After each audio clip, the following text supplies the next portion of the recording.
Chapter 1256. The sound of the bell was chaotic, the soul wanted to break, and the white bones turned into a beautiful face. Her skin was white as jade, her hair was black as sandalwood, and her flesh was like a lotus flower. The towering trees and the towering towers were all reflected in the netherworld eye. Life and death were both clear to him, but there was still a stubborn thought that he couldn't abandon his original intention. Suddenly he felt his heart palpitate and couldn't help but look at the sky. Was he in danger again? Ding! The bell on her waist urged her to come back to her senses. She didn't have time to think too much. She took a few steps in the air barefooted and landed on the top of a big tree. She said softly, "Thank you, Senior." The banyan tree king sighed in his heart. It had been a long time since he had seen her so polite. He knew that she was doing this for the sake of this battle, not letting any details affect the overall situation. And if they lost this battle, this courtesy would probably turn into terrifying hostility. This battle is not just for you and me, nor is it just for anyone here. It's for all living beings in the 9 states. Fellow Taoists, please accept my control for the time being. Only in this way can we unite as one and defeat the enemy. All the demons said, "We're willing to listen to fellow Taoists' orders." The banyan tree king knew that this was his limit, but it was enough. There is no need for me to elaborate on the dangers involved. The laws of heaven and earth in this area have already been contaminated by the hungry ghost realm. Your Majesty, please use the Silver Dragon King to test it out first. All right. The King of Southern Yu said. The main cannon at the front of the Silver Dragon King opened up, and specks of silver light gathered, condensing and compressing to the limit, forming a ball of light. With a buzzing sound, a magnificent silver light shot towards the ghost tower. This strike was enough to split mountains and split the earth, but as soon as it entered the land of death, the bright silver light was shrouded in a layer of gray haze, rapidly weakening. A ghost king supervisor swung his whip. The whip cracked the silver light, and the shattered light was quickly swallowed by the gray haze, as if it had never existed. TSK, foolish creatures, you only know how to play these kinds of tricks. The ghouls roared with laughter. The King of Southern Yu's face changed slightly. Even attacks of pure energy were affected like this. If he personally entered the tower, he would definitely be greatly suppressed. The surroundings of the ghost tower were basically a forbidden zone for the living. He glanced at little Anne. She was the only exception. But in this way, this was a great blow to morale. No one knew what the Banyan Tree King was planning. The Banyan Tree King said in a deep voice, "Fellow Taoists, as you can see, do not rashly approach the ghost pagoda. You must maintain a safe distance to attack." Grandpa Tree, but if we don't get close to the ghost tower, how are we going to attack it? A giant lumberkin king asked. The Silver Dragon King's attack range and destructive power far surpassed that of ordinary demon kings and grand cultivators. 1,000 miles away. Ordinary divine abilities and dharma spells couldn't even touch it, let alone be weakened and suppressed. Don't worry, we also have strong reinforcements. Powerful reinforcements? Could it be the North Moon's demon king Li Qingshan? Many people did not know that Li Qingshan was no longer in this world. Li Fengyuan was high above Cloud City. When he heard this, his heart ached and he muttered to himself, "Eldest father. Qingshan." The unraging monk also sighed inside. He had specially asked little Anne about Li Qingshan's whereabouts, but never did he think this brilliant disciple of his would actually leave this world like this. Little Anne's clothes ruffled as she stared at the ghost pagoda in the distance, as if she heard nothing. If Qingshan were here, our chances of victory would increase drastically. The Banyan Tree King sighed in amazement. This kid could always exceed his expectations, turning the impossible into the possible. But unfortunately he can't come. The powerful reinforcements I'm talking about are not people of my generation, but this world. His voice was grand, piercing through the surroundings. Countless branches and roots formed a pair of arms, extending towards the sky and throwing themselves into the whistling atmospheric winds. It truly stood tall, but it was like the people of ancient times who prayed to the heavens for rain. It was filled with piety and reverence. The heavens seemed to be moved by this sincerity. The winds whistled down and dispersed the dark clouds in the sky. Immediately the sky was clear and the sun shone down. Soon afterwards, the Banyan Tree King's body straightened up again. The roots that had plunged deep into the ground split into 2 bundles, forming a pair of strong legs. Afterwards he pulled his legs out and strode forward, stepping into this land of death. Boom! The ground shook, splitting open into ravines. The invisible fiendish magnetic field surged, purging away all the ghostly miasma. Even though the ghost pagoda was not built on the ground, it seemed to waver before the might of the world. Gazing at the towering treant, the ghouls could no longer laugh. He definitely had not come to throw his life away. They also sensed the hostility of the entire world. Everyone, human and demon alike, was stunned by the Banyan Tree King's power. Perhaps he could no longer be called the Banyan Tree King. How could a demon king describe such power? Even the Banyan Tree King himself was using such great power for the first time. This was no longer his own power. This was the world's unwillingness to be devoured by the hungry ghost realm, as well as its hatred towards all external invaders. The world of the 9 prefectures was far larger than a small world, and the will of the world was even stronger and more powerful. The Banyan Tree King had borrowed the wrath of the world and used the might of the world to destroy the geographical advantage formed by the Ghost Pagoda. Boom, boom, boom. The Banyan Tree King walked towards the Ghost Pagoda step by step. Every step he took covered a distance of 10,000 zhang. Wherever he stepped, plants would grow crazily, flowers would bloom, and the distorted laws of heaven and earth would return to normal. No, it was not just normal. Everyone could clearly sense the existence of the heaven's will. Surging spiritual chi gathered in his body, and he could circulate it freely like never before. The mystical abilities and techniques that originally needed to be fully concentrated could now be released at any time, borrowing the power of heaven and earth. This battle had been blessed by the heavens. If they won, they would definitely be rewarded with heavenly merit. Even the White Camel Sand King's expression changed slightly.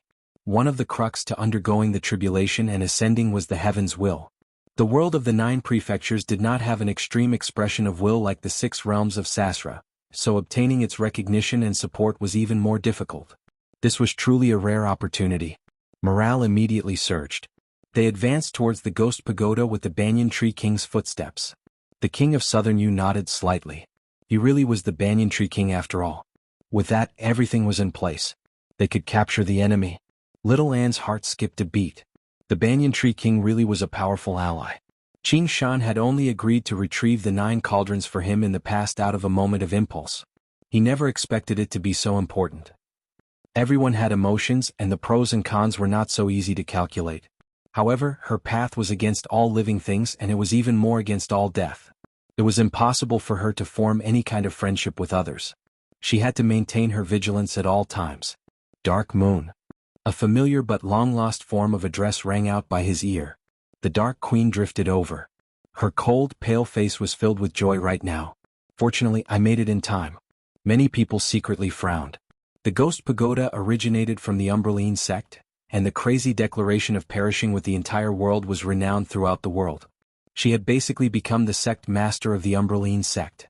However, she ignored all of this. All she could see was Little Anne. She approached him before stopping again. Mother. Little Anne noticed that she was alone. The Dark Queen explained, "Your father is currently in secluded cultivation. No matter what, this battle would be extremely dangerous." Chu Lai King was already close to ascending. Since even the Great Xia Empire had not responded, there was even less reason for him to get involved in this mess. For some reason, Little Anne recalled something Li Qingshan had said, "Only mother was good in the world." "Be careful," the Dark Queen warned. "Yeah." Little Anne nodded emotionlessly. At this moment, the Banyan Tree King had already approached the Ghost Pagoda. Raising his head, the pagoda seemed like it was about to collapse. The Corpse Kings and Ghost Kings were vicious and colossal. Little Anne wielded both swords.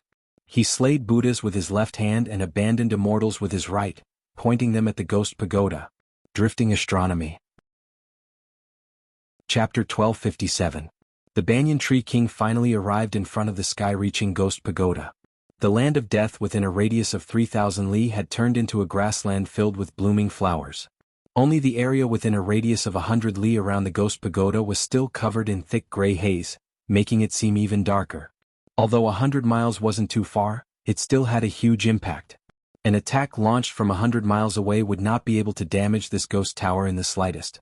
The Banyan Tree King understood that the instincts of the hungry ghost realm were not to be underestimated. The world of the 9 prefectures could only give them so much help. They could only rely on themselves for the rest. Fellow Taoist Feng Yuan, please make your move.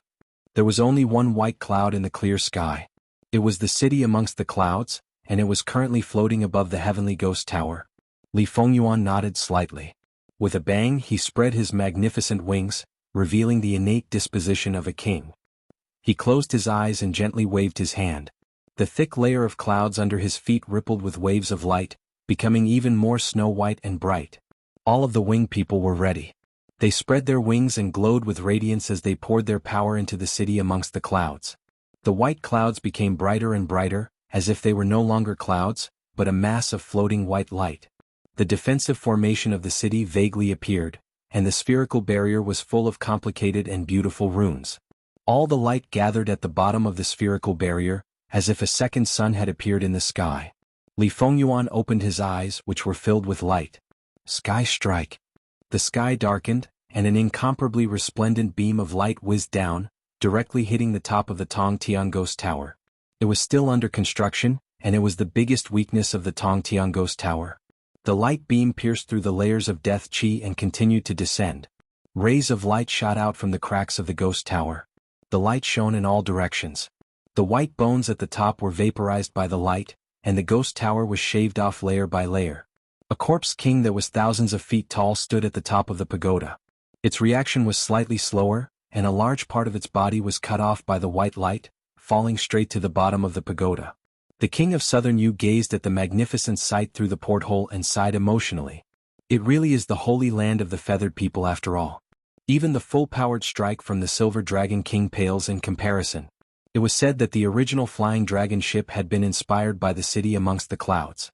Now it seemed that it was still far from that. The mutants are indeed magical.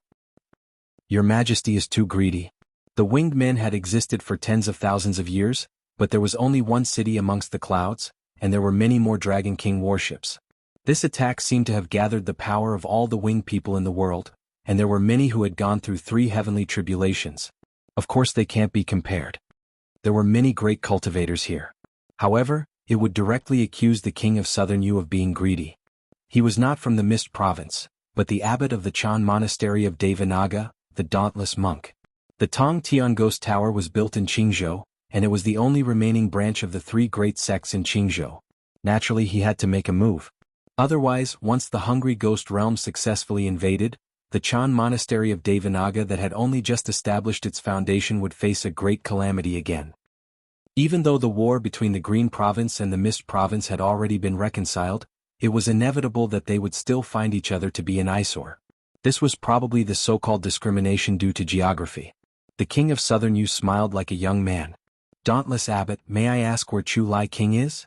In other words, he was implying that the Azure Province was facing such a great calamity because he needed his help. The king of Chu is currently leading the way with the Banyan Tree King. The dauntless monk closed his eyes slightly and remained unfazed. The king of Chu he spoke of was Little Anne. She had indeed inherited the position of king of Chu from Chu Lai King. However, he was mocking the king of Southern Yu for only being bold enough to hide far away in the sky. The ascendant cultivators all became irritated. There had never been a lot of benevolent cultivators from the Mist Province. The king of Southern Yu said, "Sai, isn't fellow Little and the enemy of Buddha?" The dauntless monk was speechless. All Buddhist disciples were absolutely irreconcilable enemies of Buddha. The intense conflict and disagreement between them were even greater than the living and the dead. However, there was nothing they could do about Little Anne, and the threat from the hungry ghost realm was even more pressing. I've only heard about it in the past. I never thought Qingshan's adopted son would actually be so powerful. The unraging monk sighed aloud, resolving the awkward atmosphere. Since the king of Southern Yu had gained the upper hand, he did not press the issue. The phoenix is obviously extraordinary, and among the 7 great other folk, the feather folk represent Yang. Their power happens to counter these ghouls. With his assistance, our chances of victory have increased by 20% at the very least. It's a pity that Qingshan isn't here, or who knows how much higher our chances would be. The unraging monk said, perhaps he just happens to be able to make it. Let's hope that's the case. Everyone prepare for battle. As he said that, an extremely thick aura of death surged up from the bottom of the sky-reaching ghost tower, stopping the pillar of light. The grassland that grew endlessly approached 5 kilometers away from the tower. The Banyan Tree King stood opposite the tower, within arm's reach. The Banyan Tree King's legs turned into roots again, digging deep into the earth before extending his arms. The dragon-like aerial roots were like blood vessels and muscles, swelling up even more. However, as soon as he approached the sky-reaching ghost tower, the green leaves on his arms all withered away, and the aerial roots rapidly shriveled up too. The laws of death of the hungry ghost realm invaded them, covering them with a layer of deathly gray. But compared to the mountain-sized arm, this was only a minor ailment. Crack! The whip tore through the air like a command. Wisps of black smoke and will-o'-the-wisps and thorns shot towards the banyan tree king's colossal body at the same time, all targeting the same location. Under the Ghost King Overseer's command, all of the Corpse Kings and Ghost Kings fired simultaneously. Let's teach this damn tree a lesson. A streak of silver light shot out from the side, dispersing the volley of ghouls. The Silver Dragon King's figure appeared from behind the Banyan Tree King. All of the great cultivators appeared, gathering into a strand of spiritual chi that rushed into the air. They unleashed everything they had in their lives to attack the ghost tower.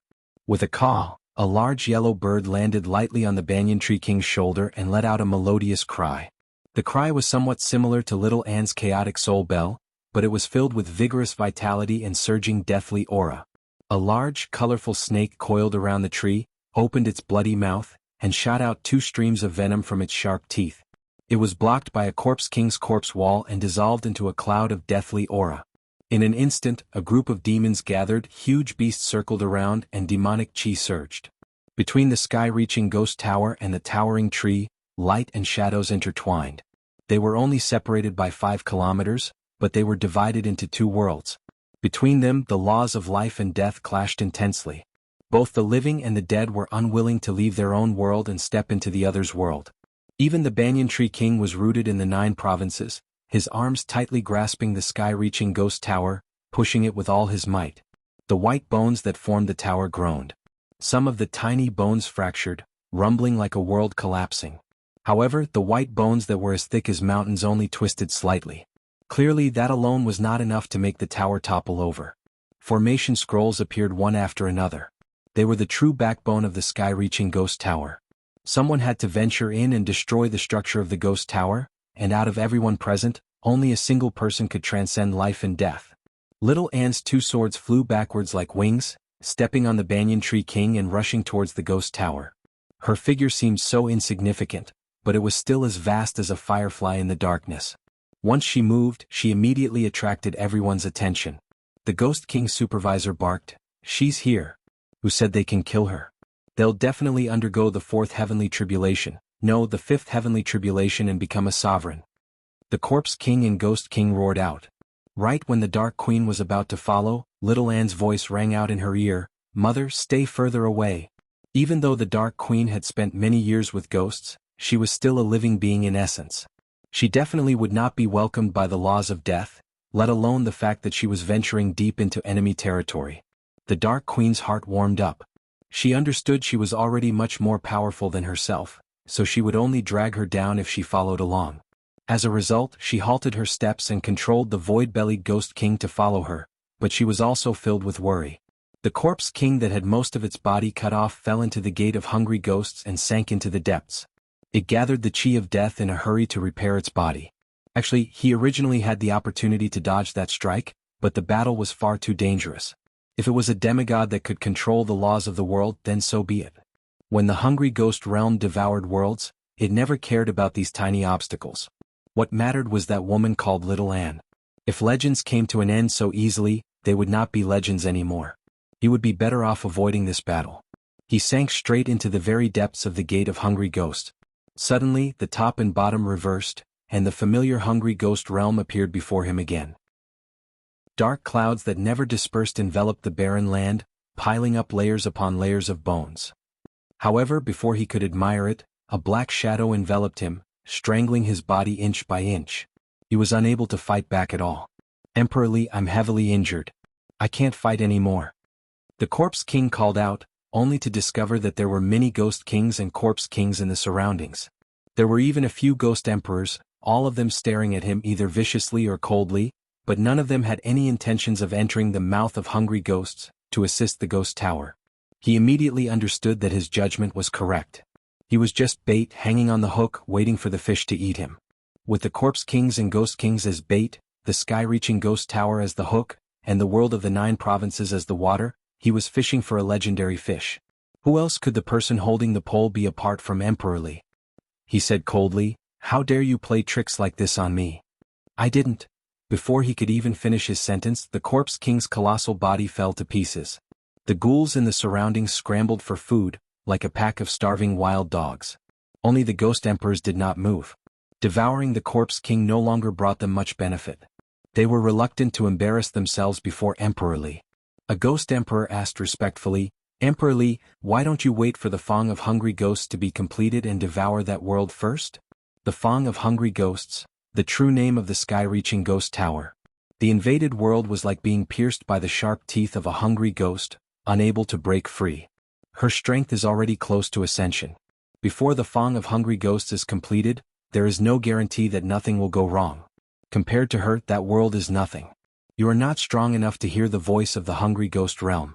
What it wants to eat the most this time is not that world. I have never felt it so eager, not even when it was devouring the great world. This battle concerns the rise and fall of our mystic Yin lineage. We must not let our guard down. Yes. Chapter 1258.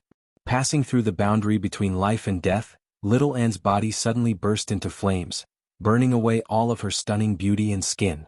White bones appeared amidst the layers of flames. Forward. The Samadhi flame of white bone trailed behind it like a pale white meteor, shooting towards the heavenly ghost tower.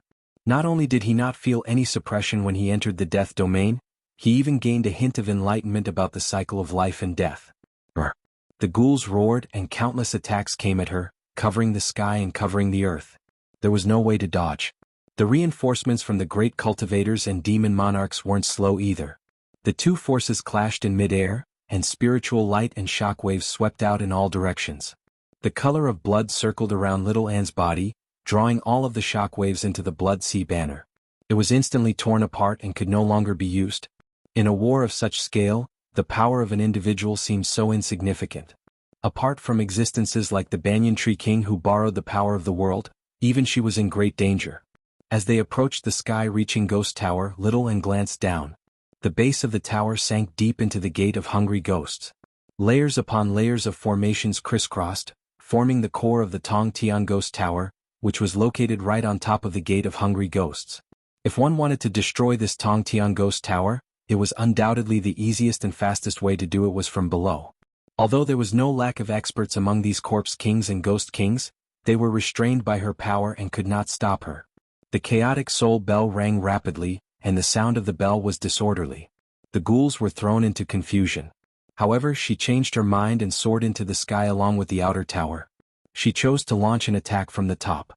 That was where the weak point of the heavenly ghost tower was, and she also had the support of the city amongst the clouds. "Follow me to kill him." The Ghost King supervisor roared. Dozens of corpse kings and ghost kings rushed to the top of the ghost tower.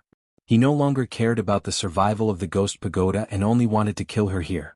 A strange echo came from the maw of the hungry ghost, and all the ghouls suddenly felt their auras grow stronger. At this moment, the will of the hungry ghost realm was undoubtedly revealed. The Banyan Tree King ordered, "Fellow Taoists, please destroy the tower with all your might." At such a close distance, no reinforcements could make it in time except for him. Giving up on pushing the tower, one of his arms spread out into billions of aerial roots and attacked all the ghouls. Little Anne raised his arm, and the skull prayer beads scattered into skeleton demons. It landed on the ghost tower. Cackling strangely, he leaped about and blocked the ghouls. Flames flickered in her eye sockets as layers of white bones flashed in front of her. Until he approached the dazzling white light. Just now she stopped moving. He leapt towards the ghost tower and slashed down with his sword. Dang. The Buddha-slaying sword was deflected by a layer of black chi, unable to harm the pagoda in the slightest. The forsaken immortal sword spirit said disdainfully, "The destructive power of your broken sword is too weak. Just watch me." She waved the abandoned immortal sword, and the twisted and sharp sword light cut through the black light. It cut deeply into the white bone, leaving behind a deep wound. It was obvious that the abandoned immortal sword was more suitable for attacking than the Buddha-slaying sword. However, this scar was insignificant to the entire heavenly ghost tower, and even to the white bone. It was like an ant trying to shake a tree, overestimating its own strength. However, the flames in her eye sockets lit up, and with a flash she flew towards the scar. In the hollow interior of the ghost tower, the viscous aura of death was like pitch, constantly resisting and devouring the descending white light. As soon as she landed on the ghost tower, it suddenly all lunged towards her. This was the weakest part of the ghost tower, but it was also where all of its defenses were condensed. Dark Moon. The Dark Queen cried out. The aura of death was enough to contend against the entire city amongst the clouds. She could not help but clench her fist as a dark light flickered on her. A huge, pale green hand appeared in the air and enveloped Little, and countless aerial roots formed a barrier. The Banyan Tree King paid attention to her at all times. Hurry up if you're going to do anything. I can't hold them off for too long. Little and gripped the Buddha-slaying sword firmly with both hands and stabbed it down hard at the white bones beneath her feet. The Banyan Tree King could sense the powerful will of the hungry ghost realm in the thick aura of death, devouring it almost hysterically. The huge hand rapidly withered and withered, forced to muster all of its strength to contend against it. The aerial roots slithered over like dragons and snakes. The Banyan Tree King even shrank slightly. However, the speed at which the aerial roots grew was still unable to keep up with the corrosion of the aura of death. They whistled through the gaps between the branches, landing on her shiny bones and immediately seeping in. In the blink of an eye, it dyed the white bones pitch black, wrapping around them layer by layer and extending all the way to the Buddha-slaying sword in her hand.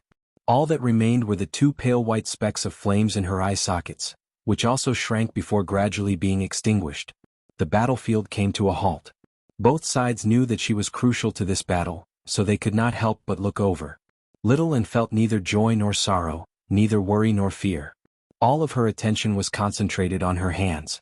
She did not even spare a single strand of power to resist the corrosion of the aura of death. The tip of the Buddha-slaying sword slowly pierced into the sky-reaching ghost tower like a sharp thorn. Compared to the wound caused by the abandoned immortal sword, this stab seemed even more insignificant. A wisp of flames surged out from the tip of the sword, sinking deep into the white bones beneath her feet. The Banyan Tree King's huge hand had completely festered. The aura of death flooded towards her, covering the sky and covering the earth. Within it, she could vaguely see countless blurry and distorted faces, all of them opening their large mouths. Little and pulled out the Buddha-slaying sword. With a boom, pale white flames surged out from the sword scar, wrapping around her. It was not enough to resist the erosion of the aura of death. However, in the blink of an eye, the flames spread out continuously. The white bones that were thousands of feet long started burning and gradually melted in the flames. Immediately after, the two connected white bones also started burning. The sky-reaching ghost tower was like a bonfire that had been ignited by sparks. The raging flames burned away the thick aura of death. This sword, the soul of the abandoned immortal sword, was also speechless. Taking advantage of this opportunity, the white light that shot out from the city amongst the clouds penetrated downward, illuminating the ghost tower. Meanwhile, the combined attacks of the cultivators and demon kings heavily injured the tree roots of the ghost tower and destroyed several dozen formations. The situation on the battlefield was reversed. They immediately gained the upper hand. Little and stood in the roaring flames. The blackness around her gradually faded as she stared down at the gate of hungry ghosts. The ghouls stared at the flames in fright, feeling an instinctive fear. They almost wanted to retreat into the gate of hungry ghosts. However, a tremendous presence suddenly rose up from the gate of hungry ghosts. Two specks of green light grew brighter and brighter, and a dragon's roar rang out, filled with brutality. A corpse dragon rushed out of the gate of hungry ghosts. The king of Southern Yu said, "It's the body of a true dragon." The dragons were the most renowned and flourishing among all divine beasts. This world had once been ruled by the dragons, so they were born with strength and intelligence. Even if they died, it would still be a significant matter. Although the corpse dragon king was only at the third heavenly tribulation, its strength could not be compared to regular corpse kings. Afterwards, corpse kings and ghost kings emerged from the hungry ghost realm one after another. There were plenty of powerful and wondrous existences like the corpse dragon king. The reinforcements from the hungry ghost realm had arrived. However, the Banyan Tree King let out a sigh of relief inside. It would be far too strange if there were no reinforcements even now. However, a bitter battle was unavoidable. They had to destroy the core of the ghost tower as soon as possible so that they could use the power of the world to suppress and seal the gate of hungry ghosts. Chapter 1259. The corpse dragon king was the first to bear the brunt of the attack. Just as it was about to raise its head and breathe, it was engulfed by the sea of flames. It panicked and circulated its corpse chi to defend, but a white figure passed by it. Little and fell straight down, avoiding the mountain-sized white bones. The chaotic soul bell rang hurriedly, and the celestial abandoned sword cut through the layers of obstacles, not entangling with any of the enemies. As he approached the gate of hungry ghosts, he suddenly felt a trace of unease. However, if he could not destroy the ghost tower and seal the gate of hungry ghosts as soon as possible, he would definitely lose this battle. Thus, he made up his mind and headed straight for the core of the ghost tower. However, more and more corpse kings and ghost kings stepped out of the gate of hungry ghosts, and more enemies blocked their way. The attacks of the cultivators and the monster kings were all blocked by the ghost tower, so it was difficult for them to help. Thus, she charged into the enemy's formation alone. Even though she was riding the momentum of the fire, she couldn't help but be injured again and again. Many cracks appeared on her bones. The banyan tree king knew that success or failure depended on this, so he lunged forward. Millions of roots penetrated the ghost tower and entangled the ghoul, opening a path for her. Little An finally got close to the core of the ghost tower. With the two swords in his hands, he crossed them and slashed down with all his might. All of a sudden, the core of the ghost pagoda shrunk into a single point, bursting forth with a deep and serene light, stopping the tip of the sword from advancing any further. Emperor Li's voice came from within, "The fish has taken the bait." As he spoke, the entire ghost pagoda began to collapse inwards. The gigantic white bones suddenly shrunk by 100 times, turning into a cage of white bones trapping Little An within. Then it rapidly fell down. Not good, it's a trap. The banyan tree king sent billions of aerial roots towards the prison of bones, but the closer they got to the gate of hungry ghosts, the faster they withered. Furthermore, there were over 100 corpse ghouls, and all of them were kings who had undergone 3 heavenly tribulations. They had the geographical advantage and formed a formation that no roots could pass through. The flames in Little An's eye sockets gathered. He raised the abandoned immortal sword and the Buddha-slaying sword before slowly lowering them. It was impossible for the blade to cut through the white bones, so there was no need to try. Perhaps she had no chance of winning from the very beginning. She was alone. How could he go against the hungry ghost realm, one of the 6 paths of reincarnation? He looked up at the sparse stars through the gap in the cage. He silently said in his heart, "Qingshan, I'm sorry, I have to break my promise." The gate of hungry ghosts cracked open a little more, as if it couldn't wait to swallow her. Black Moon. The Dark Queen crossed her fingers and formed a seal. It emitted a faint purplish-blue light. Her figure was faintly discernible. It gradually became blurry, faint, and thin. Suddenly, it disappeared and reappeared in the white bone prison. In the dim light, Little An's figure gradually became clear, and she regained her stunning beauty. She was slightly stunned. "Mother." The Dark Queen turned around and gazed at Little An in delight. Her lips parted, but not a single sound or thought could make it out of the cage of bones. The king of Southern Yu said, "It's the umbral sex displacement transposition. Bitch, you are also a disciple of the Black Moon sect. How dare you ruin my plans? I will torture your soul to the utmost, and you will never be able to reincarnate." Emperor Li's roar sounded from the gate of hungry ghosts. The Dark Queen lowered her head silently. Little An strode forward. The white bone prison hovered above the gate of hungry ghosts. Emperor Li said, "Do you want to save her? If you come to the hungry ghost realm, I'll release her." The Dark Queen waved her hand anxiously. Little An stopped, turned around, and took off. Suddenly, a golden meteor streaked across the sky and attacked her. She was in a daze, unable to dodge in time. The golden light struck her on the back, and with the sound of bones cracking, she fell out of the sky like a bird that had been struck by an arrow. The golden comet flew backwards and landed in the hands of an old monk. It was a wooden fish mallet. The old monk wore a pilot's hat and an embroidered kasaya. His long eyebrows were snow-white like frost, but his face was tender like an infant's.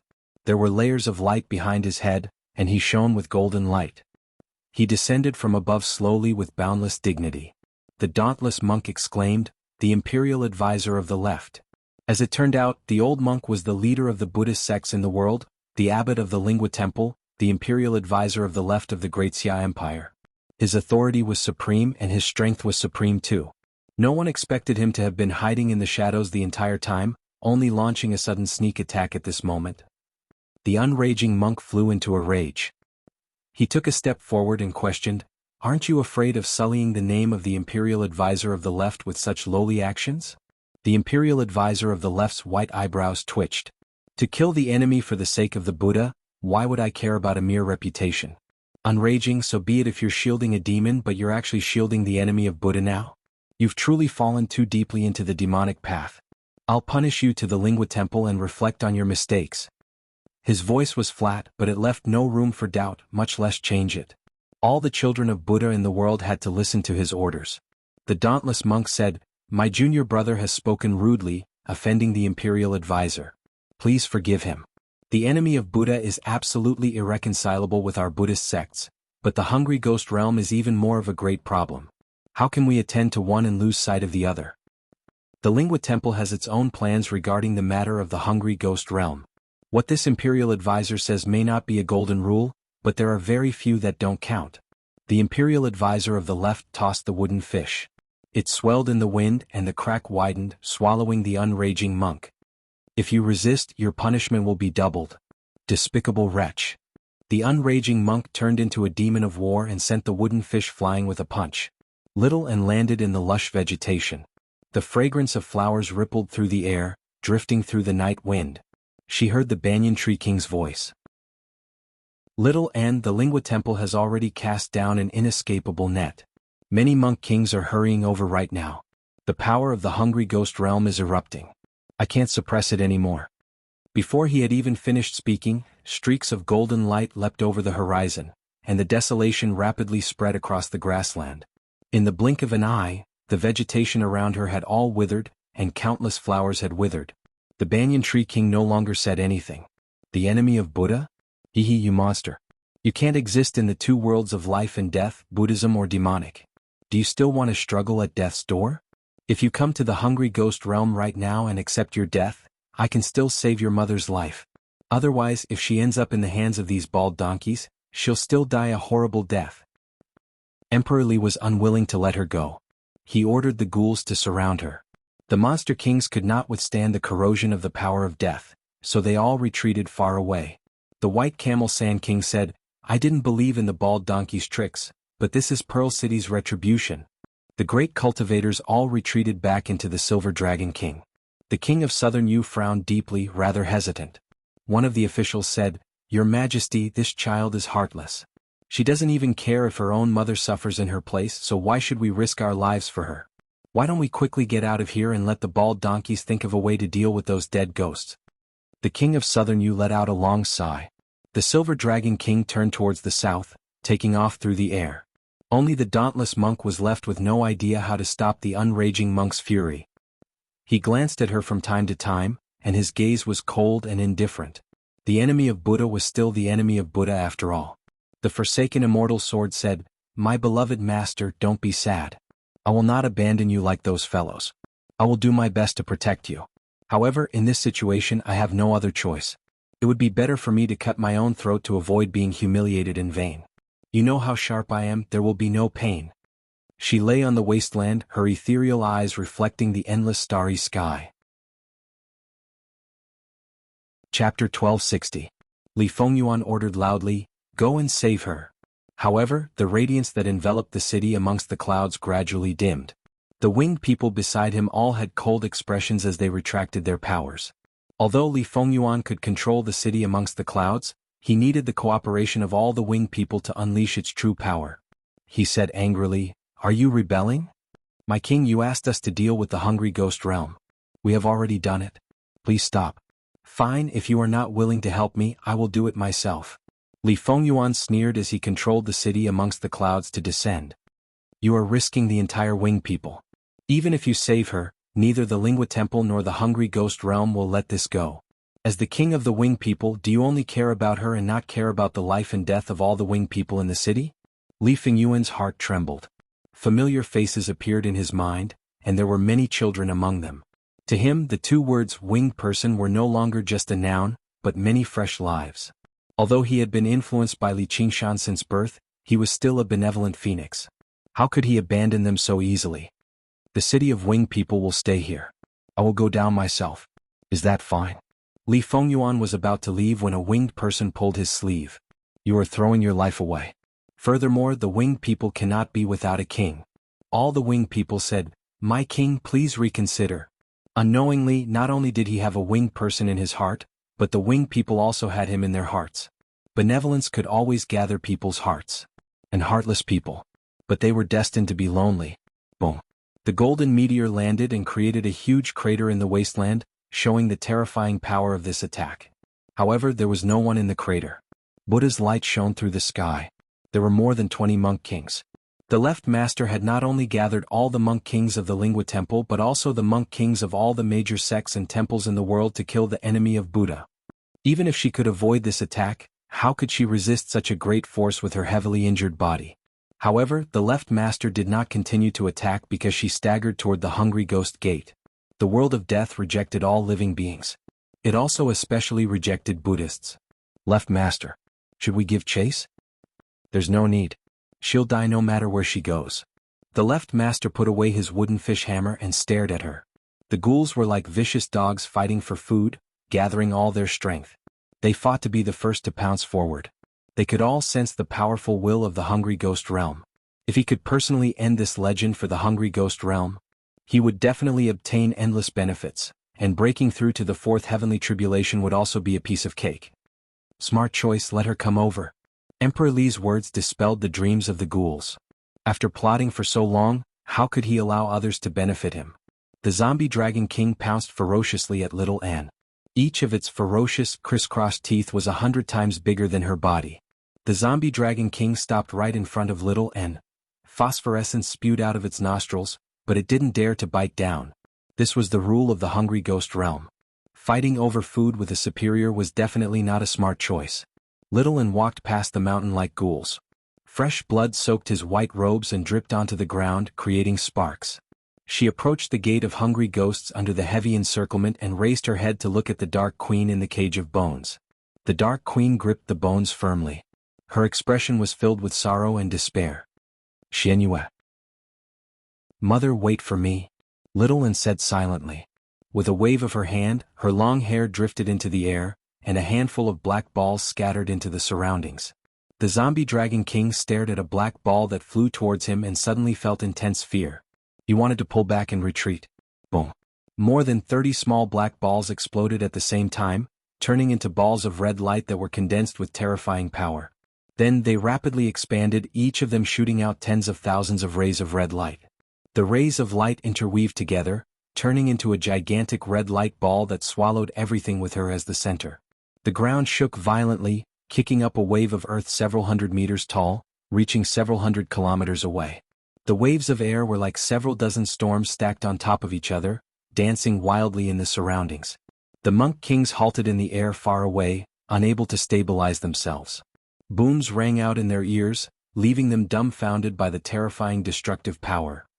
As for the ghouls, they bore the brunt of the attack. Their tight encirclement instead became a fatal blow. They were blasted to pieces one by one, their souls dispersed. Everything happened in the blink of an eye, but it felt like a very long time had passed. A mushroom cloud slowly rose into the sky, and a huge pit that spanned 100 kilometers appeared where it had been. Bang! The zombie dragon king's cracked head fell to the ground. Its soul flame had already been extinguished. Several dozen corpse kings and ghost kings died on the spot, while the remaining ones were all injured. Like startled birds, they flew around the pit, afraid to approach it. It's the landmine balls of the school of Moism. The imperial advisor of the left frowned heavily. He recognized the origins of the black balls with a single glance. Only great grandmasters of Moism could refine these balls of lightning. They were extremely difficult to refine and difficult to control, so they could not be used in battle. They could only be used to attack cities and formations. However, every single one of them possessed the might of a mountain that could annihilate mountains. They pursued the ultimate destructive power. He wondered how she had managed to collect so many of them. However, the dauntless monk vaguely recalled that when Li Qingshan killed the master of the Sword Collection Palace, he had obtained many of these balls of lightning. Originally, the Sword Collection Palace had planned on using them to bombard the Demon Suppression Hall, but he never thought they would be used here in the end. They had basically died together. She sighed inside. After all, the Chan Monastery of Devanaga was indebted to her and Li Qingshan. If she were not the enemy of Buddha, perhaps she would have inherited the position of abbot already. The imperial advisor of the left said, "These balls of lightning don't differentiate between friend and foe. The enemy of Buddha is at the center, so he must be heavily injured. We have to use this opportunity to kill the enemy of Buddha, or he'll definitely become a great problem in the future." "Yes," the monk king answered. The dauntless monk said, "Imperial advisor, This is a heaven-sent opportunity.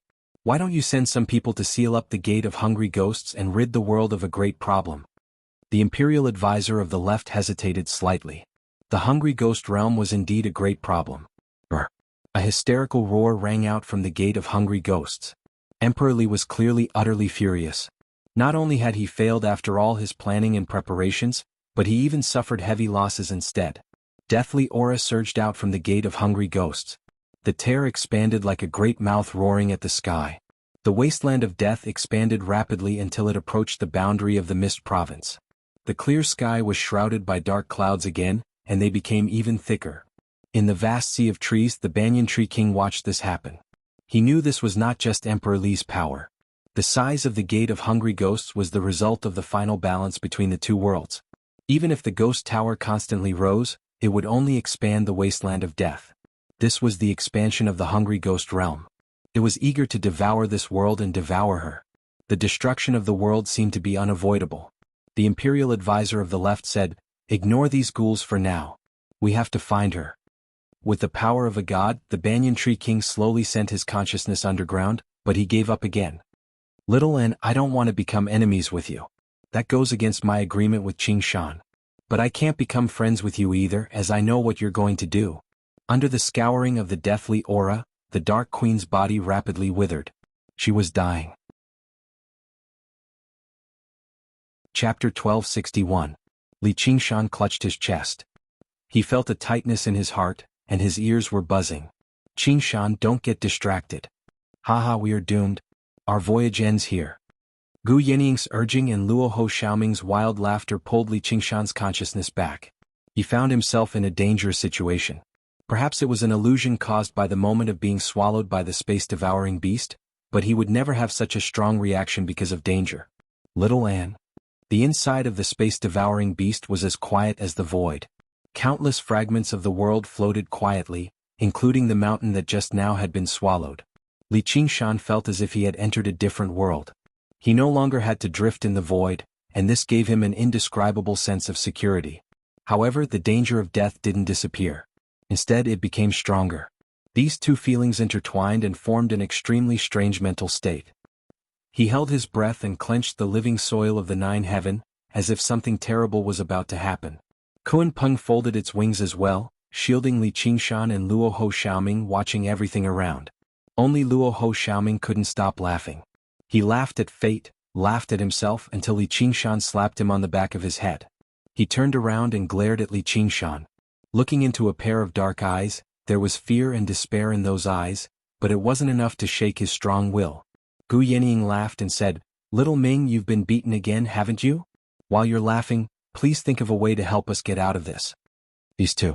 Luo Ho Xiaoming said, "I'm sorry, I can't do it either." He had already said the last word, but it seemed to have shrunk countless times. It wasn't that his voice had been lowered, but his sense of existence had been greatly reduced. Li Qingshan watched a mountain suddenly disappear. When he looked closer, he found that the mountain didn't disappear. Instead, it shrank to the size of a fist and flew away, guided by an invisible force. Kuan Ping suddenly shrank by 10 times. Gu Yining said, "I didn't do it. The space-devouring beast is digesting us." The space-devouring beast dared to swallow them, so it naturally had the ability to digest them. This compression, like the wriggling of the stomach, it could destroy everything. If it were not for Kuan Peng's protection, Rahu and Xiaoming would be dead for sure. Even Li Qingshan might have died on the spot. Luo Ho Xiaoming said, "Do you understand now? Soon we will be crushed into meat paste." "Oh, meat paste." Li Qingshan said, "I don't like either of them. I don't." Kuan Peng spread its wings and flew. The Kuan Peng spread its wings and flew in the opposite direction of the mountain. Li Qingshan leaned against the Kuan Peng's back. Luo Ho Xiaoming glanced at him. Suddenly he thought of another man, the man he thought he had forgotten. "Father, am I still weak?" It felt like a million years. Or maybe it was just a pause between one heartbeat. Li Qingshan had a flash of inspiration. "It's coming." Earth force field was fully activated. In that instant it was soundless, but it felt like the world was collapsing. Kuan Peng's body shrank again. Its wingspan was less than 100 miles. Li Qingshan seemed to have been punched. His face turned red, but his expression became more stubborn. He turned and spat out a mouthful of blood. The Nine Heaven living soil was his divine tool. Not only did it provide him with endless power, it could also greatly increase the power of the ox demon god Art. But it was not his own power. Just now he had almost used up all his demon chi. He could only replenish it from the small world. The forceful compression of the earth force field produced a violent backlash. It was supported by the phoenix's life force. Luo Ho Xiaoming on the other hand was unharmed. Yenying, shrink your body. Come into the earth force field. Gu Yenying was worried. But can you hold on? You have to let Kunpeng conserve its power, said Li Qingshan. Li Qingshan said. Even if he could not escape death, he had to be the toughest bone to digest. Luo Ho Xiaoming suddenly thought of something. He suddenly said, stop. Turn around. What? The body of the swallowing void beast is not that easy to break. Even if we manage to escape, we will still be hunted down. We have to go deeper into the swallowing void beasts and fight for our lives. Makes sense. That's more like it. Li Qingshan smiled and patted Luo Ho Xiaoming's shoulder. The mental communication was completed in an instant. Kunpeng shrank its body without hesitation, turned around and flew at full speed. She used all her strength, but the speed of flying was still not as fast as in the void. She said, Qingshan, hold on. In a moment, Li Qingshan suffered 2 more heavy pressures. His tall and sturdy body shrank. His internal organs were all ruptured. His brain was a mess and his indestructible tiger bones were full of cracks. He half knelt on Kunpeng's back with his head lowered. His body was covered in blood but he did not move. He silently counted the coming of the next heavy pressure. This would probably be the last time, however the heavy pressure did not come. Kunpeng passed through an invisible barrier. Li Qingshan raised his head and asked, did we succeed? He could vaguely see many twinkling stars in front of him. Could it be that he had returned to the void? Luo Ho Xiaoming answered, yes, almost succeeded. We have already left the stomach of the swallowing void beast. This is probably its womb. Those are just embryonic swallowing void beasts. Li Qingshan's broken eyes recovered, and his eyesight became clear again. He saw tens of thousands of baby swallowing void beasts huddled together. Their eyes were glowing if they were eyes. You call these baby swallowing void beasts? These bloody things were all strange. None of them looked like their mother, and none of them could be counted as baby. Gu Yenying gave a bitter smile and said, they are so small. I don't think they are aggressive yet. While she was talking, all baby swallowing void beasts moved, approaching them. I guess these little things are not here to greet us. Li Qingshan curved his mouth corners. This scene was like a nightmare of countless swallowing void beasts, which seemed a bit ridiculous. The group of swallowing void beasts approached quickly. If they retreated, they would be digested. If they advanced, they would be eaten. Gu Yenying said, oi, you 2 men think of something.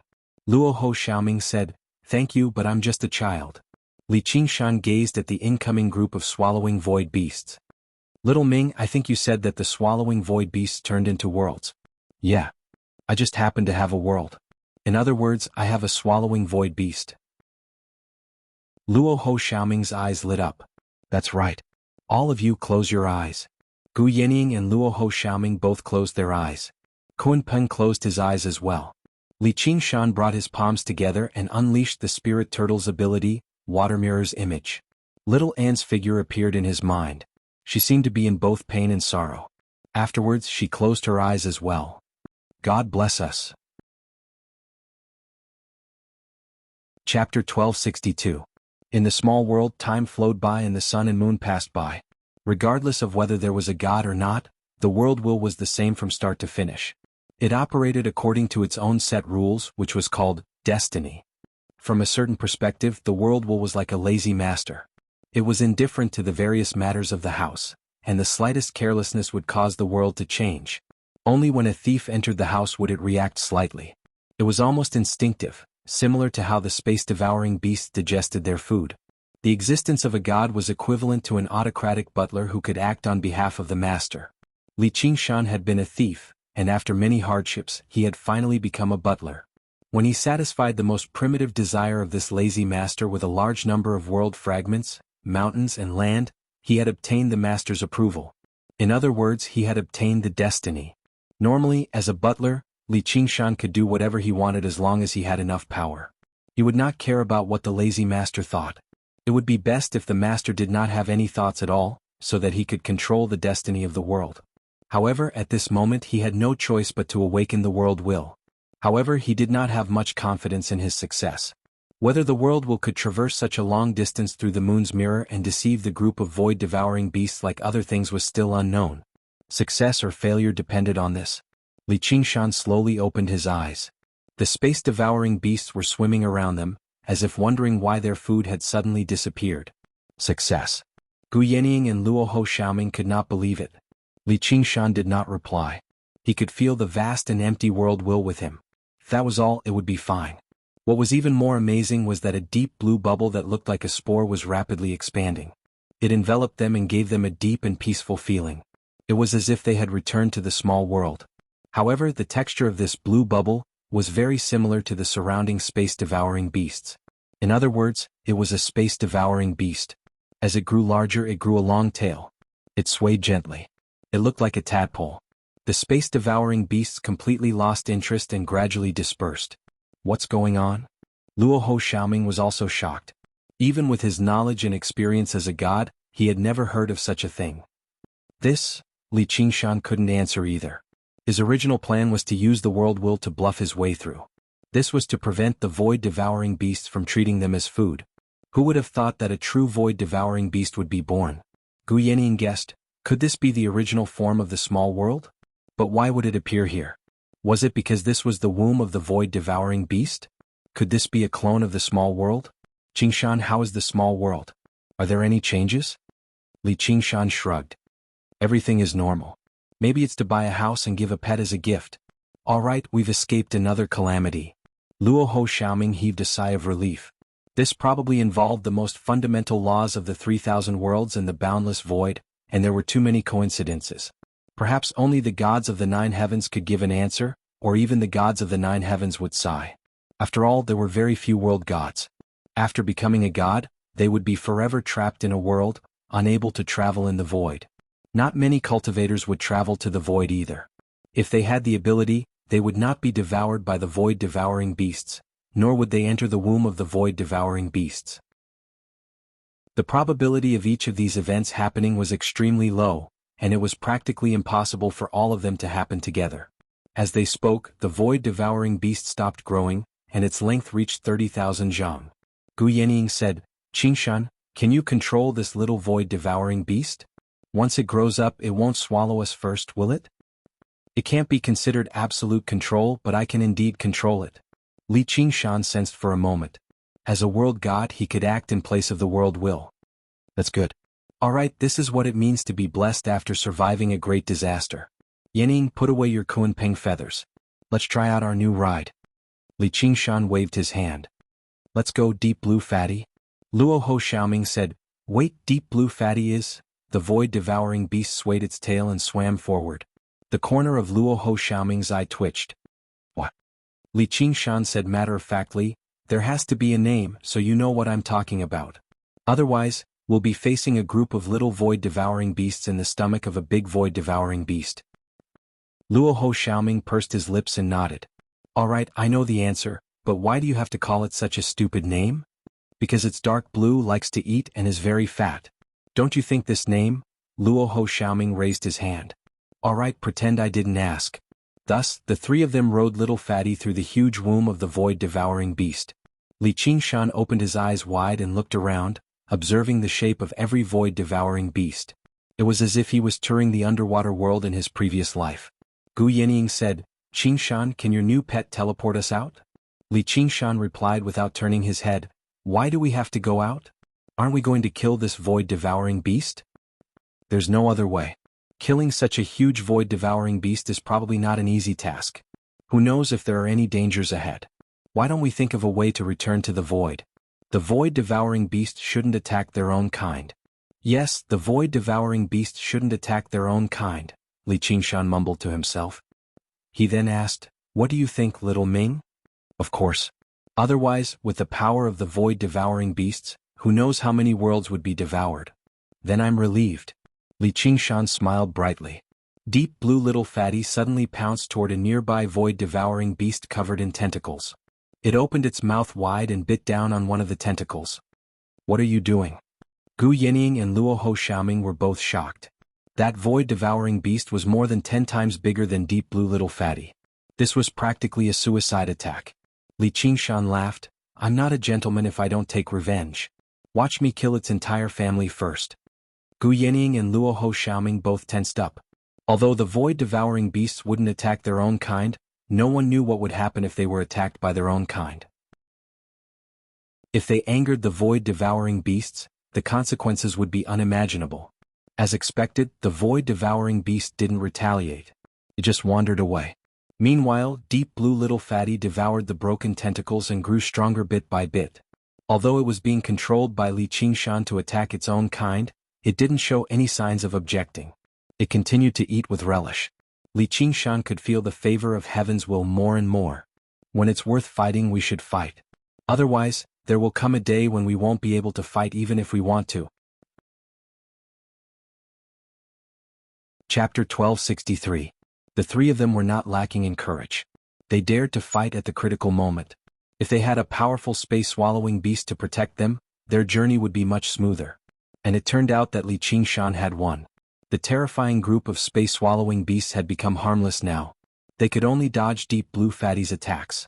Moreover, they did not learn their lesson. They would stop after running for a while. Deep Blue Fatty was like a wolf in a flock of sheep. It bit here and there, slowly growing from a small wolf to a vicious wolf. The other space-swallowing beasts could not resist. Devour, devour, devour. One space-swallowing beast after another disappeared into its mouth.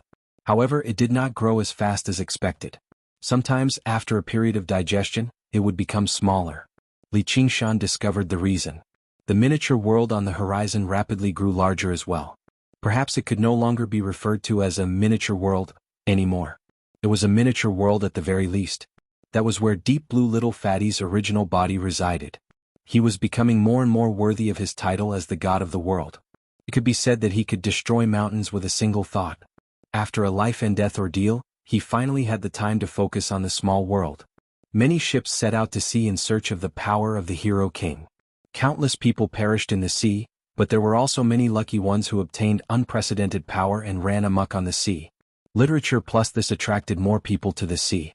For a time, dragons and snakes rose and heroes came forth. Every day there were battles and killings, and every day there were new legends. The martial arts that had passed away seemed to have returned, becoming even more turbulent. Everyone in the world believed that this was the will of the Hero King. After all, such a world was more interesting. The strict rule of the past was all the work of the World Society's leader, Gu Yenying. It did not suit the old man's true preferences. However, the World Society naturally would not give up on the rule of the world. The Hero King's sons became the pioneers of this adventure. Li Guanyin brought Big Turtle Ninja to establish his base on the sea. He directed the Xuanshu Hall to the spiritual islands, trying to restore order to the chaotic sea. With the advantage of his innate bloodline, he traveled through the raging waves. He was called the Sea King. When the world became bigger and bigger. As the spirit chi became denser, the birds in the sky and the fish in the deep sea all had more possibilities. The White Ape King and the Phantom Dancer were no longer coincidental. The demon race was on the rise. In front of me, the governor of the Eastern Sea. The World Assembly was nothing. The Hero King is nothing. A big ship was floating on the sea. The deck was bustling with noise as if a wild celebration was taking place. The captain's drunken ramblings caused the deck to fall silent. The name of the chivalrous king was deeply rooted in people's hearts. However, no one dared to oppose the cruel governor of the East Sea. Bah, what a big idiot. There was a man tied to the mast. His tan skin was riddled with scars, but he didn't seem to care at all. The Eastern Sea governor flew into a rage. Chop off his hands and feet and immediately sink him into the sea. No, I'll do it myself. With a sinister smile, he walked over and brandished the treasured saber he had just obtained. The Navy Admiral was crushed to death on the deck like a bug. Flesh and blood covered the floor, and the treasured sword was stuck in the middle. The deck was in a state of panic. The desperados who usually licked blood on the edge of their blades were now screaming like girls. The man froze for a moment, then laughed loudly. This caused the pirates to gradually come to their senses. They surrounded the Navy Admiral with malicious intentions, ready to carry out the Navy Admiral's last wish. The man said, "You can kill me or you can let me be the captain. Otherwise, with your meager cultivation, you won't be able to protect anything in the cabin." The pirates looked at each other. They had never seen such a shameless person. However, this man's swordsmanship was superb, and he had almost cultivated the white ape sword technique to the extreme. In terms of strength, he was above the dead governor of the East Sea. Once he was let go, no one would be able to control him. Don't listen to his nonsense. Let's kill him first, then we'll find a remote dock to divide our things and disperse. The man's expression did not change. Don't forget how that idiotic governor died. Xiang Tian glanced at him. The knight-errant king has already remembered this ship. If not for me, his son, all of you would have sunk into the sea. You're the son of the knight-errant king? The pirates were shocked. They were all big shots. Illegitimate child. Sorry, old man Wu. Although you're not my biological father, I treat you like one in my heart. The pirates hesitated. There were many people in the world who claimed to be the illegitimate child of the knight-errant king, but just now they did not dare to doubt him. Don't worry, not only do I not hold a grudge, I'm also loyal and trustworthy. I'm much better than that idiotic governor. After some argument, no one dared to make a move. They untied the man and unsealed his acupoints. He stretched his body and shouted, "Remember, my name is Wu Taizhan. Wu as in Wu Huan, Tai as in Tai Dan, and Shan as in Qing Shan. Who hit me just now? Crawl over here." A pirate said, "Hey, your surname is not Li?" Wu Taizhan grabbed him and spat on his face. "I took my stepfather's surname, can't I?" After beating up the pirates, he glanced at the pool of blood and flesh and broke out in a cold sweat. He thought to himself, "Knight-errant king, please protect me." He went to the cabin and stared at the statue of a woman. He had an inexplicable feeling that the woman would come back to life at any moment. A voice suddenly sounded in his mind, "Where is this?" "Qing Shan, now is not the time to watch a show." Gu Yenying's voice pulled Li Qingshan back to reality. Li Qingshan smiled and shook his head. In an instant he had seen through Wu Tieshan's life. He did not expect to meet him once. The child from back then had already grown up. It was a great blessing to be able to obtain this statue. At this moment, Deep Blue Fatty was almost done eating. His body had already surpassed the smaller void-swallowing beast. Now he pounced on one and devoured the remaining void-swallowing beasts in no time. After Li Qingshan told him about the changes in the small world, he felt like his body was filled with spiritual qi. "You're really lucky." Luo Ho Xiaoming sighed. This was a world that could devour other worlds. If it continued to devour like this, would it devour the entire starry sky? When that happened, how big would the small world be? Of course, but is it appropriate for a natural-born god to praise others for being blessed? Li Qingshan smiled. He would not be arrogant enough to think that all of this was due to his own hard work, nor would he forget the fated encounter and the majestic back view. He only needed a heir to complete the inheritance. There was no need for an ignorant youth to ride on his back. It wasn't to repay any kindness, but to prove that you weren't wrong about him. Chapter 1264. Under Li Qingshan's hot-blooded and inexplicable command, Deep Blue Fatty rushed out of the womb, and returned to the huge stomach of the big swallowing beast. Of course, this was a far-fetched description. The big swallowing beast was fundamentally different from ordinary creatures. Rather than saying that the stomach occupied most of its body, it was more accurate to say that everything in its body was in the stomach, which Luo Ho Xiaoming described as empty. Deep Blue Fatty's body suddenly shrank, but after the invisible pressure disappeared, it immediately returned to its original size and shape. Under Li Qingshan's will, it waved its long tail and swam into the depths of the stomach. It passed through a few more strange areas, but none of them posed a threat. Suddenly, a star appeared in the darkness, flickering with colorful light. "What is that?"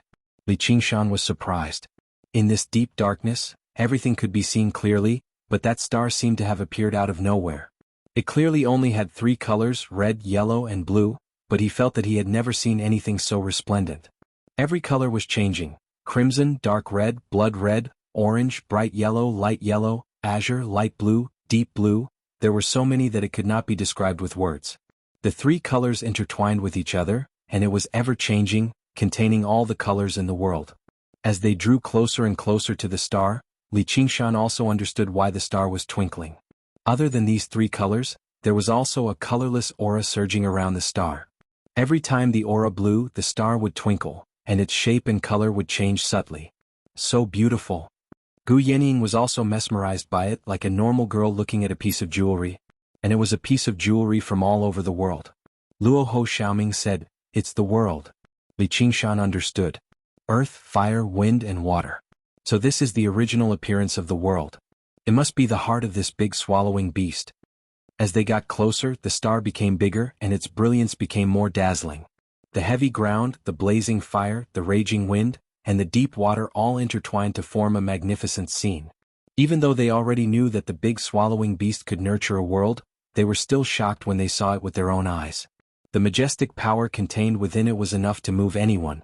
Perhaps after millions of years, all of this would transform into a new world. Another new star would appear in the void. Then, countless living beings began to multiply. It transformed into endless love and hatred, sorrow and joy, separation and reunion. Luo Ho Xiaoming's knowledge was far above that of Li Qingshan and Gu Yenying, but looking at this scene he could not help but think of the worlds that he had destroyed with his own hands, and for a moment he was also speechless. And he noticed, Li Qingshan and Gu Yenying both entered the state of enlightenment. He didn't want to disturb her. Seeing the origin of the world with his own eyes. Such an opportunity was extremely rare even for him, and it was even more so for them. The word, Tao comprehension, contained endless profundities. The reason was simple. Just like how mortals would feel the abstract concept of life, when they saw a newborn baby, they would feel deeply moved and perhaps change their words and actions. If mortals wanted to achieve something, they would need a lot of experience, let alone cultivators. The essence of cultivation was to seek truth and change. First, there must be a change in thinking, then there would be a change in cultivation. But for cultivators, such opportunities were increasingly rare. After seeing too much of life and death, there would not be any great enlightenment, and it would often take a long time to accumulate. If the accumulation was insufficient, there would be a bottleneck, and one's cultivation would not be able to advance. Sometimes, what one thought could surpass thousands of years of cultivation. That was why cultivators with high enlightenment had such a great advantage. Seeing a falling leaf and knowing the world was in autumn was already beyond the reach of ordinary people. And those monstrous geniuses who could understand the rules of the movement of all things and stars when they saw an apple fall to the ground were things that ordinary people could not even dream of. Although it was not impossible to make up for, it would take 100 times the effort and hard work. For this one thought, the three of them had experienced a great risk. Only at this moment did they truly obtain a reward that belonged to them. No matter how big the world was, no matter how strong little Fatty was, they were all external forces that could be borrowed but not relied on. Only enlightenment and cultivation belonged to oneself. After who knew how long, Gu Yenying returned to her senses. Her body and mind seemed to have gone through a baptism. She felt like she had become more and more integrated with the Kunpeng feather. Even without the Kunpeng feather, undergoing the fourth heavenly tribulation would no longer be difficult. It was not just because of what she saw, but because the cultivators of the 9 provinces had never even heard of this journey since they left the 9 provinces. She could not help but become more and more certain of her own path. She wanted to fly higher and further, see more and obtain true freedom. Looking back at Li Qingshan, she saw that he remained motionless. 2 stars condensed from earth, fire, wind, and water were reflected in his eyes. She knew that his comprehension and gains were greater than hers, so she watched over him quietly. However, what Li Qingshan saw was not just the existence of earth, fire, wind, and water. There was also the existence of emptiness. Without emptiness, the earth, fire, wind, and water could not be condensed. Without the earth, fire, wind, and water, emptiness would be meaningless. The earth, fire, wind, and water just happened to correspond to the 4 transformations he balanced. The ox demon transformation, the phoenix transformation, the tiger demon transformation, and the spirit turtle transformation. This was no coincidence. Instead, it was the foundation laid down by the 9 transformations of the demonic and divine. How grand was it to construct a world within one's body? Presumably, only by imitating the way the world was born and operated could he balance these extremely pure powers. In the battle against the Demon King in the Azura field back then, he had relied on controlling the earth, fire, wind, and water to turn defeat into victory. However, ever since then, the demon suppression statuary was deeply suppressed. When he comprehended the ape demon transformation, the balance was broken again. At this moment he saw a brand new balance. Now that he thought about it, the main reason why he could balance the earth, fire, wind, and water was because he was in the Azura field. The Azura field was his emptiness. Once he left the Azura field, his powers would be drawn in by everything. The extremely subtle balance would no longer exist. All that remained was a general balance. At this moment he saw an opportunity. The ape demon transformation just happened to represent emptiness. I understand now. When I cultivated the first 4 transformations, the balance was established. From then on, what I needed to balance was no longer the divine and demonic natures. Instead, I needed to construct a world within my body. The ape demon transformation is not a disruptor that disrupts the balance between the divine and the demonic. Instead, it is an indispensable power that allows this world to truly be established. With that in mind, Li Qingshan broke through to the second layer of the ape demon transformation. Originally, he was worried that any slight improvement in his cultivation would attract the 4th heavenly tribulation, but he was no longer afraid now. Waves of power seeped out of his body. His aura weakened instead, but his power became even more condensed.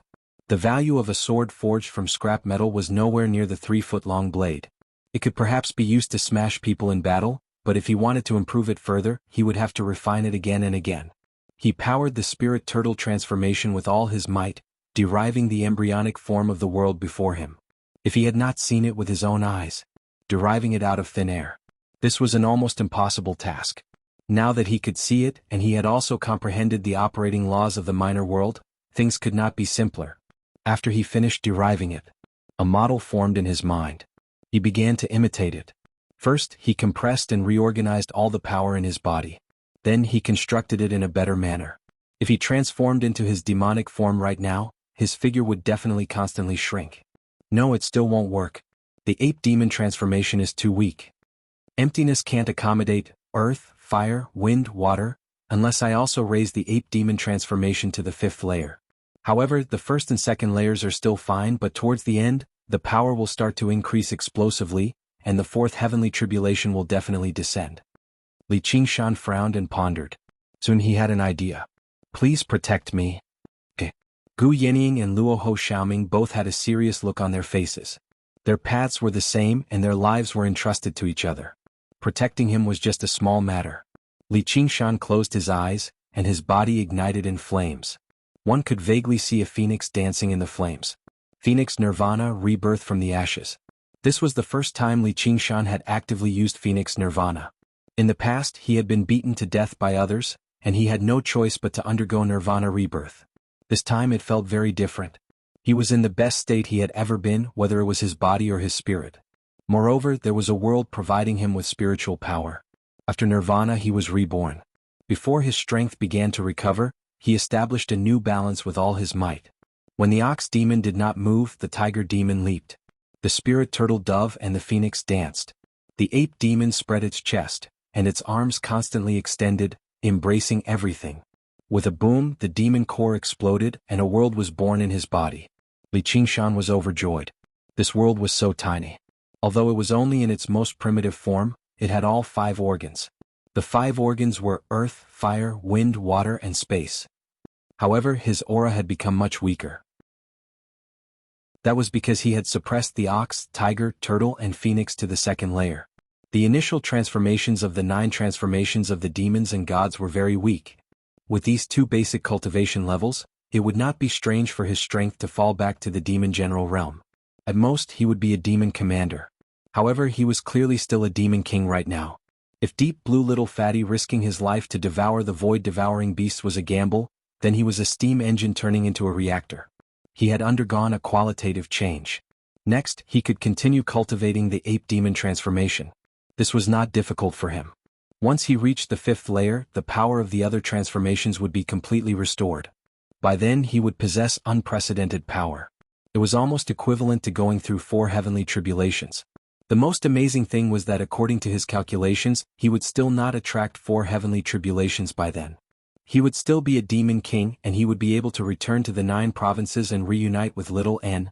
How is this possible? What kind of cultivation method is this? Luo Ho and Little Ming were shocked. This wasn't an aura that a fiend king could possess at all. Ordinary cultivators often had to rely on crossing tribulation in order to produce this kind of transformation. How could they jump up from where they were and immediately fly away? The 9 transformations of the demons and gods. Li Qingshan revealed the truth out of trust and confidence. He also wanted to understand the relevant information from Luo Ho Xiaoming. Brother Niu was not a nobody. Luo Ho Xiaoming thought for a while and shook his head. I've never heard of it.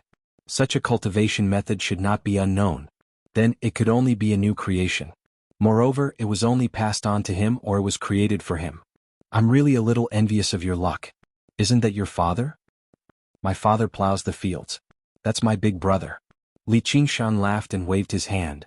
Devour, little fatty.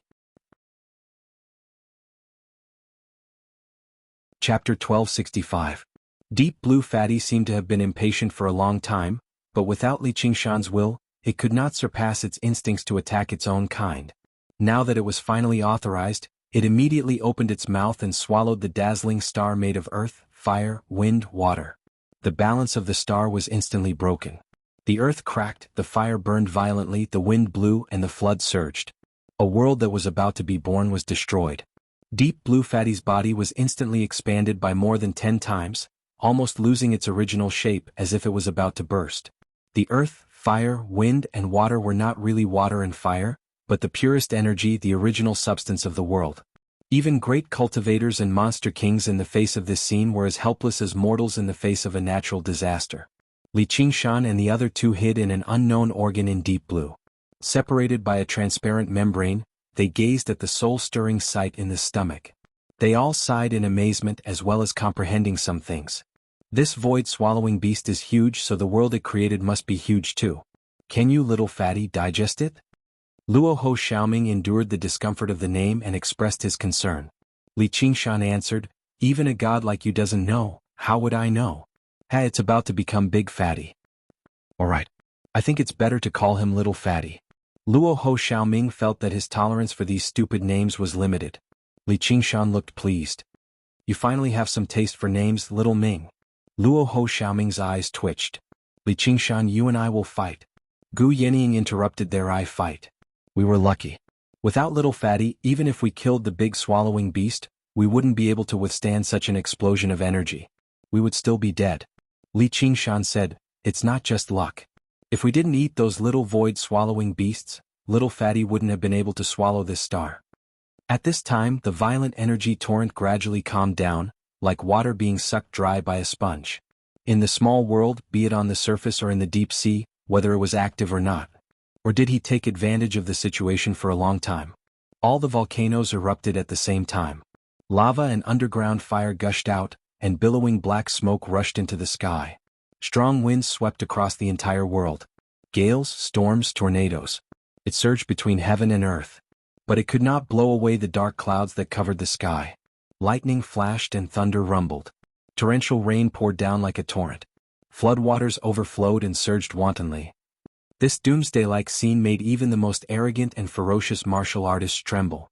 The ship was like a toy, being tossed up high by the waves and falling back down heavily, passing through the mountain-like waves. He felt as if he was sailing in the deep sea. Wu Taizhan personally manned the helm, but it was useless. The pirates behind him kept shouting, "Chivalrous lord, spare us." He couldn't help but think, could it be that my mother lied to me? Am I really her son? My dear father, stop messing around. Bang. A huge wave smashed the ship into pieces. Wooden fragments filled the sky as well as countless rare treasures. Wu Taizhan took a deep breath and found the statue of the woman. He leaped over and carried the statue into the sea. Li Qingshan didn't have the time to care about the changes in the small world. He wasn't the goddess of mercy who saved people from suffering. Everyone had their own fates. He was focused on how Deep Blue Little Fatty was sending the earth, fire, wind and water back to the small world. When Deep Blue Little Fatty was devouring the small space-devouring beasts, he tried to figure this out, but he couldn't see anything similar to a teleportation gate. It was the same now. There seemed to be an invisible channel between Deep Blue Little Fatty and the small world. It connected them together in a way that he couldn't understand. It was even closer than the connection between him and his mirror image. Just like how the 6 paths of reincarnation could connect all the worlds. After a while, the earth, fire, wind, and water disappeared. Deep Blue Little Fatty grew much bigger and more active. Li Qingshan shook his head. There were too many mysteries in the world. Perhaps he could only find the answers after he reached the 9 heavens. Fortunately, he didn't have to worry about losing contact with his mirror image anymore. He felt like he was still in the small world. The connection between him and his mirror image became very clear again. However, he felt a little regretful. It's a pity that I'm not strong enough. Otherwise, if I could absorb the earth, fire, wind, and water, I would be able to push the 4 transformations to unimaginable heights. However, it's all in the small world. I can keep it and slowly absorb it. Perhaps the small world couldn't be called a small world anymore. Not only had it become 10 times bigger, but the flow of time had also become much faster. Although it still couldn't compare to the 9 provinces, when it completely digested everything it had devoured, it would be able to accommodate a second heavenly tribulation. In the deep void, the great space-devouring beast was floating in the darkness, looking for new food. Suddenly, its body contorted violently and began to crumble, revealing deep blue little fatty within. Gu Yenying said, "The great space-devouring beast is dead. We've succeeded." Luo Ho Xiaoming also breathed a sigh of relief. They had finally escaped. Furthermore, their journey from now on was very secure. With the great space-devouring beast as a mount, there was almost no need to worry about any danger. Li Qingshan looked at the pieces of the great space-devouring beast's corpse floating in the void. He rubbed his chin and said, "Do you guys think that if we stay here, will we attract more great space-devouring beasts?" This was a very profitable business. The larger the small world became, the more abundant and pure spiritual qi he could obtain, and deep blue little fatty would also become stronger. Perhaps he could go to the demon domain in the future and devour Qiong Qi. Then he wouldn't have to worry about the 500-year promise anymore. Luo Ho Xiaoming mocked, "That's not something you can decide." As they spoke, deep blue little fatty had already started to eat, ignoring Li Qingshan's attempts to stop it. It devoured the great space-devouring beast's corpse in large mouthfuls. When the great space-devouring beast was destroyed, it was no longer seen as one of its kind. Although Li Qingshan could make the great space-devouring beast surpass its own instincts to attack its own kind with his status as the world god, he couldn't suppress its instinct to devour anything. After all, it was not an obedient pet. Li Qingshan shrugged. "Gluttons are always hard to stop, but we don't have the time to do that anyway. If we stay here any longer, little and will get anxious. Alright, let's return to the flight path first." Using the stars in the sky, he deduced his current location. In order to maintain the balance of the 5 powers in his body, he had no choice but to suppress his own power, causing his overall strength to weaken. Only his deduction ability had become stronger, which was a pleasant surprise. A moment later, Li Qingshan said, "Little fatty, start the teleportation." In the blink of an eye, deep blue little fatty appeared millions of miles away, back where they had been devoured by the great space-devouring beast. Floating astronomy. Chapter 1266. Gu Yenying said, "It's really convenient. I can save some energy." Luo Ho Xiaoming said, "The void-swallowing beast was born in the void and grew up in the void. Even if the Kunpeng had the power to travel through the void, it wouldn't be so comfortable." Li Qingshan said, "You two will be home soon." Luo Ho Xiaoming sneered, "Home?" Gu Yenying smiled, "Home. Even a bird needs a piece of sky. I admit that the 9 provinces is a bit small, but it's still better than here." Gu Yenying tilted her head and thought for a moment, "That makes sense." Li Qingshan pressed Luo Ho Xiaoming's shoulder, "And you'll go home sooner or later and take back everything that belongs to you." Luo Ho Xiaoming frowned then smiled again, "That's right. Don't forget to help me when the time comes." "Sure, but you'll probably have to help me fight first." Li Qingshan reached out his hand. Many years later, in the Azura field, Li Qingshan had made the same request for the same enemy, the Hungry Ghost Realm. And this time Luo Ho Xiaoming readily agreed, "No problem." He also reached out his hand. The 2 hands, one big and one small, held each other tightly. This was the meaning of a man's promise, a common enemy. Gu Yenying suddenly had a feeling that perhaps each other was their biggest gain, and this was also her gain. Because of different fates, she found people who could support each other. This was a great fortune. Li Qingshan shook his head and sighed, "But you're too useless now." Luo Ho Xiaoming said angrily, "Say that again." But he felt the billowing spiritual energy coming from the big hand, and he couldn't help but be stunned. Li Qingshan said seriously, "The small world has become bigger and the spiritual energy has become more abundant. Other than deducing the path, I don't need so much spiritual energy for now. From now on, I'll do my best to help you raise your cultivation. What do you think?" Gu Yenying didn't say anything. She stretched out her hand, and her slender fingers felt as sharp as an eagle's claw. Li Qingshan gently held her hand. Their eyes met. His tiger eyes were like fire, and his eagle eyes were like lightning. None of them were willing to retreat. Luo Ho Xiaoming rolled his eyes. He closed his eyes. Gu Yenying closes her eyes and starts to refine the Reiki. Li Qingshan smiled triumphantly and began to deduce the next path with all his might. He no longer mobilized just the spirit turtle's power. Instead, it was the newborn world within his body. This was the true secret behind the improvement of his deduction ability, because it originated from the 9 transformations of demons and gods. Li Qingshan named it the heart of the gods and demons. In the small world, the sun was shining brightly, and the blue sky was filled with white clouds. The seagulls were chirping and the atmosphere was peaceful. Even the sea regained its calmness. The long and winding coastline was full of debris that was swept up by the waves. Wu Taizhan carried the heavy statue and walked to the beach step by step. He fell to the ground in exhaustion, but he forced himself to stand up and looked around. Where is this? I don't remember there being such a big island in the nearby sea, and it's so barren. The woman's statue's moving voice resounded in his mind. This is not an island, but a continent. Wu Taizhan was used to seeing many strange things on the sea. A statue that could talk did not seem too strange to him. Impossible, there is only one continent in the world. Wait, since there can be a new island, why can't there be a new continent? At this time, the plants on the barren land began to sprout and grow at a speed visible to the naked eye. The woman's statue was also silent. She was born in the apocalypse and the spiritual energy was scarce. This was an aura she had never felt before. The spiritual energy might not be pure, but it was full of vitality, like a newborn baby with endless possibilities. Above the vast sea, a new continent was formed. It was more than 10 times bigger than the original continent, and it was quickly dyed with a new layer of green. Sigh, the many islands have already made this sea full of bloodshed, and now a new continent has appeared. This is really, really great. Long live the Hero King. The woman's statue asked, who is the Hero King that you keep talking about? The greatest person in history. The woman's statue was silent again. Thinking about it, he was just a powerful native of this small world. How could he be considered a great person? However, it was I, a native, who saved you. Who are you? The woman's statue asked. She did not expect that someone could directly pry into her mind. I am Li Qingshan. Li Qingshan was originally observing the changes in the small world, and the vitality that sprouted on the new continent made him understand something.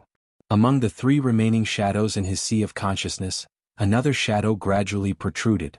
He immediately held his breath, waiting for the new change of the 9 transformations of demons and gods. But perhaps his understanding wasn't enough. The shadow didn't really appear in the end.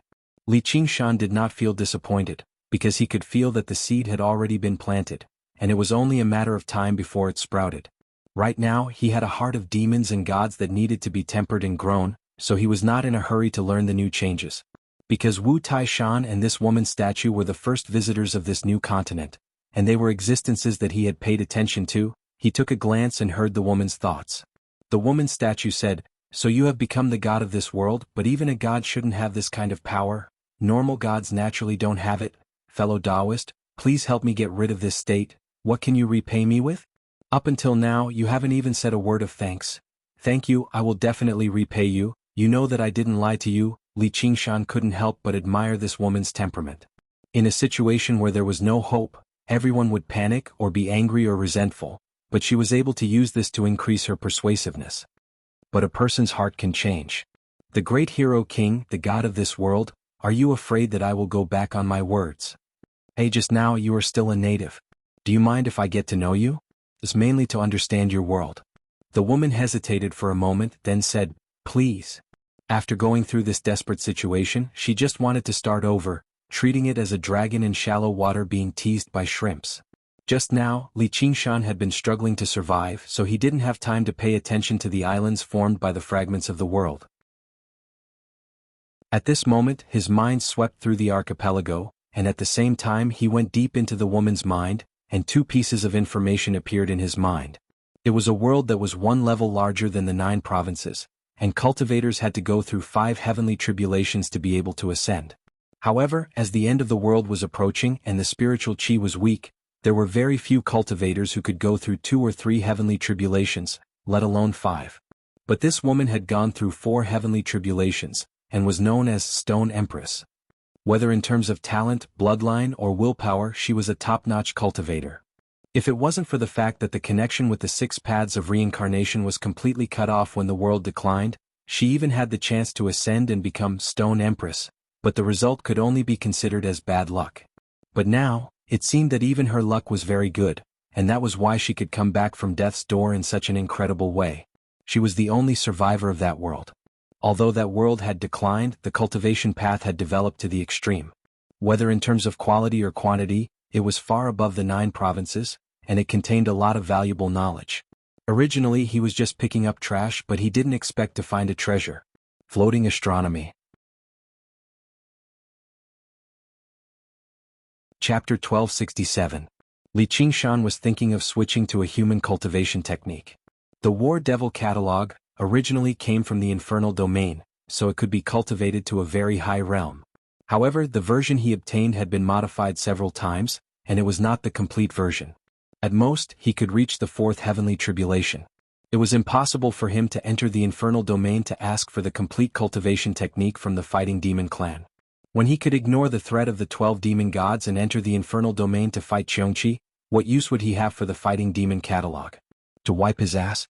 In terms of practicality, although war demon possession was a very good move, after he condensed the heart of the fiend god in his body was balanced, and the 5 transformations had become one.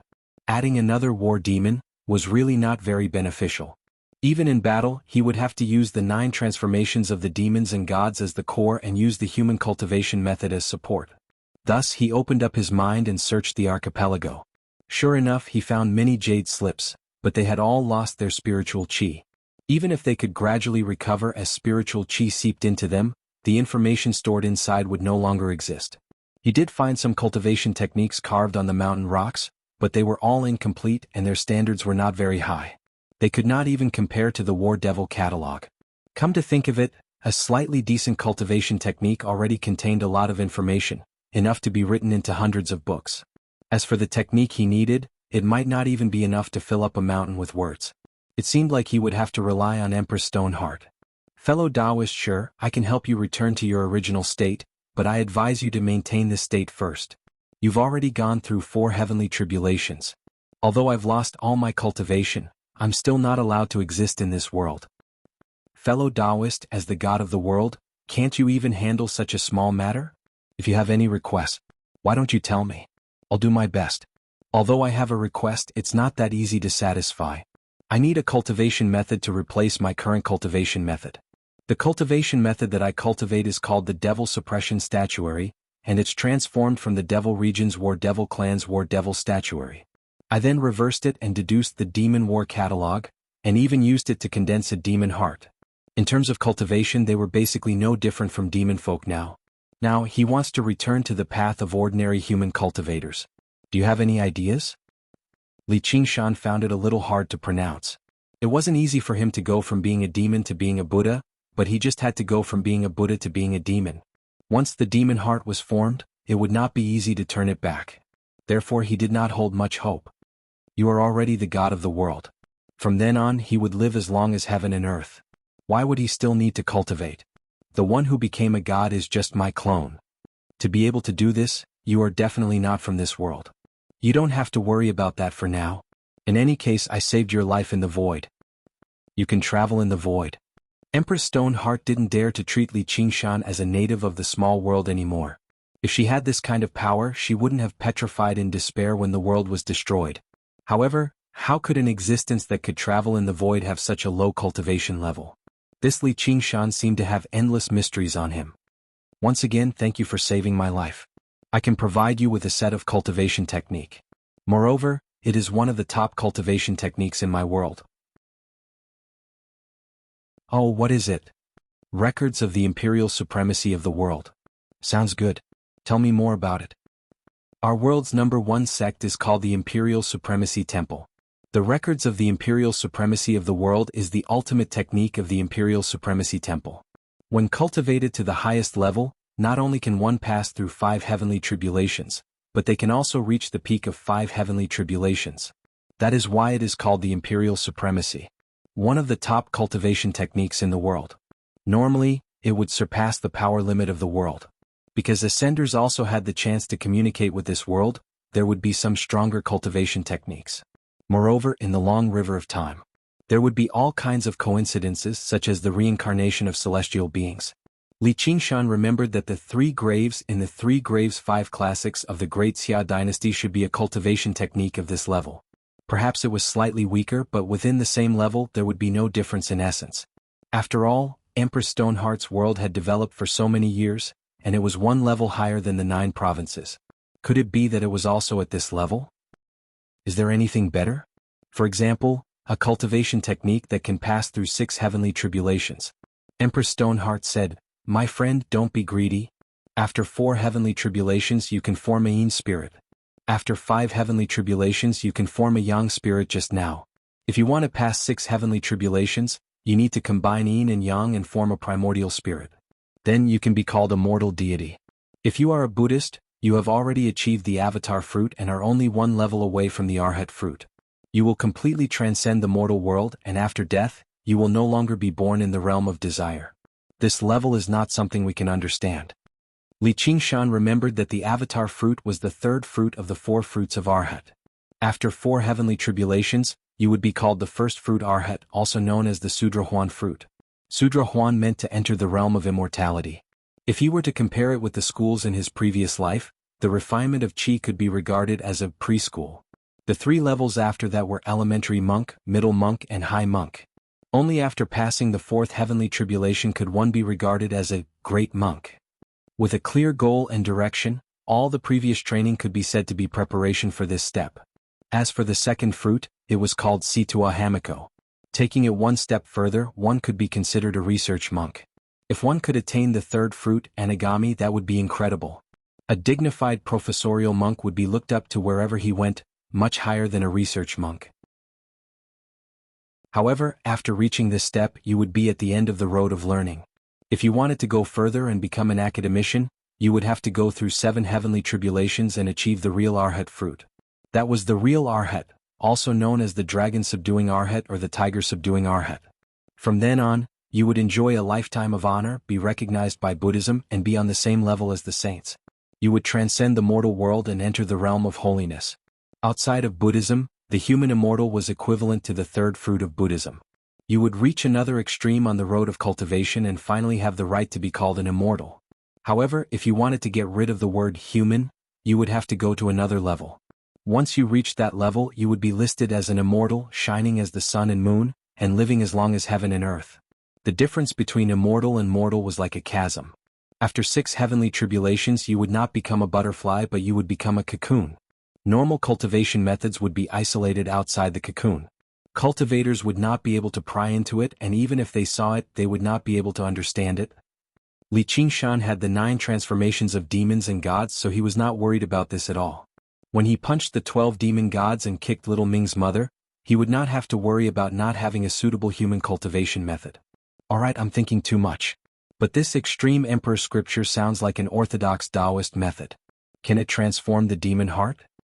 It can't at first, but later on, the extreme emperor temple turned into the devil and turned it into the extreme emperor records of world destruction, which pursued extreme destructive power. You can start cultivating from this method first, and then you can enter the Tao from the devil. Li Qingshan sighed in his heart. She was indeed the top figure of a world. Something that he thought would be very troublesome was actually so simple when she said it. This was probably because the cultivation path of that world had developed to the extreme. He was also a little curious. Since the extreme emperor temple is the #1 sect in the world, why did it turn into the devil? Did it want to unify the world? How did this method end up in your hands? It would be great if the extreme emperor temple only wanted to unify the world. Because the spiritual chi of heaven and earth was insufficient, the extreme emperor temple allied with the 9 major sects and destroyed all the other sects and itinerant cultivators. During this period the alliance was divided and there were many battles. They wanted to attract the Azura Tao to descend, but the Azura Tao never descended. Later on, the 5 major sects joined forces to defeat the extreme emperor temple, and this method spread. From then on, everyone understood that our world had been completely cut off from the 6 paths of reincarnation. Even if we gathered spiritual chi, it would be useless. At that time, methods were no longer valuable, and even mortals could come into contact with many. If you want, I can give you a few more methods that are not weaker than this. At this point, Empress Stoneheart's steady and calm state of mind trembled a little. Under the shadow of the apocalypse, the war lasted for thousands of years. More than half of the cultivators in the world died in battle, and 9 out of 10 mortals died. It was an indescribable tragedy.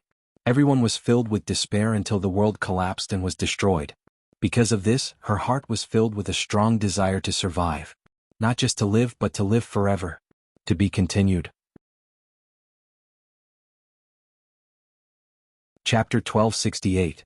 Li Qingshan said, "Then please pass these 2 cultivation methods to me, fellow." The complete cultivation method of the Imperial Polarities records of the world appeared in Empress Stoneheart's head.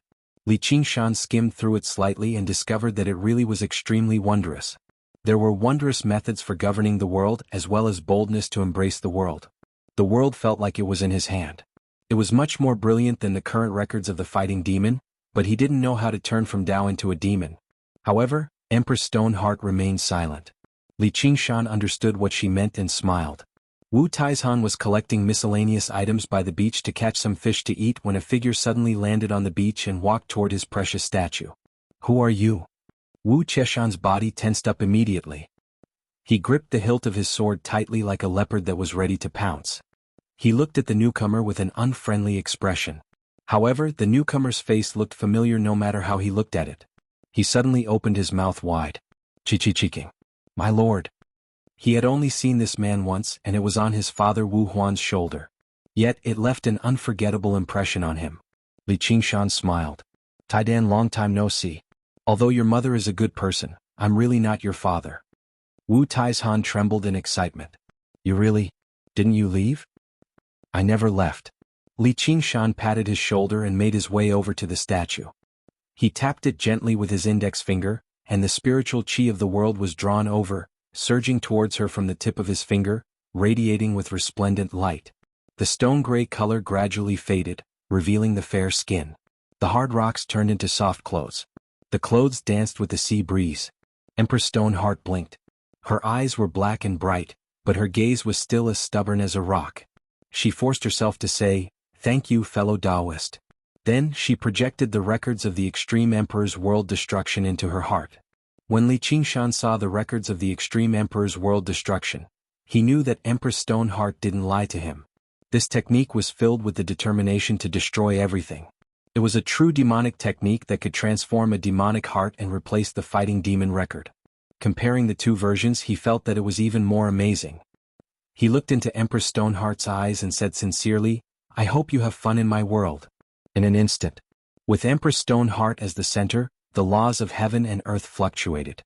As the god of the world, Li Qingshan gave her blessings so that she would no longer be rejected by heaven's will and could walk freely in the world. Empress Stoneheart heaved a sigh of relief. His tone became more sincere. "Thank you. The reputation of the chivalrous king is well deserved." Even though his heart was as firm as a rock, he was just meat on someone else's chopping block. The other party practiced the cultivation method of demon folk too, so his temperament was unfathomable. It was truly unpredictable. Only now could he confirm the other party's goodwill. It was rare to feel such kindness in the post-apocalyptic world. "You're welcome. It's fate that brought us together." This was also his fortune, and he might become a great help in the future. On second thought, she was really too weak now. Although she had his blessing, it was hard to guarantee that nothing would happen to her. It was impossible for him to pay attention to her all the time. "I'll find another protector for you. Iron Egg, come here."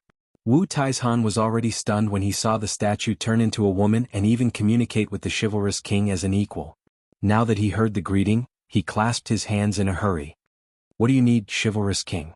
Li Qingshan smiled. "You owe me your life." Wu Taizhan recalled what happened on the ship. He smiled too. "I'll do anything for you." Li Qingshan said, "Protect her for a while for me. It shouldn't take too long."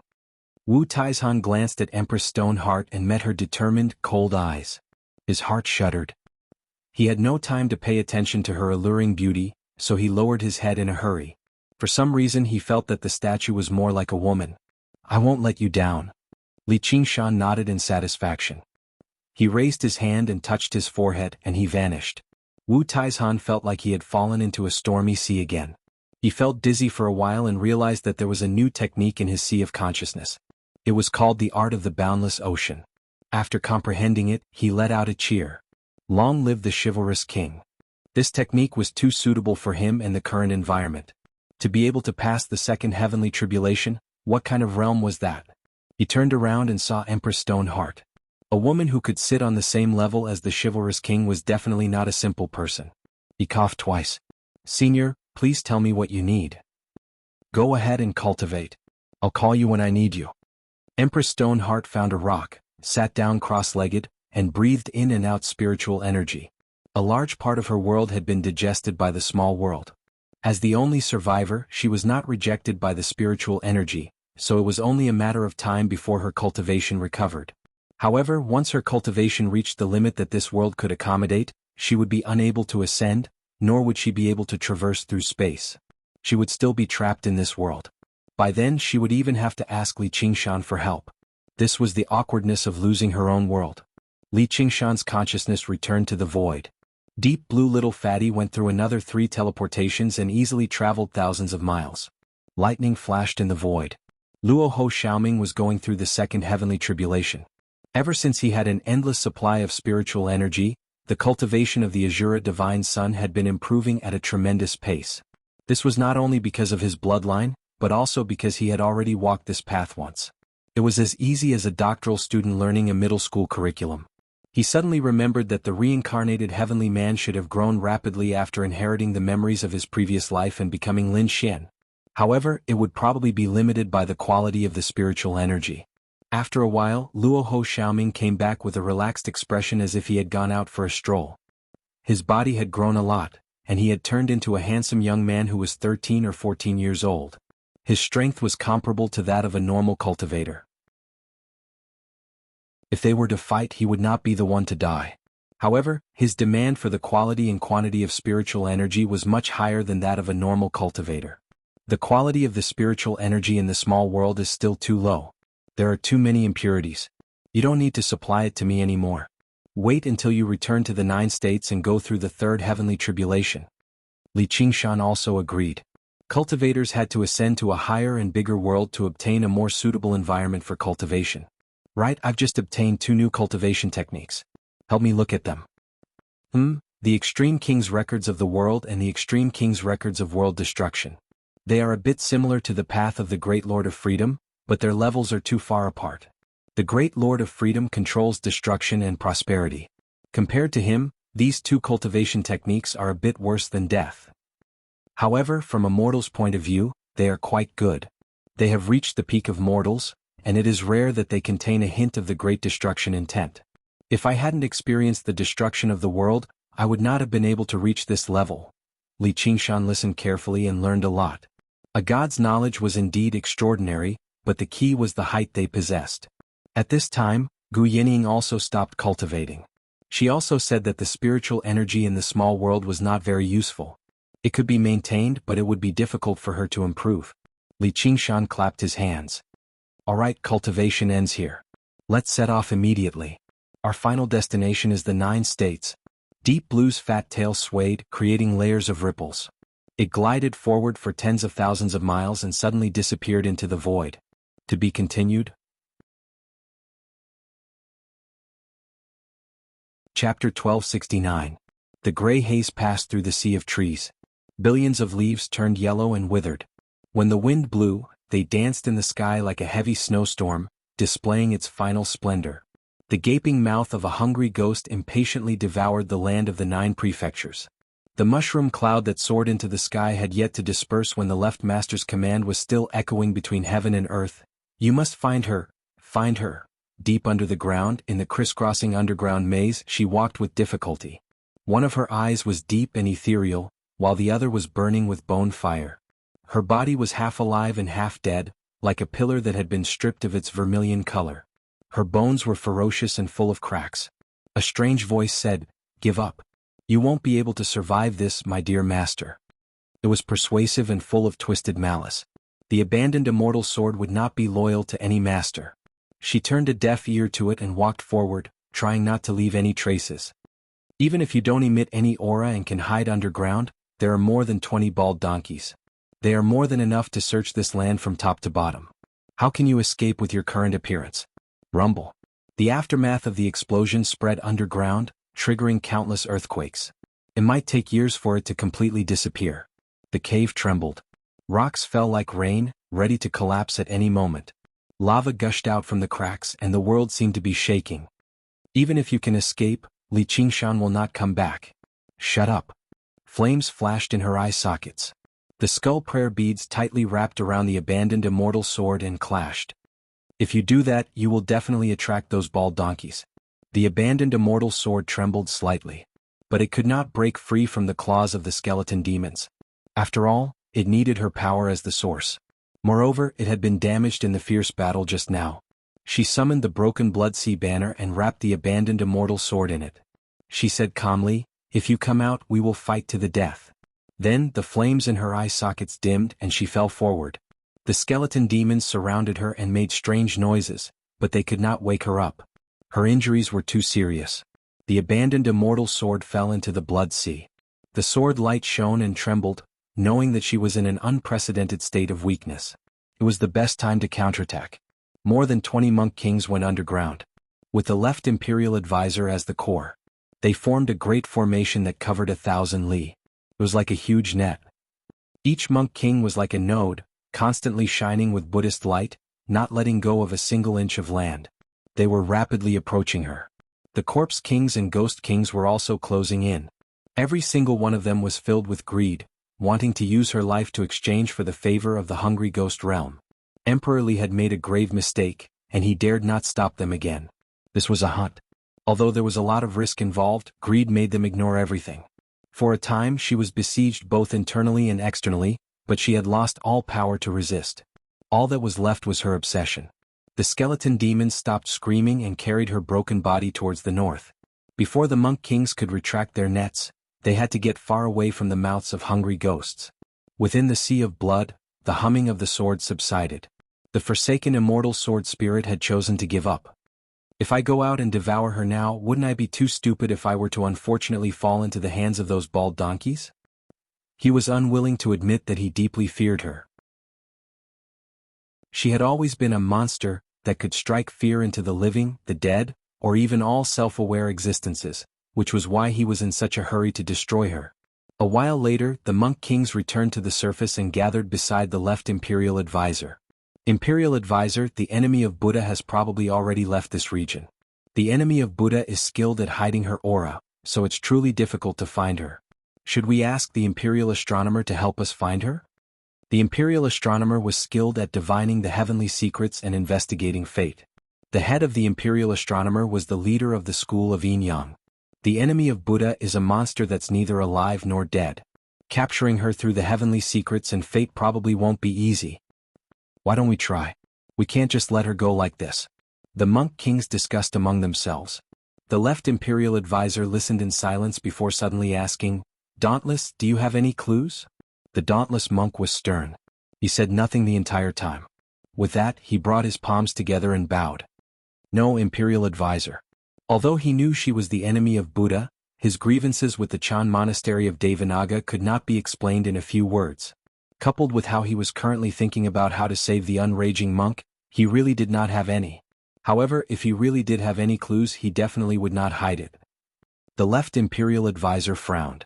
Right now, the imperial astronomer was dealing with something major, so it was impossible for them to split their attention to help him search for her. This matter was extremely important. Even the invasion of the hungry ghost realm had to wait, let alone a measly enemy of Buddha. As a result, he led the monk kings to expand the search area, searching in all directions. They expanded the search area to a radius of 10,000 kilometers, but they still found nothing. The left imperial advisor said, "The enemy of Buddha is heavily injured, so she must find a place to heal. Who does she trust the most?" The dauntless monk said, "Li Qingshan. Probably only Li Qingshan. It's that wretched demon who fought against the crown prince of Si Qing, the unraging's good disciple. Where is that wretched demon right now?" "I don't know." "You don't know?" "Ever since her battle against the king of feathermen by Chen, she vanished. Perhaps she's no longer in this world. I remember that the wretched demon and the enemy of Buddha have a dwelling in the Chain Mountains within the Rui Commandery of the Green Province," the left imperial advisor said in thought. In order to hunt down and kill the enemy of Buddha, he had made sufficient preparations. However, that's only a small mountain. Its spiritual qi is weak, so it's been abandoned a long time ago. It's nowhere near enough to defend against her. The dauntless monk understood the geography of the Green Province. Let alone a small mountain, even the entire chain mountains were not a particularly good place for cultivation. In the past, all the famed mountains and great rivers had been occupied by sects of various sizes, which was why cultivators established dwellings there. Now that the Green Province had suffered repeated disasters, many mountains and rivers had been emptied out.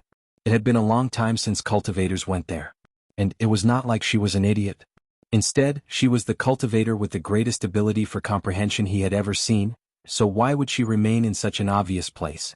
It was exactly because the left imperial advisor knew this that he did not rush off to the Chain Mountains immediately. The other monk kings also found it impossible. Perhaps the Banyan Tree King is protecting her, or maybe it's the city amongst the clouds. She might still be deep underground, hiding in the flames of the earth. The interference from the underground magnetic field is too great, so we can't find her. The left imperial advisor said, "The enemy of Buddha cannot tolerate all living beings. She won't believe these people, and it's even more impossible for her to remain deep underground in her current state." He made up his mind. Let's go to the Chain Mountains. Home, wasn't it the safest place for people? It was the only place where they could find comfort after suffering all the pain in the outside world. Among the undulating mountains, this lonely little peak seemed so ordinary. However, the three words Qing Zhao's home on the stone wall retained an unforgettable memory. This was their home. Floating astronomy. Chapter 1270. Outside the commandery city of Rui, the headquarters of the Hawkwolf Guard. The eagle spread its wings on top of the white robe, and a silver eagle emblem hung on the waist. This was Gu Yenying's attire that never changed. It was also the uniform of one of the three pillars of the Rui Commandery, the White Hawk Commander. Gu Yenying had already left for a long time, and the imperial daughter Si Bao had also been summoned back to the imperial court. The current successor was still a woman, the only disciple of Gu Yenying, the former White Wolf Commander, and the current White Eagle Commander, Chen Rongji.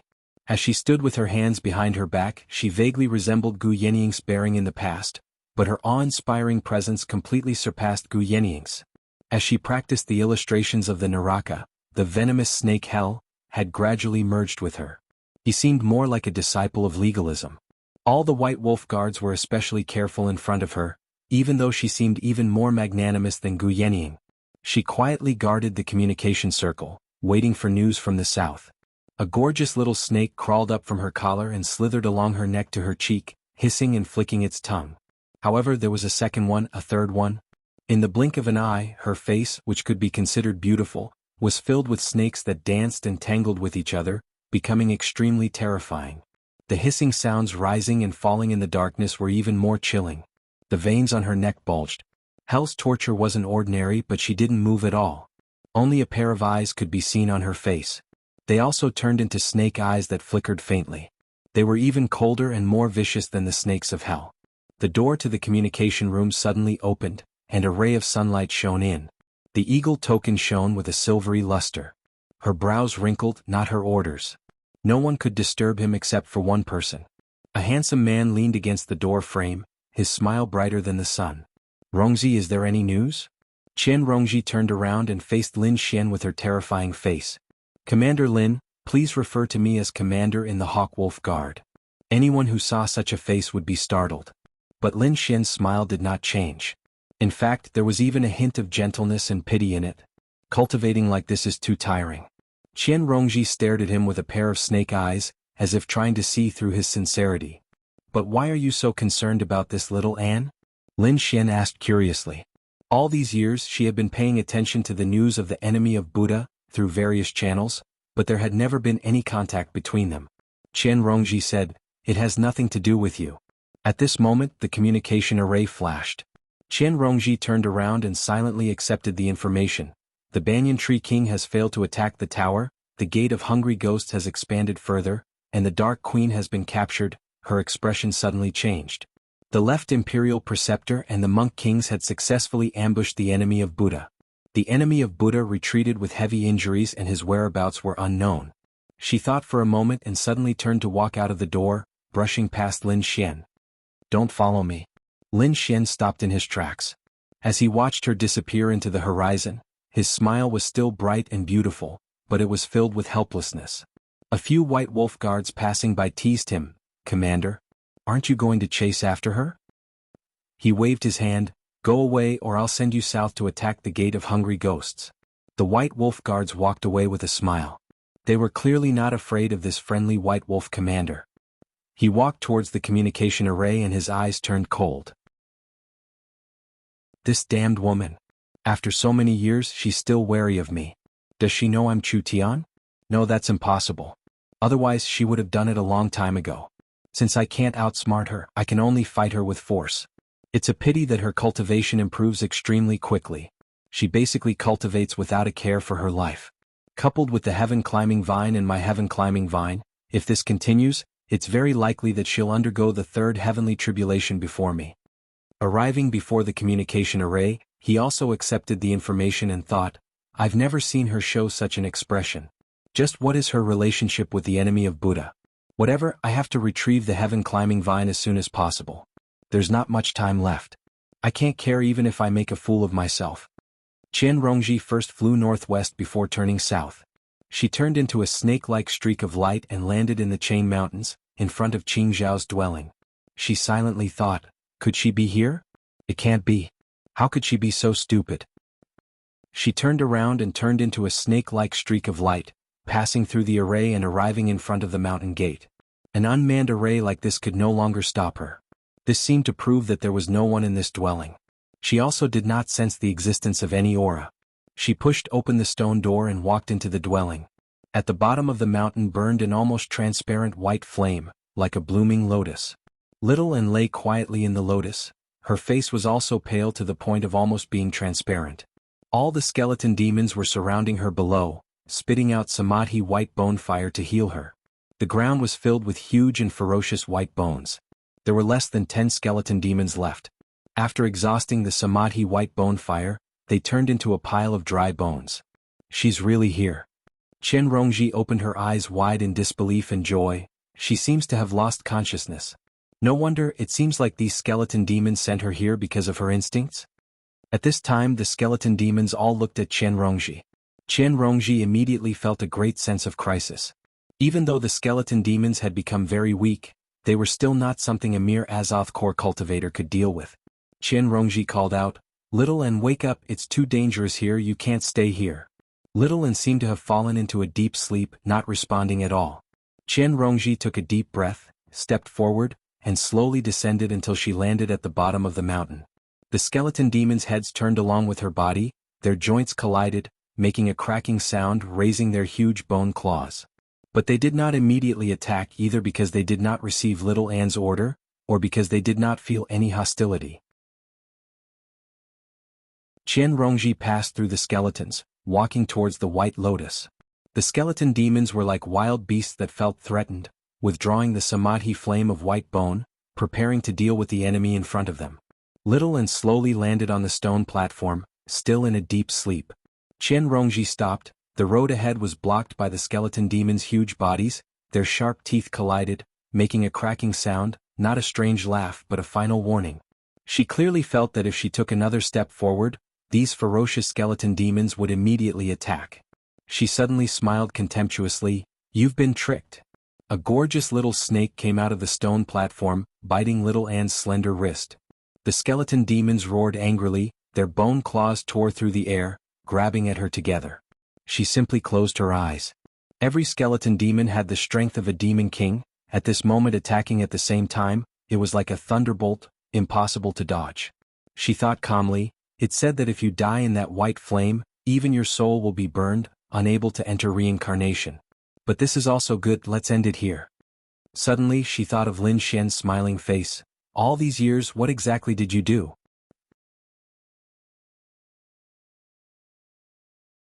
Chapter 1271. More than 20 beams of golden light streaked across the sky and stopped in the sky above the Lianyu Mountains. Master of the Left looked down at the undulating mountain range. His eyes focused as he looked past the 8 gates array of golden locks and locked onto the 3 words Qing Zhao's family. "Fearless, is this the cave abode of the foe and the demon?" The dauntless monk said, reporting to the imperial preceptor, "I don't know. Perhaps he is." Fellow Taoists, please lend me a hand. The left master slowly raised his wooden fish hammer. The monk kings put their palms together and chanted the name of Buddha. The golden light gathered on the body of the left master and condensed on the wooden fish hammer. It was even brighter and more dazzling than the sun. As fellow Buddhist cultivators, even though they belonged to different sects, they were still of the same breath and branches. Based on this point alone, it was far more powerful than the combined forces of more than 20 great cultivators. Moreover, with the left imperial preceptor, a top-notch powerhouse of the present age, overseeing the situation, he could easily utilize this frightening power. Even if little N was in his best condition, it would still be difficult for him to face it head-on, let alone now that he was heavily injured. Amitba. The left imperial preceptor gathered enough strength before he threw the wooden fish hammer down with all his might. In an instant, it was as if the sun had fallen on the mountains. Wherever the light shone, the forest would be set ablaze. It was 100 times more violent than the sneak attack on Little N. The 8 gates formation of golden locks shattered like a thin piece of paper. The sun set on the lonely peak, and the 3 words Qing Zhao's home melted in the golden light. Boom. Tens of thousands of golden lights illuminated the world, and the surrounding dozen or so mountain peaks collapsed in an instant. Countless mountain peaks collapsed, and the entire Chain Mountain range was turned into a mess, burning with raging flames. The golden light dissipated and the sky turned blue. Qing Zhao's abode had already disappeared from this world. Not a single trace was left. Perhaps there was nothing that could not be erased. Regardless of whether it was a mountain or a memory, it would always gradually fade with the passage of time until it was as if it had never existed. What is home? State Preceptor, it seems like the enemy Buddha isn't here. Amitba. In this old monk's opinion, no matter where the enemy of Buddha is recuperating, it won't be here. The monk kings discussed among themselves. Even though they respected the left imperial preceptor. But everyone was in the same realm. Buddhism also emphasized the equality of all living beings, so it was not to the extent of not daring to speak.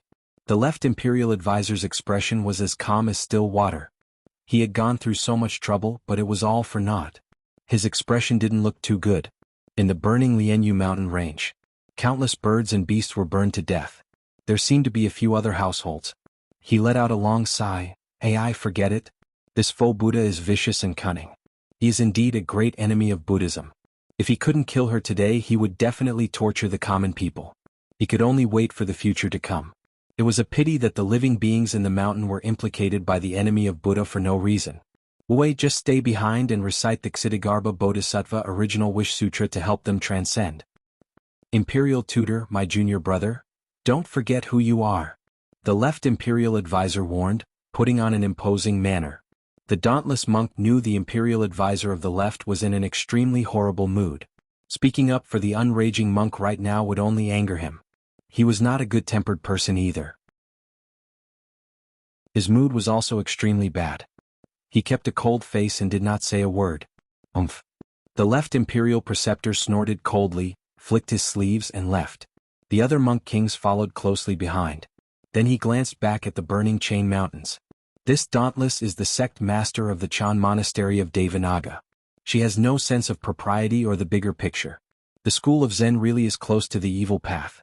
Though, after heavily injuring the faux Buddha this time, she probably won't be bold enough to cause any more trouble. It won't be too late to deal with her once we're done with that. The dauntless monk gazed at the burning mountains with a frown.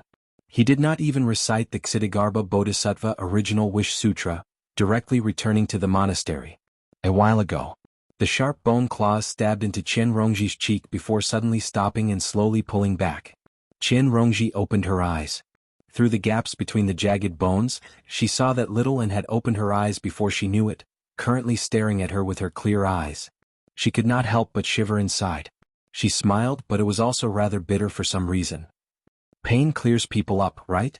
Little N raised her arm and looked at the 4 marks on her wrist, nodding seriously. With a wave of her hand, the skeleton demon turned back into prayer beads and returned to her wrist, except it had become very sparse. With another wave of her hand, the huge pile of bones on the ground all turned into samadhi flames of white bone again, which she sucked into her mouth. Looking inside herself, her white bones were covered in cracks. The wounds would not heal so easily, but at least she seemed much better on the surface. She extended her hand into the Blood Sea banner and grabbed the hilt of the forsaken immortal sword before grabbing Qian Rongji's hand and fleeing underground. Soil and rock flashed past quickly. Chen Rongji's mind was in turmoil as she stared at her back. Something seemed to fill her chest, yet it was also empty. At this moment, a great rumble rang out underground and the ground shook. Little An stopped and raised her head. She seemed to see the destruction of Qing Zhao's dwelling. She clenched her fists. A while later she lowered her head. "Thank you. Your injuries, are you all right?" Chen Rongji seemed to have lost her usual glib tongue. Sometimes sincerity was more difficult than lies. Little An shook her head lightly and sat down on a rock. Though she was still expressionless, she seemed tired and lonely. Chen Rongji was instantly at a loss, not knowing what to say. After some thought, she sat down on the ground next to her. Suddenly, she extended her hand in front of her. A dark green vine grew out of her palm. The strong branches extended into the air, extending to some unknown place. Little An's eyes were also attracted by this wondrous plant. He asked, "You got this from Chu Tian?" Chen Rongji smiled. "You still remember Chu Tian? He's still alive. He's called Lin Xian now." Little An's calm words were like a bolt of lightning striking Chen Rongji's heart. She muttered, "So that's how it is, so that's how it is. Why didn't you tell me before?" "Qingshan didn't let me." Little An pursed her lips and revealed a rare human-like expression. Therefore, Chen Rongji couldn't blame her for hiding it in the past at all. "Okay, then why are you saying it now?" He didn't think that she had the concept of gratitude. Even if she did, she probably wouldn't go against Li Qingshan's wishes for such a small matter. "I'm going to do something that Qingshan doesn't want me to do." Little An's expression was a bit gloomy as he looked at the ground. "I don't know if he will forgive me." "Is this all for him?" "Yes." "Then he will definitely forgive you." "Really?" "It's true." "Thank you. I'm leaving now." Little An's gratitude was more sincere. "What about you?"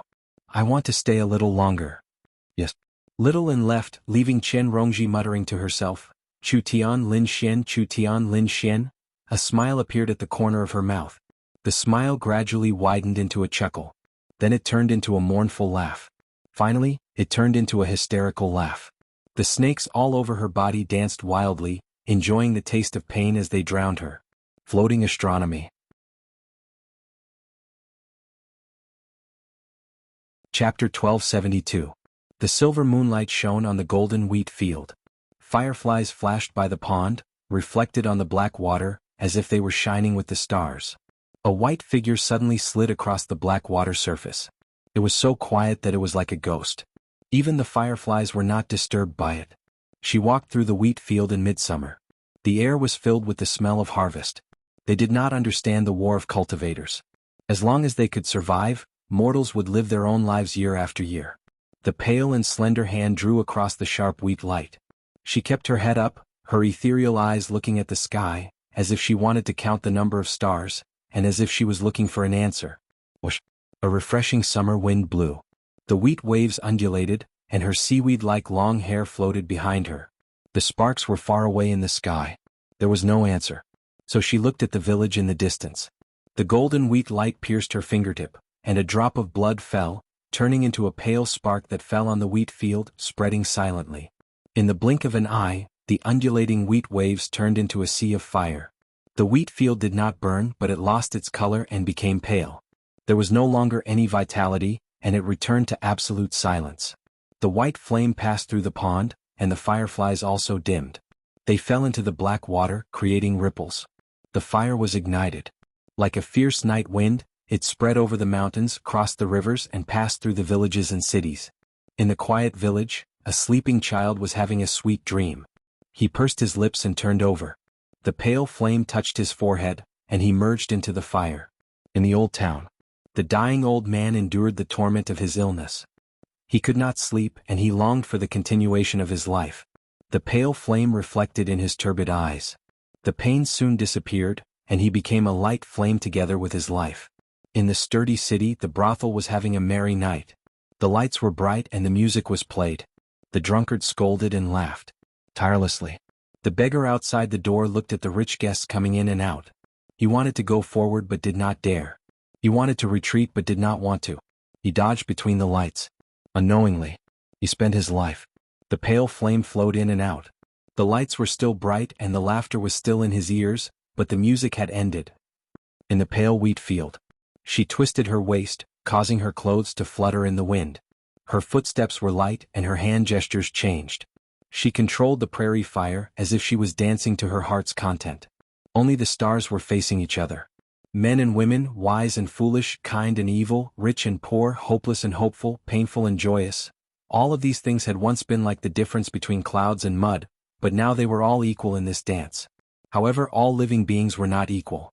Even in the face of death, there would always be cultivators who were unwilling to accept their fate. They wanted to surpass all living beings, occupying famed mountains and blessed lands, laying down great formations to stabilize the mountain gates. Not even the pale white flames could invade. Standing under the silver moonlight, she turned around and raised her arms. The bell trembled, her black hair fluttered, and her prayer beads scattered. She disappeared into the mountains. With a thought, the sword light soared, twisting and turning before disappearing into the void. Thus, the mountain gate was broken, the great battle formation was destroyed, and all living beings were wiped out. When the sun rose from the east, there were no longer any living beings within a radius of 1,000 miles, whether it was the tiniest insect or the strongest cultivator. In the faraway village, there was no smoke rising from the chimneys, and there were no cries of chickens or barks of dogs. The cities further away became empty. Everything maintained its original appearance as if nothing had ever happened. The stars faded, the dance stopped, and the flames receded. The cracks in her white bones healed inch by inch. She raised her wrist and a prayer bead appeared on it. The path of white bone and great beauty showed faint signs of breaking through again. This was the first time she had put the path of white bone and great beauty's purpose into practice, as well as the first vow, the vow to kill all living beings. It was as if she had been freed from invisible shackles. The effects were unexpectedly good. The ocean did not care about the small streams, which was why it was so deep. It was just like how while the flesh, blood, and souls of mortals could not compare to those of cultivators, they were much more numerous, making it much easier to kill them. There were also soul essences in plants. Every bit was insignificant, but they could be turned into sparks that could ignite a prairie fire. Perhaps this was the true path of white bone. In the azure sky, a black dragon warship flew across the horizon. The governor of Yong looked down at the barren land of 500 kilometers below. He had been in disbelief when he received the news, but he had no choice but to believe it now. He gritted his teeth and said, "Foe of Buddha." The honorable guests behind him fell silent. They could not believe that a cultivator could do something like this.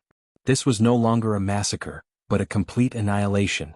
In the past, the soaring locust king had also turned the green province upside down, devouring countless living beings. However, that was after a very long time of preparation and the swarm had snowballed. Even after the swarm had grown to a certain size, it was impossible for it to turn 500 kilometers into barren land in a single night. The soaring locust king did not dare to show himself easily. Great cultivators could kill millions of locusts with a raise of their hands. No matter how severe the disaster was, it was very difficult for it to threaten them. Regular cultivators could protect themselves. However, at this moment even they felt deeply threatened. An honorable great cultivator said hesitantly, "Your Majesty, I heard that the left imperial advisor and 20 monk kings failed to kill the foe of Buddha even after ambushing her. As the governor of Yong, how can I ignore this? Look, she's right there. Fellow Taoists, prepare to attack. I heard that she seems to be injured. This might be a chance, the only chance." She gazed at the black ship in the distance. Just when she was about to move, a tender, green sprout grew, turning into a banyan tree. The branches swayed and the leaves rustled. The great banyan tree king's sorrowful face appeared on the tree trunk. "Stop. Little and I beg of you, you're making an enemy of the world." Even with his unprecedented extrapolation, he had still underestimated her terror. This flame was practically born for annihilation, destroying all living and dead alike.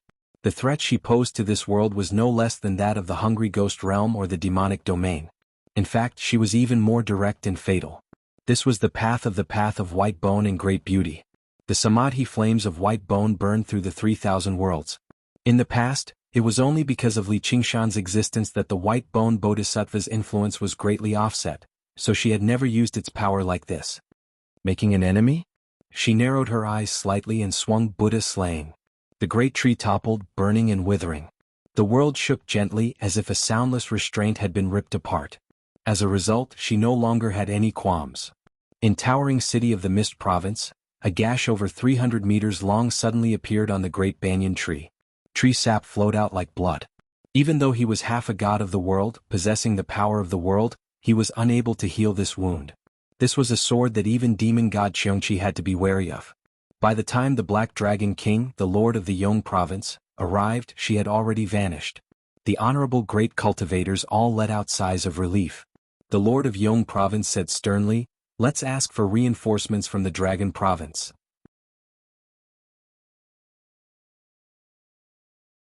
Chapter 1273. Just when the governor of the Yong province sent a request for reinforcements to the Dragon province, his face suddenly changed. He used a technique to peer into the atmosphere and saw that the morale of the people in the eastern part of the Yong province was rapidly plummeting. Even disasters like droughts, floods, and plagues would not be so intense. "She's in the east. Your Majesty, what should we do?" The governor of Yongzhou pondered for a long time before letting out a long sigh.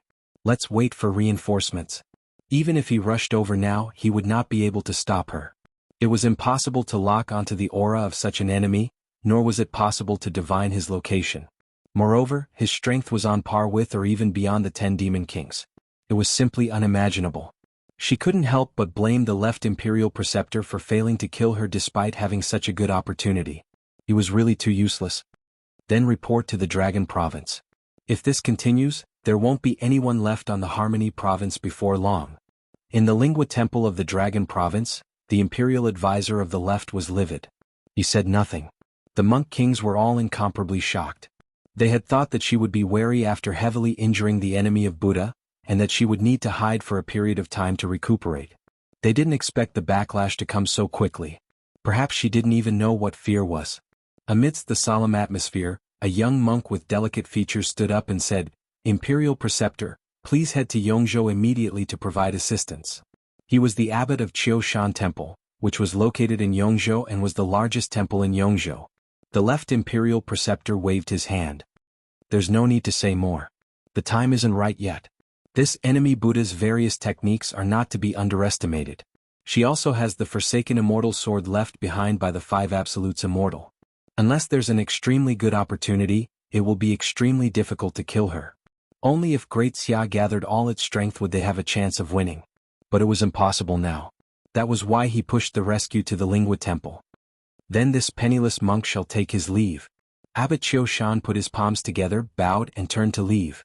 "It's useless for you to go back. You might even lose your life," the left imperial preceptor said in a low voice. Now that a great change was imminent, he didn't summon the monk kings from all over just to deal with the enemy of Buddha. Abbot Qiushan was a rare talent in Buddhism. He had gone through 3 heavenly tribulations in less than 300 years. He had a bright future ahead of him. Abbot Qiushan said, "My Qiushan temple has been worshipped by the people of Yongzhou for 10,000 years. I am the abbot. How can we abandon it?" The left imperial advisor scolded, "Idiot! Narrow-minded." Abbot Qiushan had already left the courtyard, flying through the air. The other monk kings looked at each other. Many of them didn't agree with the left master. The enemy of Buddha was a great enemy of Buddhism. Even if he didn't have enough power and the chances weren't high, he had to go all out. For the sake of the world, how could she be allowed to slaughter the common people so wantonly? The left imperial preceptor's anger intensified as he flipped his right hand. He held onto the wooden fish and swung it lightly.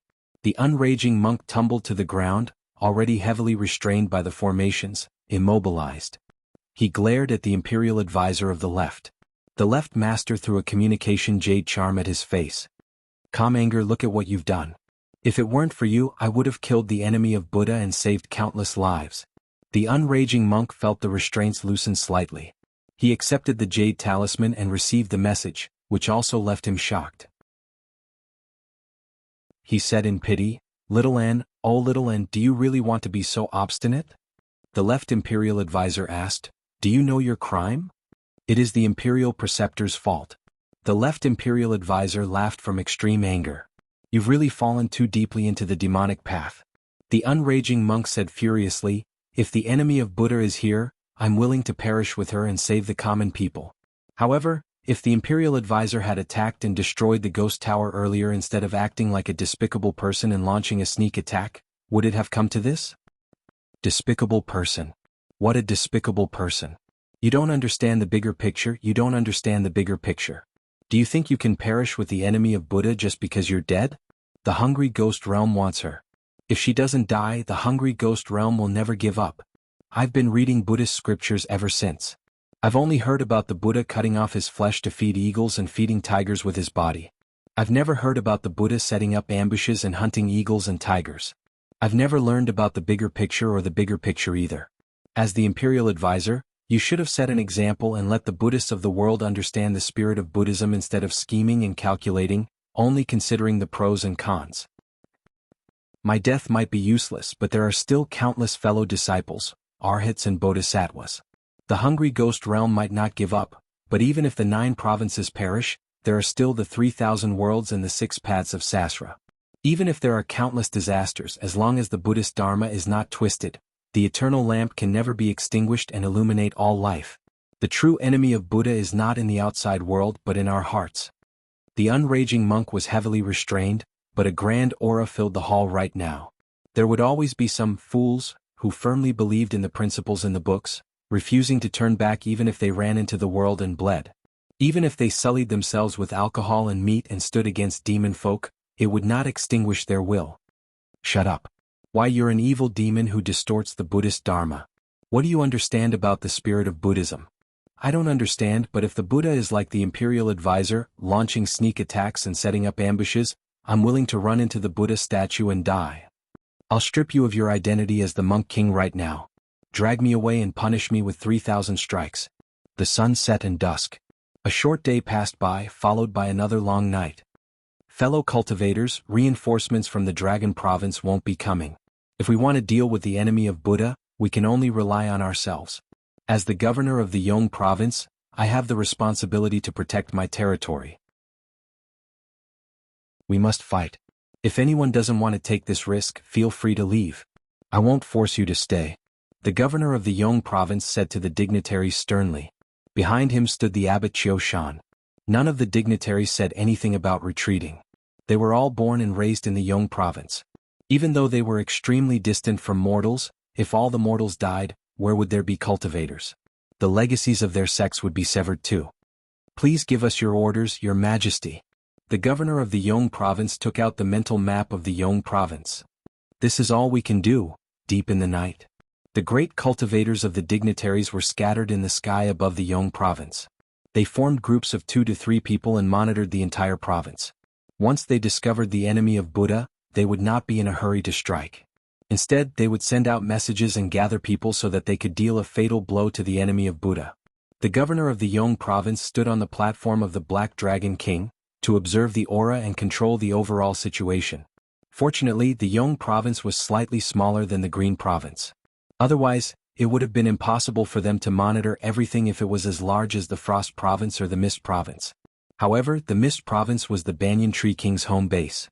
The Frost Province was frigid and sparsely populated, so she had never made it her first choice. Your Majesty, there's fire in the east. The governor of the Yong Province received the news and immediately gazed towards the east. Sure enough, the morale of the people had declined.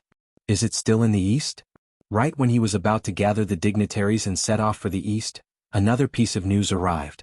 Your Majesty, there's fire in the northwest too. There's fire in the south too. For a moment, the Samadhi flames of white bone lit up everywhere in the Yong Province.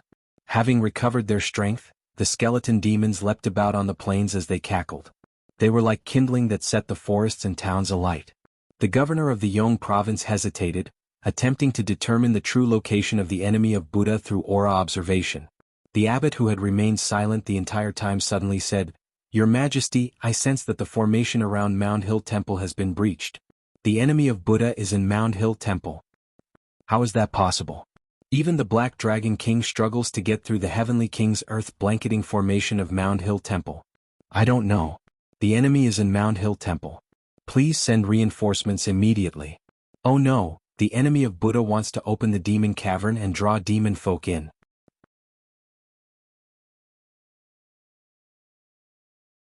Chapter 1274. Mound Hill Temple's status in the Harmony Province was equivalent to the Chan Monastery of Devanaga in the Green Province. It was even much more ancient than the Chan Monastery of Devanaga. It was a standard 10,000-year-old monastery. There were many pagodas and palaces in the temple, built on a rolling hill. The so-called Mount Bhikkhu was naturally not as simple as turning a hill upside down, but referring to the Mount of Bhikkhu. The heavenly king of the heavenly king covers the earth formation, was referring to the Dhritarashtra of the East, a renowned guardian general of the Buddhist League. As such, this formation was naturally indestructible. Tonight, in order to deal with the enemy of Buddha, all the monk kings in the temple had come out, so no one was worried about a sneak attack here. Little and climbed to the top of the mountain and looked down at the hill temple that was illuminated by the Buddha's light. He gripped the celestial abandoned sword tightly and leaped down. He became one with the sword in the air and turned into a curved sword gleam that pierced into Mount Hill Temple. There were very few spells in this world that could block the sharpness of the abandoned immortal sword. No matter how strong the spell was, it was as easy as a needle piercing through cowhide. However, if he were to enter, he would only be placing himself in danger. It would not be easy to destroy this formation from the inside. Once the controller of the formation returned, he would immediately fall into a dangerous situation. As a result, no matter how much the soaring Locust King resented the Chan monastery of Devanaga, he had never launched an attack against Great Buddha Mountain. A beam of golden light leaped across the horizon. Abbot Choshan rushed over at full speed. He had already started activating the formation from afar. At the same time, he sent a telepathic message to all the Shangqing cultivators: "The enemy is at Choshan Temple. Please come to our rescue." All of a sudden, the alarm bells in the temple rang, and the projection of the Dhritarashtra appeared indistinctly. He had a dignified face and was holding a pipa. Gazing at the sword light, the pipa rang. The sword light froze, but the abandoned immortal sword was not so easily restrained. It wriggled like a fish and shot toward the foot of the heavenly king's illusion. That was the core of the formation. It was also the largest hill in the temple, and on top of it sat the Hall of Great Strength. Is the enemy of Buddha walking into a trap? Abbot Choshan was surprised and delighted. However, when he saw the curved sword gleam disappear into the hill, he suddenly understood. Not good. The enemy of the Buddha wants to open the demon cavern and draw demon folk in. The Mound Hill Temple had another similarity to the Chan monastery of Devanaga. It also suppressed a huge demon cavern, right below the Grand Hall. Suddenly, the hill shook violently. It was as if a giant beast was about to turn over. All the wells on the mountain were boiling. Dozens of streams of black demonic chi gushed out of the well. The forsaken immortal sword soul said, "How ironic. At that time, you tried everything to stop me from opening the demon's den. But you are indeed the master I am most satisfied with, aside from your swordsmanship being slightly lacking. He isn't any weaker than that Wuxia old ghost, and the things he does are much more interesting." Back then, it was the forsaken immortal sword that had broken the seal and opened the demonic den in Qingzhou. Little and didn't say anything. He waved his sword again and a third of the thousands of intertwining iron chains broke. More devil chi gushed out. "Foe Buddha, stop." Abbot Choshan's angry roar rushed into the darkness of the hill, like the roar of millions of lions. The restless devils in the devil's den were shocked. The chaotic soul bell on little Anne's waist rang, and the sound of the bell disrupted the lion's roar. With another slash, the iron chains broke and the devil's den opened. The surging devil chi immediately pushed away the lion's roar, and broke through the layers of Buddhist light and rocks. The hill suddenly swelled up, and cracks of various sizes appeared on it as it trembled violently. Other than the Hall of Great Strength at the highest point, all the other buildings collapsed. Devil chi gushed out of the cracks and soared into the sky, drowning the Hall of Great Strength and the entire Choshan Temple. Dhritarashtra's figure also became unstable. After all, he wasn't the real heavenly guardian, but a phantom formed by a formation. From the moment she entered the Choshan Temple to the moment she broke through the devil's den, it had only been a breath's time. She had only used 3 slashes. And this was under the suppression of the heavenly king covers the earth formation. Otherwise, 1 slash would have been enough. During the battle on Great Buddha Mountain, the forsaken immortal sword still didn't have a master, and it relied on Elder Shirtian to obtain its power. Now, it had a sword master who could definitely be regarded as powerful, and he had completely comprehended the sword concealment of heaven and earth, so his destructive power was even more terrifying. There was panic in the Mound Hill Temple. The golden light fell from the sky and landed heavily in front of the Mahavira Hall. The hill shook and the rolling devil chi dissipated. Even the shadow of the heavenly king became solid. As if they had seen their savior, the monks cried out, "Abbot!" However, the abbot felt like he was standing in the mouth of a volcano that could erupt at any time. With the slightest distraction, the devil chi would erupt, and the entire Qiushan temple would be reduced to demonic soil. The formation would be ripped apart too. He chanted the six-syllable mantra of great clarity, Mani Mani Padme Hum, merciful Buddha, purge demons. The towering Buddha sitting in the Mahavira hall slowly stood up, and the smooth marble floor under his feet immediately cracked and sank. His whole body glowed with layers of Buddha's light, and a halo appeared behind his head, making him look majestic. The statues and golden arhats in the surroundings all began to move as well. Immediately, it was like a kingdom of Buddhism had descended. What the Chan monastery of Devanaga possessed, Qiushan temple obviously possessed as well, and they would only be stronger, not weaker. The Buddha had condensed the power of belief over 10 millennia, so his strength far surpassed regular great cultivators. He had once put little N in danger. If it were not for Li Qingshan's assistance in the nick of time, he would basically be in danger of dying. The heritage of a major Buddhist sect could not be trifled with. You've come at the perfect time. I'll use the formation to trap you here, and then I'll destroy you with the Buddha. Enemy of the Buddha, I'd like to see where you run off to now. As the abbot pondered, the Buddha suddenly paused. He could vaguely hear the sound of something shattering, which made him feel deeply uneasy. On the back of the Buddha slaying sword stabbed deeply into the golden body. The pale white hand gripped the shiny hilt, slowly turning the blade. Cracks rapidly spread out. In the blink of an eye, cracks crawled up the Buddha's plump face, covering the entire golden body. The Buddhist light dimmed and subsided, and he became a regular statue again. He slowly collapsed, scattering across the ground in the hall of great strength. The abbot's shocked and furious eyes met a pair of ethereal eyes. They flickered with Buddhist light as well as some comprehension. Slay the enemy of Buddha. The abbot bellowed furiously, and the bell rang out again, nullifying each other. Several dozen golden arhats and bodhisattvas lunged towards her together. Every single one of them possessed the strength of a great cultivator. She had already scattered all of the skeleton demons, and the blood sea banner was useless too. Even with the Buddha slaying abandonment's twin swords, she struggled to fend off such a combined attack. Boom! The hall of great strength shook violently, and the shattered golden body of the Buddha shot through the air. A streak of light made a turn and flew over the abbot's head, leaving the hall of great strength and heading towards another hill. The abbot could tell with a single glance that it was the forest of pagodas in the temple. He could not help but become enraged. How dare you, enemy of Buddha! The golden arhats and bodhisattvas both burst through the walls in pursuit. The hall of great strength trembled even more. Drifting astronomy.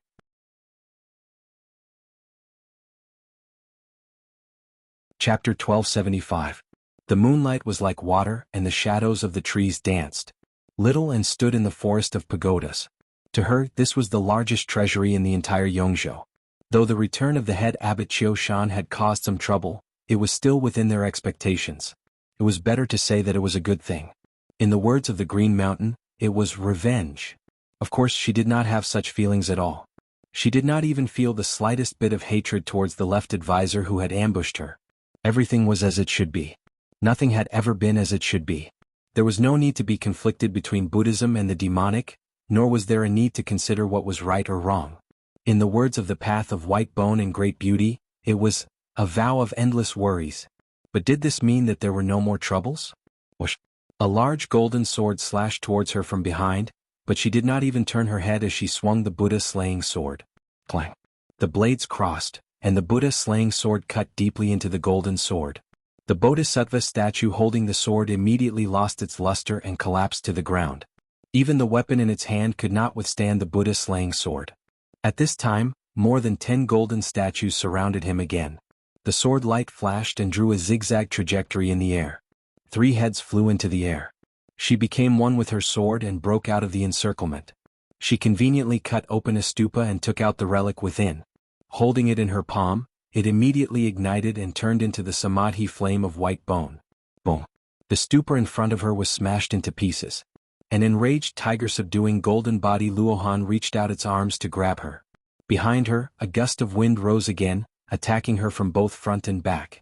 She threw herself into the arms of the golden body of the crouching tiger Arhat. The Buddha-slaying sword in her left hand slightly retracted. The golden body of tiger subduing Luohan had a sword mark on its palm. It immediately stopped. She smashed the tiger-vanquishing Arhat golden body into pieces. She threw out the abandoned immortal sword with her right hand. The sword light was like a wandering evil dragon. It flew around her body and pierced through the golden statues. Kill Buddha and defend, immortal abandons attack. The two swords performed the Sword of Heaven and Earth hidden sword spell, which was extremely similar but also completely different. They interweaved into a sword net, and none of the golden statues could block her sword, and none of the golden statues could even touch the corner of her clothes. Boom boom boom boom. She shuttled through the pagoda forest, and the golden statue followed closely behind. The pagodas collapsed one after another. She casually took out several sariras. Fusing with the white bones, it became faster and stronger. Finally, the entire forest of towers collapsed. The sariras of all the eminent monks in the past 10,000 years had all been collected by her. In her originally empty eyes. At this moment, it was burning with raging flames. Looking back, there were still more than a dozen golden statues chasing after him. He turned around and faced the attack. His nimble sword light danced like flowing lights. It disappeared in a flash in the darkness. Returning to his original position, the dozen or so golden statues behind him all stood motionless and slowly collapsed. Invincible Buddha. Seeing the pagoda forest destroyed, Abbot Qiushan's eyes widened in anger, but he could not leave the Hall of Great Strength. After losing the forest of pagodas, the formation of the Heavenly King's devastation shook even more. Countless roars and howls rang out from beneath his feet, as if a group of ghosts from hell were slamming against the gates of hell. Only then did he hear the bell ring. He felt his chest ache. Lowering his head, he saw a skeleton that he had not smashed to pieces. It held a sword in its hand, plunging it deeply into his chest. The golden lion vanished, only leaving Abbot Qiushan behind. He wanted to blow himself up and take down the enemy of the Buddha with him, but he was unable to do so. He was filled with resentment and reluctance. How can the orthodox Dharma of Buddhism be so restrained? How can it be so restrained? If it were not for the Buddha-slaying sword, the great Buddha would have been able to force her into submission. If it were not for the Blood Sea banner, the formation of the Heavenly King covers the earth would not have collapsed so quickly. The skeleton demon, who did not directly participate in the battle, also distracted the attention of the king of Yong province. The abandoned immortal sword played an even greater role. It first broke through the protective formation, then broke through the seal of the demon's lair, and killed the golden statues as if they were dogs. She unleashed the power of each transcendent artifact to the extreme. She took advantage of the weakness and struck a fatal blow. Little and did not reply. He pulled out the Buddha-slaying sword. A ball of samadhi flames of white bones surged into his body, and Abbot Qiushan's resentful and unwilling face disappeared. At this point, she had completely recovered from the injuries she had suffered in the battle at the Ghost Tower. Her cultivation had even improved. She turned back to look at the rescuers. Abbot Qiushan. The Shangqing great cultivators were all dumbfounded. The famous Qiushan temple of Yong province had been destroyed in a single night. How was this possible? Enemy of the Buddha. There was a flash of golden light. An old monk rushed down without any regard for anything. He was also a monk king who had undergone 3 heavenly tribulations. Little and held both swords in his hands. He stepped on the sea of blood and flew up to meet the old monk. As the bell rang, their figures crossed each other. The old monk was defeated.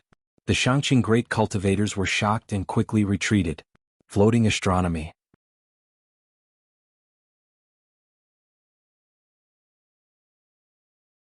Chapter 1276. Yong province wasn't big. The Shangqing cultivators all arrived, but none of them dared to approach. It wasn't just because of the sea of blood but also because of the demonic aura.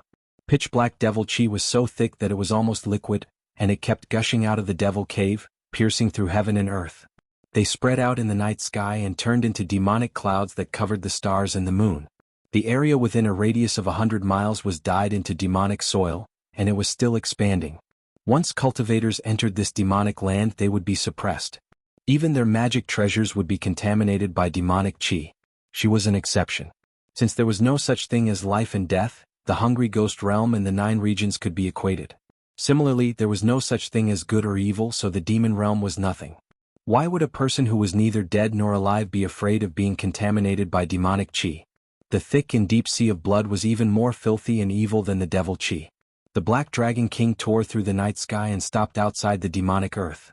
The governor of Yongzhou could hardly believe that this was the Mound Hill Temple of the past. A few Shangqing cultivators reported to him what they had seen just now. Your Majesty, the enemy of Buddha is too powerful. It's hard to kill him anywhere else. If we enter Mound Hill Temple recklessly, we might suffer casualties. The governor of Yong province gritted his teeth. Just you wait. I refuse to believe she can remain in this demon cavern forever. The demon folk will never thank her for opening the demon cavern. The howls of demon folk filled the surroundings. The black demon chi flickered with light that was as dense as the stars. These were the eyes of the demon folk filled with lust and evil. They all gathered on Little and dressed in white. She stood above the surging sea of blood and the surging demon chi, like a white lotus flower. Before the demon folk could attack, she struck. The blood sea banner was raised. The torrential sea of blood immediately poured into the devil's den, and the pairs of eyes were instantly filled with fear. The sea of blood was boundless, and there was no shore to turn back to. A few demon commanders did not hesitate to demonize, turning into hideous monsters. They abandoned their blood-corroded limbs and charged into the sky.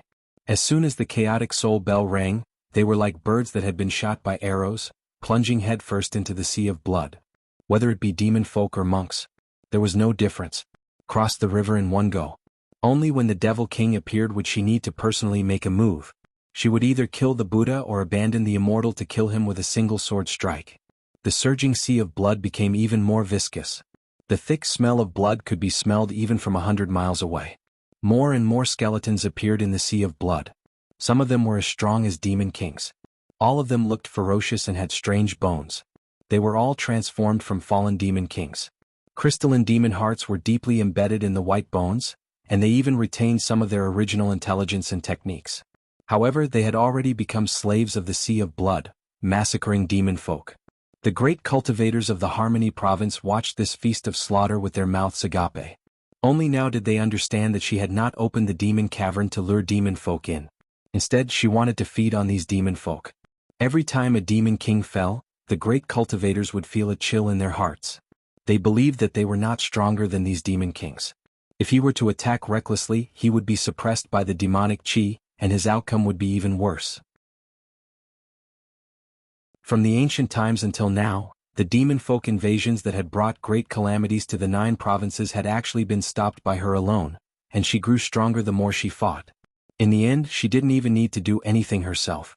More and more powerful skeletal blood slaves appeared in the sea of blood. Although she could not command them as freely as she could command the skeleton demons, she could still command them with the blood sea banner. She wielded the blood sea banner and stood above the sea of blood, like the commander of an army, slaughtering the endless army of demon folk.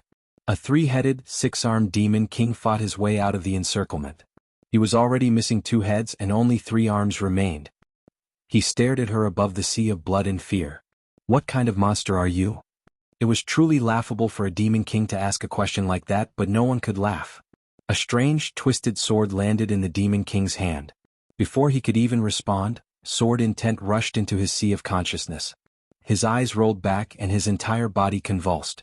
The demon king suddenly let out a strange, deranged smile. Master, let me play too. Little and nodded. Ever since she had tossed the forsaken immortal sword into the blood sea banner, the sword soul had become much more obedient. Her relationship with the sword had already shifted. She was currently becoming the true master of the forsaken immortal step by step, branding her will deeply into the forsaken immortal sword soul. This was not because of a difference in strength. Only a mysterious existence like the 5 absolutes immortal would struggle to subdue the forsaken immortal with a cultivation of the 3rd heavenly tribulation. Instead, the forsaken immortal sword soul had already admitted defeat in the clash between the will of the human and the sword. The fact that it refused to devour her at a critical moment was already proof of fear. And, when she began to implement the will of the white bone bodhisattva in the path of white bone and great beauty, it was without a doubt the one that experienced it the most.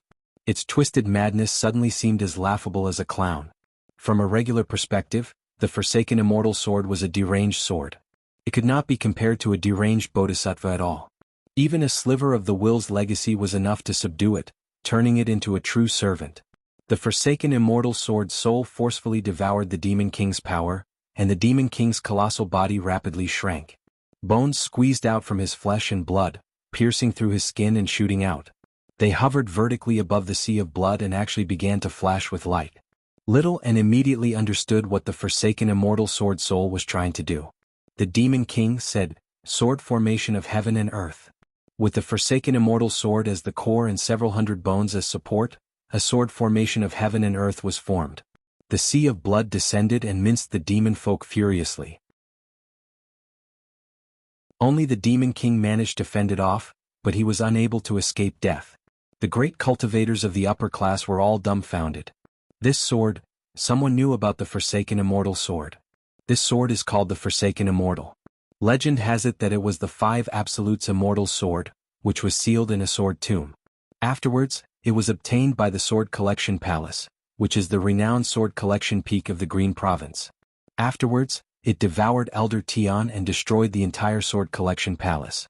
Then it breached the Chan monastery of Devanaga and fought 3 people alone against Chu Lai King, the Dragon King of the Sea, and the Demon King of the North Moon, Li Qingshan.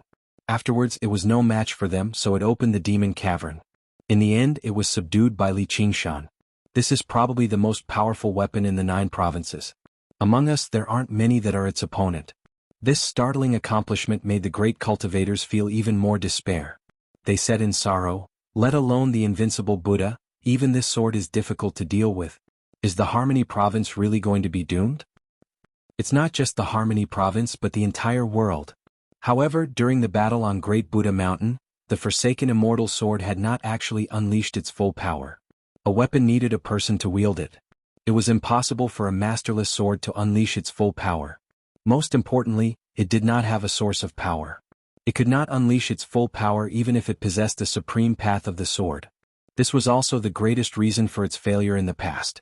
Afterwards, although Little N became the master of the Forsaken Immortal Sword, not only did the Forsaken Immortal Sword not put in any effort, but it even constantly tried to devour him. Under these circumstances, Little N obviously could not give it too much power. She had to maintain its weakened state, so the power that the Forsaken Immortal Sword could unleash was not even as great as when it had no master. But now, as the soul of the Forsaken Immortal Sword gradually submitted, Little N began to give it even more support. The culprit that had once destroyed the 2 great sects of the Green Province was gradually unleashing its true power. Little N waved the Blood Sea banner, and the Sea of Blood delivered thousands of skeletons before her. She unleashed the Samadhi flames of white bone, refining all the skeletons into 364 tiny white bone swords that were as thin as a cicada's wings. Although they did not have any special power, they were sharp, tough, and comparable to magic treasures. What was even rarer was that they formed a set of their own.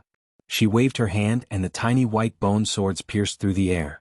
They all pierced into the body of the Demon King that was suffering from the backlash, gradually soaking it in demonic blood. Good sword.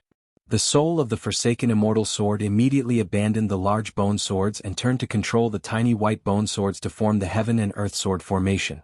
In an instant, the lethality of the sword formation skyrocketed.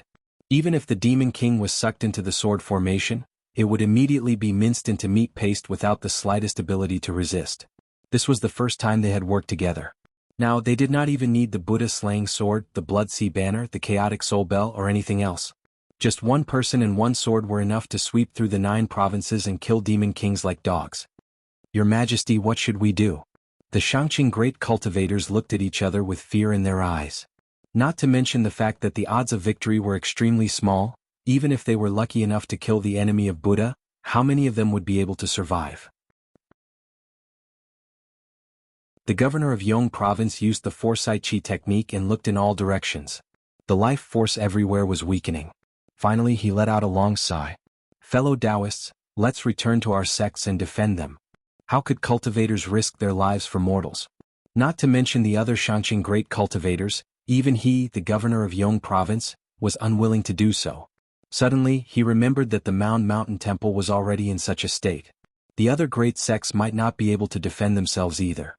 "Gather your disciples and follow me back to the Duke's residence."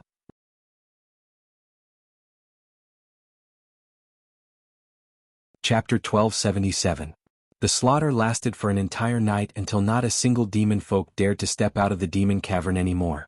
At this time, it was the darkest time before dawn. Demonic chi filled the sky, making the darkness seem even darker. Little N waved the Blood Sea banner, and the surging sea of blood reversed and returned. It had expanded more than 10 times its original size, and it had also accumulated many powerful skeletal blood slaves. In the future it would not only be used to trap enemies but also to kill them. The sea of blood receded, and the numerous palaces and pavilions appeared once more. They actually hadn't suffered any serious damage, and the numerous stone Buddha statues were still standing there solemnly. However, they'd been corroded to the point of being mottled, and the Buddha light and spirituality contained within them had completely vanished. The sea of blood had been desecrated and the demonic aura had been polluted. This place would no longer be Bikuni Mountain. She quietly walked past the temples. This was the first time in her life that she had personally destroyed a Jialan.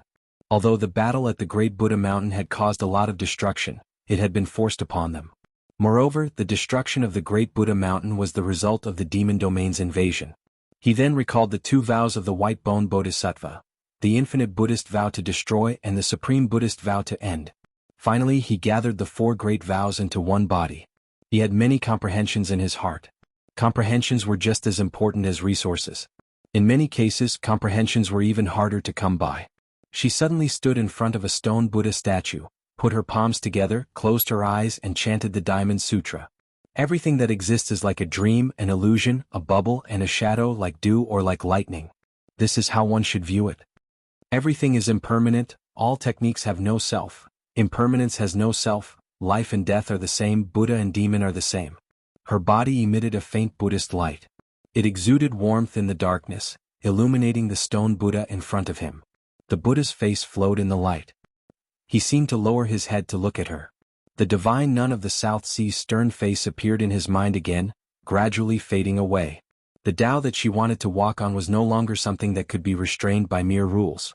He had thought that balancing the Buddha and the demon was a different way, but it turned out that he was just being presumptuous. Just like a river changing its course, it still had to flow east into the sea. Even if it dried up halfway, seeped into the earth and evaporated into the sky. They were all just a part of the world's water system. This was the great Tao created by a bodhisattva. How could it be so easily surpassed or distorted? Even if he wanted to go berserk, he couldn't do it. That was why there were no problems with her path of white bone and great beauty. That experience seemed to only be for her to walk further. The path of white bone and great beauty was different from the 9 transformations of the demonic and divine. What it pursued was not a balance between the demonic and divine, a world of its own. Instead, it was the origin of emptiness, nirvana into destruction. After understanding this, the light of Buddha melted into the white bones. Her face became even more peaceful and tranquil. She silently faced the stone Buddha. Anyone who saw her would think that she was the most devout believer. Was the Tao of the White Bone Bodhisattva just one of the infinite Buddhist Dharma and the supreme Buddhist Tao? Perhaps becoming a demon was just an illusion. She had no idea that he had completely mastered the first 3 layers of the path of white bone and great beauty in an instant.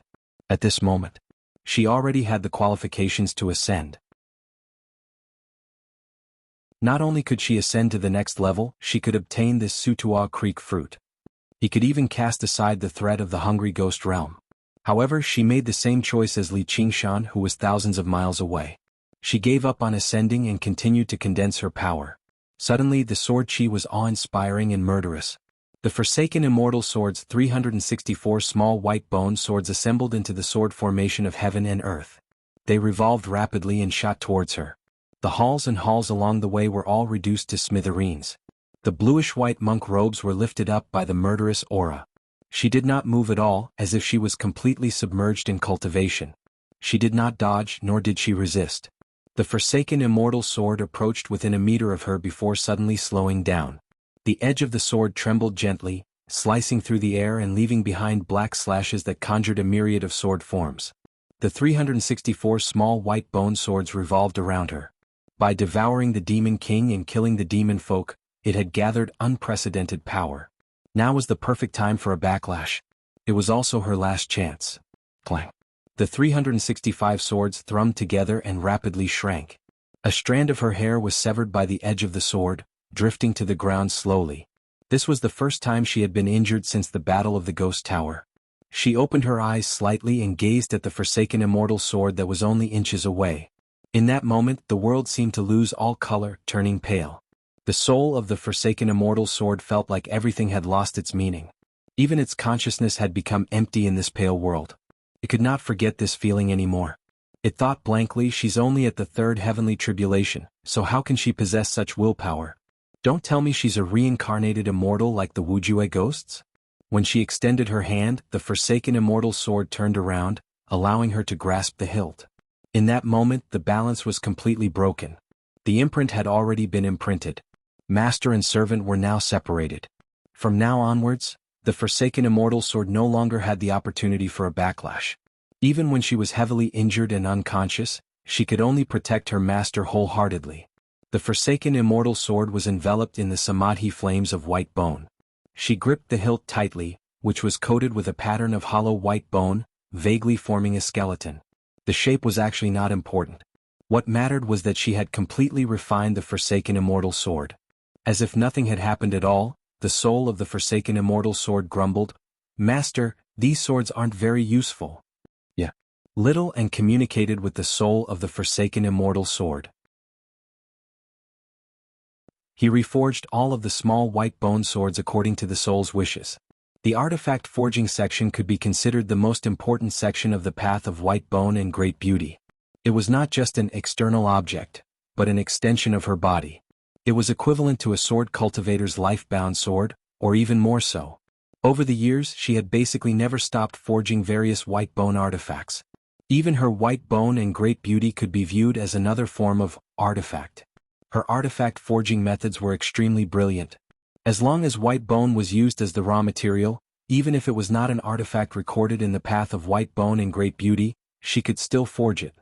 Within the blazing flames, the small white bone swords gradually melted and reformed. All of them became strangely twisted. Some of them were curved like blades, some were at right angles, and some only had half of them. Not a single one of them looked like a sword. In the end, even the number changed. Originally, there were 364 of them, which made up 365 with the forsaken immortal sword, but now there were only 139 of them. Not only was the number much smaller, but they were also completely unbalanced, giving off the feeling that they were twisted and incomplete. There were many sets of artifacts in the world. None of them would use such a meaningless number. However, the soul of the forsaken immortal sword was overjoyed. It said in a flattering manner, "This is great. This is exactly what I wanted. This way it'll be even easier to kill. Master, you treat me much better than that old fiend." This was not completely false. To the fiend immortal, the path of the sword was only one of the 5 absolutes. Even though it was the most important path of killing, the problem was that there was no one in the 9 provinces who was his opponent. Moreover, the forsaken immortal sword was not a good sword to him. He would have to give it up sooner or later, so why would he waste the effort to forge such a twisted sword formation? It was not as interesting as playing the zither or painting. For little and there were many threats in front of her. The most direct threat was the great cultivators of the various provinces, as well as the demons from the demonic domain. Yongzhou and Mountain Temple were just the beginning. The biggest threat was the Hungry Ghost Realm and the Great Xia Dynasty, which she did not know what they were up to. This was her war alone, and the enemy was the entire world. At least for a long time, the destructive power of the forsaken immortal sword would be worth using. The soul of the sword could also save her a lot of effort to use other methods. Thus, she continued to forge artifacts.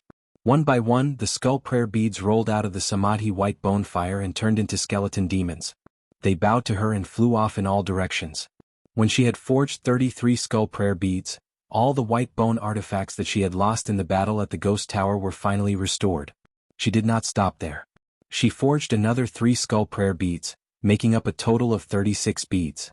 In an instant, every skeleton demon scattered throughout Yongzhou became even more powerful and ferocious. Their strength surpassed that of ordinary demon kings and great cultivators, reaching the middle stage of the 3rd heavenly tribulation. Although there were only 3 additional skull prayer beads, it made the entire string of skull prayer beads reach a higher level. The 36 skull prayer beads symbolized the 36 types of troubles. There were 6 of them, each representing the 3 types of suffering, joy, loss, good and evil, and peace. They combined to form 36 types of troubles. This was a transitional stage for the skull prayer beads to advance from low grade to middle grade. 27 skull prayer beads were only low grade.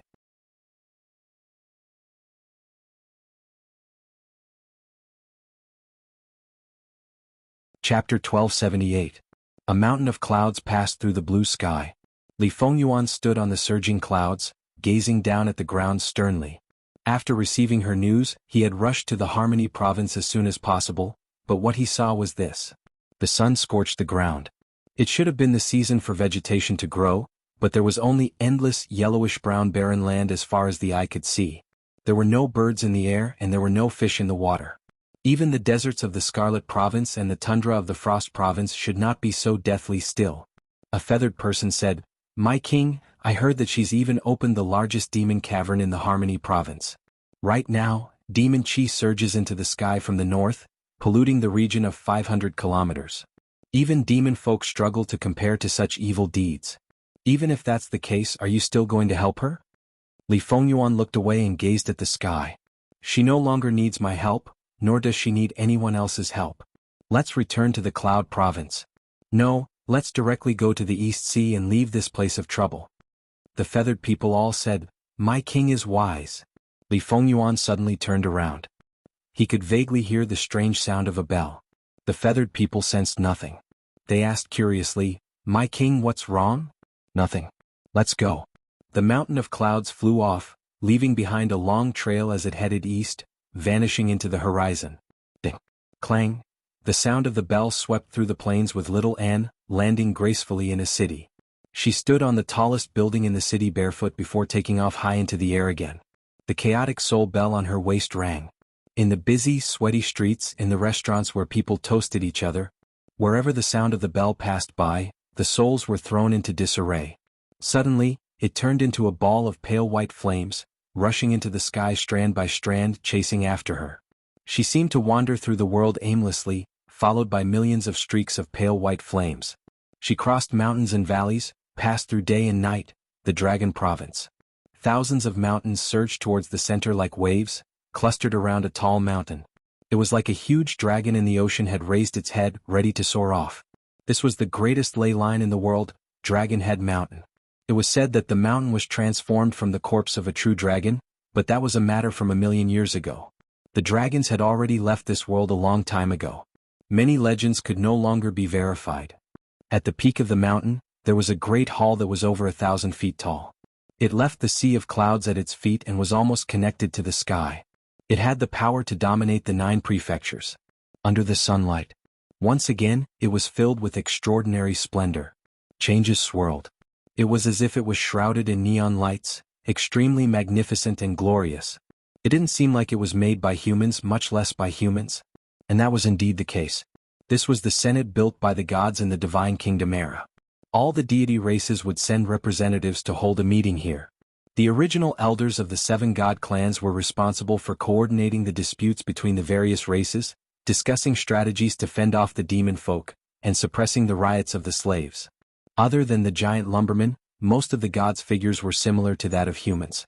It was said that they were influenced by the Dragon Clan, and that was why this hall was so huge. In order to celebrate the arrival of a new era and increase the authority of their own race, the various races had done their best to build this grand hall. There should not have been such a tall mountain in the world. It was the clay people who had uplifted Dragon's Head Mountain to such an unbelievable height, and the merfolk who had changed the flow of several hundred rivers to form a natural formation. The master architects of the night roamers had balanced the styles of the various races and designed the original shape of the hall. The feather folk were known for their elegance, but they were used to interacting with the clouds, so all they could do was lower themselves and do some lowly work, transporting materials from afar or even from the sea to add to the structure of the hall. It was said that the feather folk had once designed a cloud ladder that wrapped around Dragon's Head Mountain all year round, reaching straight to the top. Afterwards, it was destroyed in the flames of war, just like the giant lumberman's meticulously designed floating gardens. However, the huge rocks forged by the fire-devouring folk and the metal ornaments personally embedded by the metal demons could not be destroyed so easily. Even after thousands of years, they remained firm and shiny. That was probably the only time the gods' people had worked together for something. Afterwards, even when demon folk invaded, it was filled with schemes and schemes, both open and covert. They were even tempted to destroy the opposing races. The lowly slaves were the best cannon fodder, especially the humans who could become demon folk at any time. Instead, the demons that could serve as mounts seemed a little more amiable. However, by then the humans already possessed their own sects, schools, and even beliefs. Generation after generation of cultivators overcame the obstacles, using more and more profound cultivation methods to close the distance between them and the gods' people. After a long period of accumulation, the demon race produced demon kings. Every single one of them possessed powerful abilities and untamed personalities. Finally, one day both the god and the demon were heavily injured. The slaves obtained freedom, and the mounts broke free from their reins. By the time the young man traversed the 9 provinces with the hawk and wolf and ascended Dragon's Head Mountain, the god's people had become other folk, and the hall had gone from the council of elders to the imperial court, continuing to rule over the 9 provinces. At this moment, the emperor of the Great Xia currently sat on the golden throne. His face beneath the crown was filled with dignity. The civil and military officials, the 3 ducal ministers and 9 ministers, stood to the 2 sides with ceremonial tablets in their hands. In such a colossal hall, it was unavoidable for the humans to seem insignificant. However, the aura they gave off was like that of giants, and that was the result of them purposefully concealing it. Otherwise, the aura of any one of them would be able to fill the entire hall. A stern voice echoed in the hall. According to the report of the governor of Yong Province, the foe of Buddha has wreaked havoc in Yong Province, and not a single living being has survived. Other than the capital, Great Liang City, and the place where the Banyan Tree King is entrenched, the cultivation sects in other places have all been destroyed. Many cultivators have retreated into Great Liang City. The demons of Yong Province have received a warning from the Banyan Tree King. They either hide deep underground, gather around the Banyan Tree King, or simply flee Yong Province. The protector hawk god paused and concluded, "Yong Province is finished." The hall was so quiet that one could hear a pin drop. The danger of the foe of Buddha was beyond everyone's expectations. They all looked at where the 3 ducal ministers were. Grand Preceptor Dong was long gone, and the expressions of the remaining 2 grew increasingly gloomy. Originally, when they reached their positions, all they had to consider was ascension. The threat of death no longer existed, but now they deeply felt it once more. Grand Preceptor Dong's death was completely meaningless. It was basically like he had been slaughtered in passing, as lowly as a mortal. Back then he had already been treated as a challenge to the entire Great Xia. But looking at it now, perhaps he did not take the Great Xia seriously at all. The Emperor of the Great Xia asked, "Where is she right now? I can't lock onto her. She might come to the Dragon Province." There was a series of whispers in the hall. What if the foe of Buddha came to the Dragon Province? Was she going to be like the governor of Yong Province, hiding on Dragon Head Mountain? Their sects and dwellings were scattered across the Dragon Province. If they retreated, it would be a great humiliation. Floating astronomy.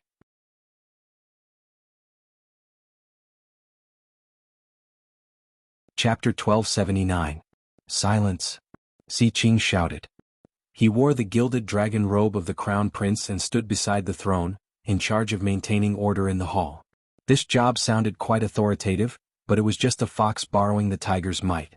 If there were eunuchs in this world, this would be the work of a eunuch. He was extremely annoyed, but he did not dare to show it on his face. After all, he was the weakest among the crown princes. Even Si Bao, who went through the tribulation later than him, was stronger than him. This was because his physical body was destroyed by Li Qingshan and his strength was greatly reduced. The hatred in his heart had never subsided and was growing with each passing day. The hall immediately quieted down. The emperor said, "Our Great Xia, with all the officials and generals in the court, can't think of a way to deal with a mere person?" The head of the 9 ministers, Zhong Zai, said, "I have something to say. If it's just to deal with the enemy of Buddha, there are many ways. It's not impossible to kill her, but we need to use the power of the whole country. Now is the crucial moment of worship to the heavens. After the worship succeeds, the enemy of Buddha is just a small problem. If the worship fails, even if we kill the enemy of Buddha, the 9 regions will not escape the fate of being swallowed by the hungry ghost realm." The left imperial advisor said, "It's not difficult to force the hungry ghost realm to retreat, but this time the hungry ghost realm is here for the enemy of Buddha, and they are determined to get it at all costs." The emperor frowned, "The enemy of Buddha again." Zhong Zai said, "The left imperial advisor is right. The problem is not just the hungry ghost realm. The enemy of Buddha has already opened dozens of demon dens. If this continues, there will be an unprecedented demon disaster soon. Although it is indeed the enemy of Buddha that caused this situation. However, our enemy is not just one person but 2 worlds." The emperor suddenly stood up. He said angrily, "Is this enemy of Buddha sent by the heavens to go against us? Are you going to let us watch her run amok without doing anything?" In an instant, the wind and clouds outside the hall surged and thunder rumbled. Zhong Zai said, A little impatience will spoil the great plan. Your Majesty, please prioritize the worship to the heavens. All the ministers said, Your Majesty, please prioritize the worship to the heavens. The great Xia Emperor slowly sat down again. Forget it. When the worship to the heavens is completed, a mere enemy of Buddha will be easily captured. Eagle King, have you found the reincarnated celestial? The protector eagle god replied, Not yet. The various prefectures have prepared a list of names, and there are some people with extraordinary talents among them. He might have been a cultivator in his previous life. But it's not the celestial we're looking for. Most of them just happen to retain some memories of their past lives. They didn't even know what cultivation was in their past lives, so they couldn't be considered as reincarnations of deities. Perhaps the celestial being's memory hadn't recovered and he hadn't remembered his mission. Otherwise he would definitely come to the Dragon Province. The reincarnation of a deva was actually a vague concept. All living beings revolved in the 6 paths of reincarnation. Any random person he grabbed could be considered a reincarnation. Only he was a cultivator in his previous life and had some memories of his previous life. Only then could he be called the reincarnation of a celestial being. The problem was that 9 regions spanned hundreds of thousands of miles, and the population at its peak was more than 10 billion. There were too many talented people. On the other hand, there was truly no way to verify the memories of one's previous lifetime. Even if one did exist, it would mostly be blurry and incomplete, and one could only rely on one's comprehension ability and speed of cultivation. Even if some people refused to admit it themselves, others would still believe they were the reincarnations of a celestial being such as little n. As a result, there were just far too many people in the world who claimed to be reincarnations of a celestial being. However, the imperial court of Great Xia only wanted to find a single person. Over all these years, they had ordered the Hawkwolf Guard to search the various places silently, but they had never found anything. Many years ago there was someone like that in the Clear River Prefecture called Chu Tian. Back then Gu Yening was still the White Hawk commander of the Rui Commandery, but whether it was intentional or not, she did not cooperate with her father's work at all. Afterwards Chu Tian died young, and the reincarnation of a celestial being became a joke. As for the celestial the imperial court of Great Xia was looking for, he never appeared. Under the hazy moonlight, the night mist enveloped the tiny islands in the lake. It was as if they had not been affected by the upheaval of the world at all. It was as tranquil as a painting. A man and a woman strolled along the shore. The man was handsome and elegant, while the woman was beautiful and enchanting. They seemed to be a pair of immortal companions who had grown tired of conflict and returned to seclusion hand in hand. Why are you so special to me? The woman was rather confused, but she was also rather eager. A sliver of surprise flashed through the man's eyes, as if he had never expected someone as clever as her to ask such a stupid question. He said with complete sincerity, Because you've always been very special. Hey, you must be especially bad. The woman lowered her eyes and smiled in a self-deprecating manner. Yeah, not only are you especially bad but you're also very cruel. The man smiled. Yeah, I've always thought I hid it very well. The woman smiled as well. It's useless. I've always experienced it deeply, but it seems like the past White Hawk commanders of the Rui Commandery have all been like that. The man smiled bitterly as if he was helpless. The woman grumbled, Oi, if you're talking about me then so be it, but do you have to talk about my master too? The man was mildly surprised. He had never seen her behave like this before. It was actually surprisingly enchanting. Suddenly he remembered that she had practiced arts of charm in the past, but the sliver of affection was not fake. He smiled. Just like the saying, like master like disciple. Senior Gu obviously has her reasons for accepting you as her disciple. Any observant person can see how special you are. Perhaps she just finds me particularly annoying, so she specially accepted me as her disciple so that she can torture me. The woman said half jokingly, half seriously. I've never heard of something like that. Accepting someone as your disciple just because you hate them. The man laughed aloud. His clear laughter alarmed a flock of egrets. There have always been many strange things in the world. Isn't there one of the 8 sufferings of Buddhism called the Society of Resentment? The woman turned her head to the side and looked at the man. The man looked back at her. Yeah, I don't think much about that. I feel like the greatest sufferings of life are not being able to get what you want. The woman shifted her gaze. What do you want? The man suddenly changed the topic. The playboy who was the primary disciple of the school of legalism was infatuated with your master. Unfortunately, he's already left the Rui Commandery, or I'd definitely invite him for a drink so that I can ask him for guidance on how to free myself from the pain of not being able to get what I want." The woman fell silent for a while before saying, "Do you know? The person I hate the most is my master." The man asked curiously, "Why?" The woman stopped and stared at the drifting moonlight in the lake. "I haven't told you about my past, have I?" "No." The man shook his head. Her past had always been a mystery. "Do you want to hear it?" "That's exactly what I want." The man could sense the woman's heart opening up to him. His efforts over the years had finally paid off. Joy surged through his heart. Wasn't what he had done everything he could to obtain that sincerity? Only by obtaining that sincerity could he personally shatter it and take back everything that belonged to him. "Chen Rongji, this is my Chu Tian's revenge. To be continued. P.S. I'm going to my aunt's tomorrow and then I'll take a bus home, so I'm taking a day off." "Yep, that's it."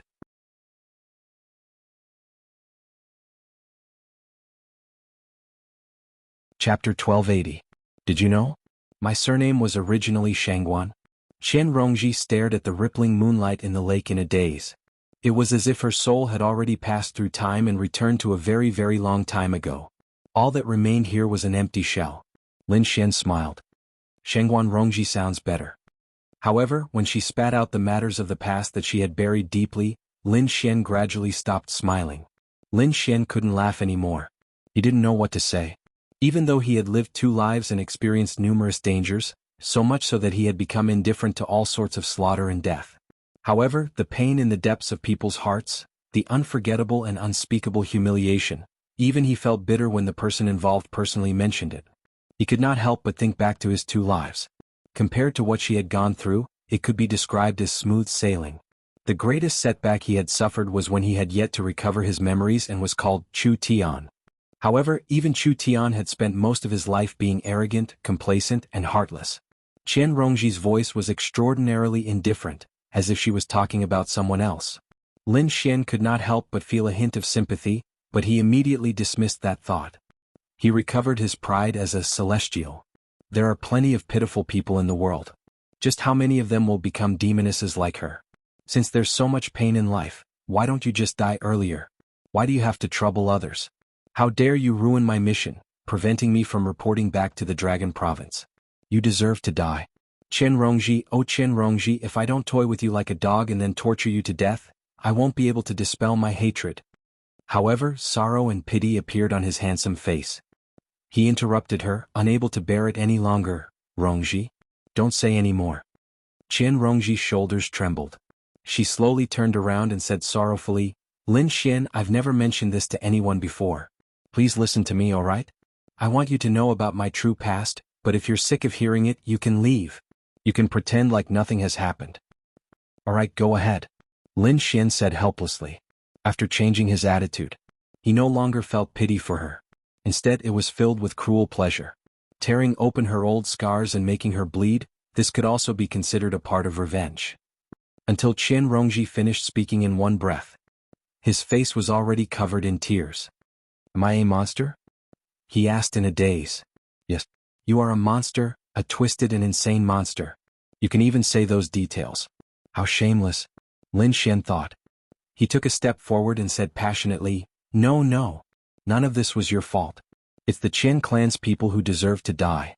But since you've already taken revenge, why don't you let it go? Your master isn't torturing you, he's trying to make you turn back." "Can we really turn back?" Chen Rongji was at a loss. She looked at her hands and her eyes became firm again. "No, there's no turning back. If I turn back, I'll have nothing left. I can only continue like this. Sometimes I think I'm doomed to suffer all my life. If that's the case, how can I escape the arrangement of fate? You don't have nothing. You still have me. I'll always be with you."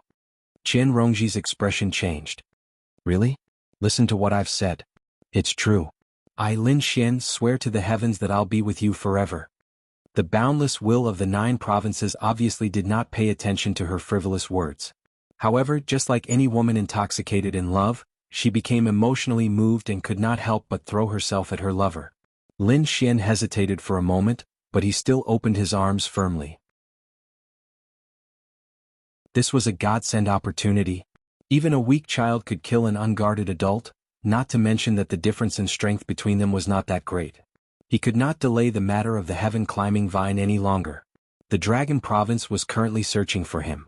If he wanted to enter the royal court of the Dragon Province gloriously, he had to take action. When they embraced each other tightly, Lin Xian felt a wave of pain. However, with his willpower he could endure it. Qian Rongji's hoarse, apologetic voice rang out by his ear.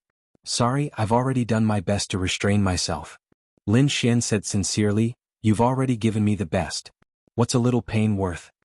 He considered how he could capture her without killing her immediately. "Really? I'll give you more, much more." Qian Rongji murmured. She kissed Lin Xian's neck with her red lips, gently licking and kissing it.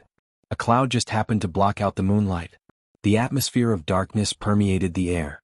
Lin Xian thought about the past she spoke of and felt disgust. However, this disgust turned into shock very soon. Pain that was hundreds of times greater than what he was just now suddenly surged into his soul. His eyes suddenly widened, and he let out a meaningless gurgling sound from his mouth. Even a reincarnated celestial would not be able to ignore the pain of hell. Not to mention her almost insane method of cultivation.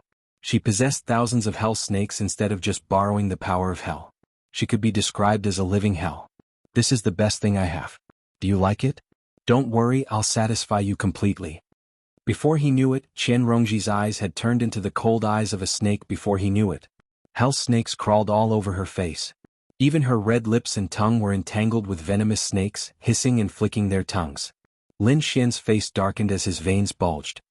He squeezed out 2 words from between his teeth. "Rongji." He still struggled to believe that his identity had been exposed. He was confident that his disguise was perfect. From Chu Tian to Lin Xian, he had indeed become a completely different person. No matter how careful Qian Rongji was, it was impossible for her to discover any traces of him. Just what had gone wrong, or was she still testing him? Chu Tian. Qian Rongji's voice was extremely excited. She hugged him firmly as if her arms wanted to squeeze into his body. Hell snakes wormed their way into his body, gnawing at his soul. "Did you know? I hate it when others pity me the most. Am I that pitiful? I'll make them 100 times, 1,000 times more pitiful than me. Fortunately, I'm not that cruel. At the very least, I won't pity them. Alright, I've already given you so much. It's about time you pay me back." A vine extended, stabbing into Chu Tian's dantian. Chu Tian did his best to concentrate. "Let me go, or I'll take you down with me." "Alright. I can't wait anymore." Qian Rongji wrapped herself even tighter, like a huge python that had swallowed an elephant. Even if she was about to choke to death, she would not let go of the prey in her mouth. "You madman." Chu Tian was filled with regret. He should not have cared about the dignity of celestials. He should have asked for reinforcements from the imperial court earlier. At this moment, the heaven-climbing vine pierced his dantian. It was empty without the existence of a golden core. A purple light lit up on his forehead. A small purple person that looked like a nascent soul turned into a purple light and flew away. He cultivated the purple mansion heavenly book of the 10,000 heavenly book. He opened up the purple mansion instead of forming a golden core. He had the power of a nascent soul cultivator during the second heavenly tribulation. Most of it was to deal with Qian Rongji, but he did not expect that he would use an escape technique similar to the nascent soul projection, at the beginning. Qian Rongji let go of Chu Tian's body that had been sucked dry by the heaven-climbing vine. She chuckled. "Coward."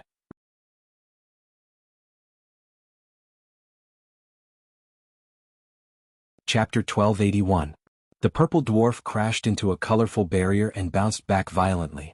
The colorful barrier squirmed continuously. It was actually formed by countless venomous snakes. It was her venomous snake hell. Legalism was best at imprisonment.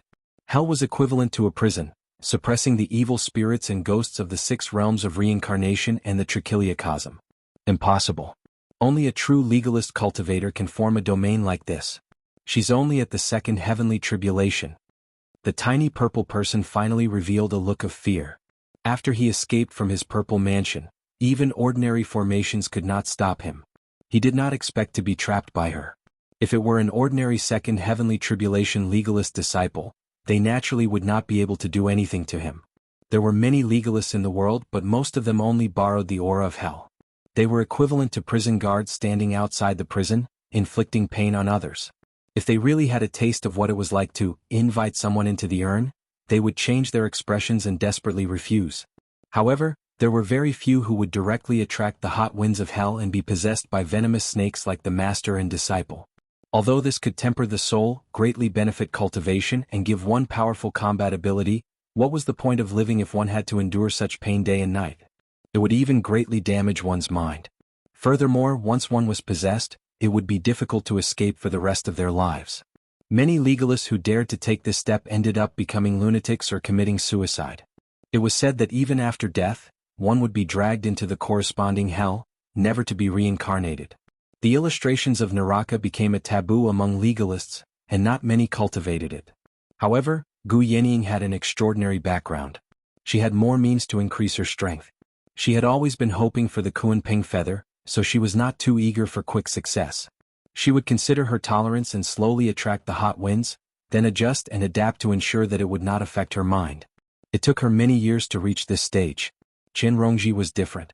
Whether it be her background, insight, ability to comprehend, or talent, she was nowhere close to Gu Yenying's. She drew over as many hell snakes as she could in a method that was close to self-destruction. She did not consider the so-called limits at all.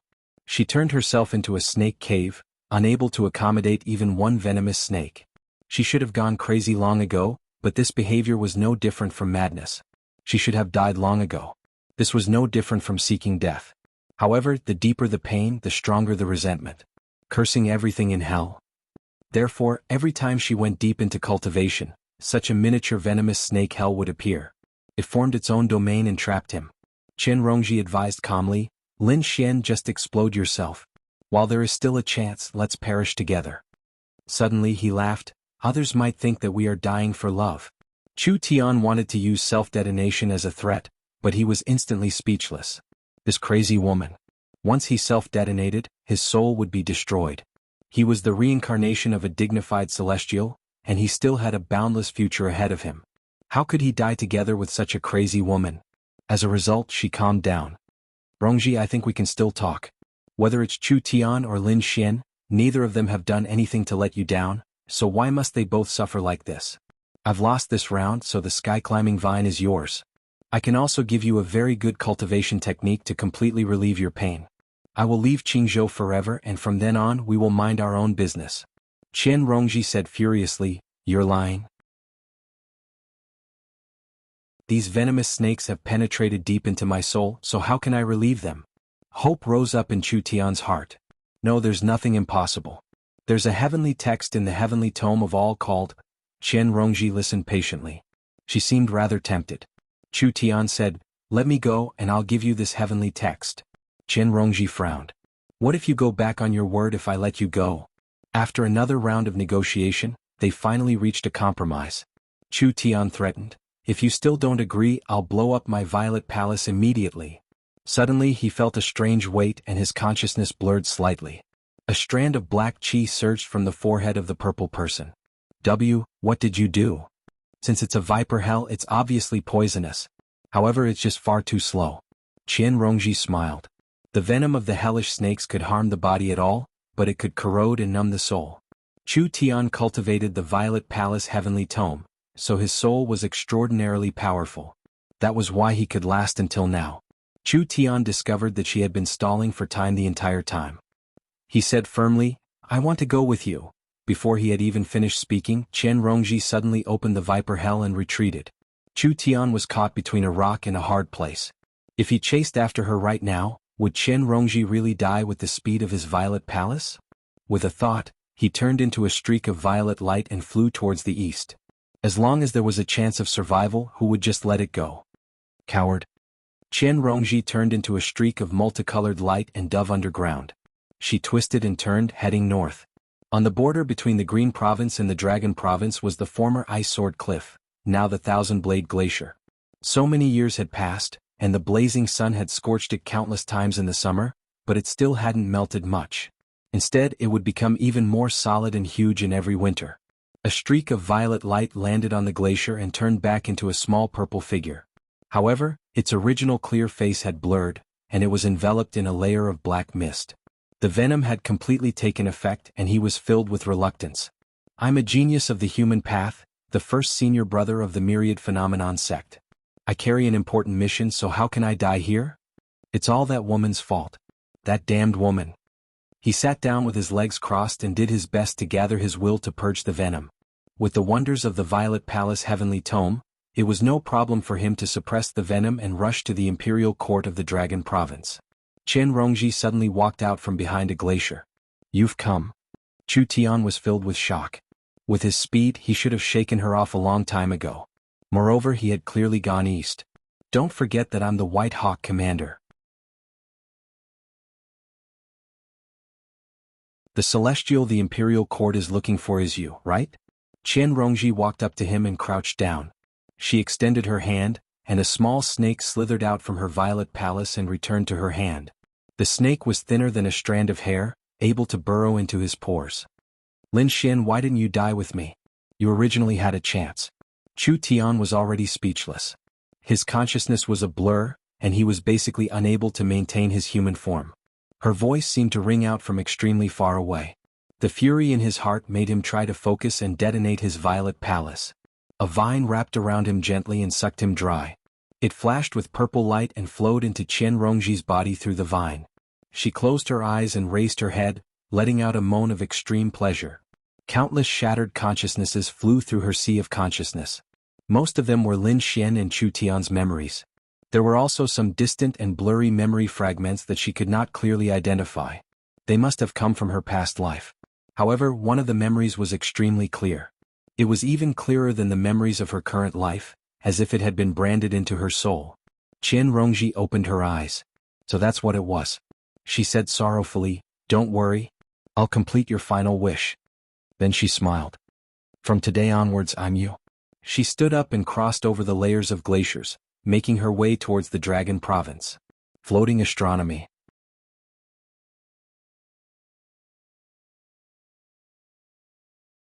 Chapter 1282. Hungry Ghost Gate. The hungry ghost's mouth was completely torn apart, and no one could stop it anymore. Under the gazes of countless ghouls, the white bone tower that looked like sharp fangs and horns soared into the sky, piercing into the depths of the astral winds until it connected with the sky. Boom. The whole world seemed to tremble, like a lamb whose throat had been pierced by a wolf's teeth, trembling on the brink of death. The color of the sky changed. The color of death replaced the deep blue and slowly spread out. It wasn't fast, but it was unstoppable. It wouldn't stop until the sky was completely dyed. In the gray sky, pairs of eyes overlooked the land of the 9 prefectures. All living beings looked up, crying out in fear and fleeing in panic. Like an ant's nest that had been dug open, they crawled all over the ground in a mess. Even the most powerful ants were shocked. This was a great calamity that the 9 states had never seen before. Compared to this, the repeated invasions of demon folk basically seemed like child's play. The demonfolk's invasion would only lead to world wars. At the very least, they could still struggle and resist or even defeat their enemies. At this moment, there was only despair. The Banyan Tree King was also in despair.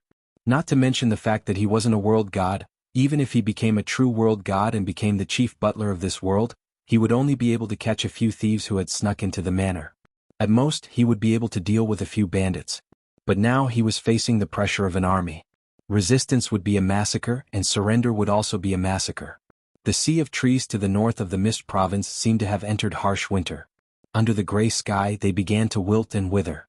A butterfly fluttering in the air suddenly floated down without any warning, accompanied by the endless rustling of fallen leaves.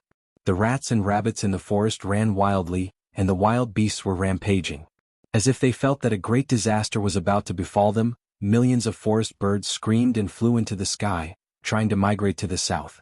Their wings covered the sky, but after a moment they all landed on the ground. In a barbarian tribe, all the barbarians knelt down and prayed to the totem pole, knocking their heads heavily on the withered ground. Only the witch priest wore a cloak made of colorful bird feathers. They danced around the totem pole. He was mumbling something as if he was singing an ancient ballad. The old men were the first to fall without a sound. The middle-aged man became an old man. The shallow wrinkles were deeply etched, just like the passage of time. He was merciless as tears streamed down his face. The young man turned into a middle-aged man, and they looked at each other in horror. They looked at each other's faces rapidly aging.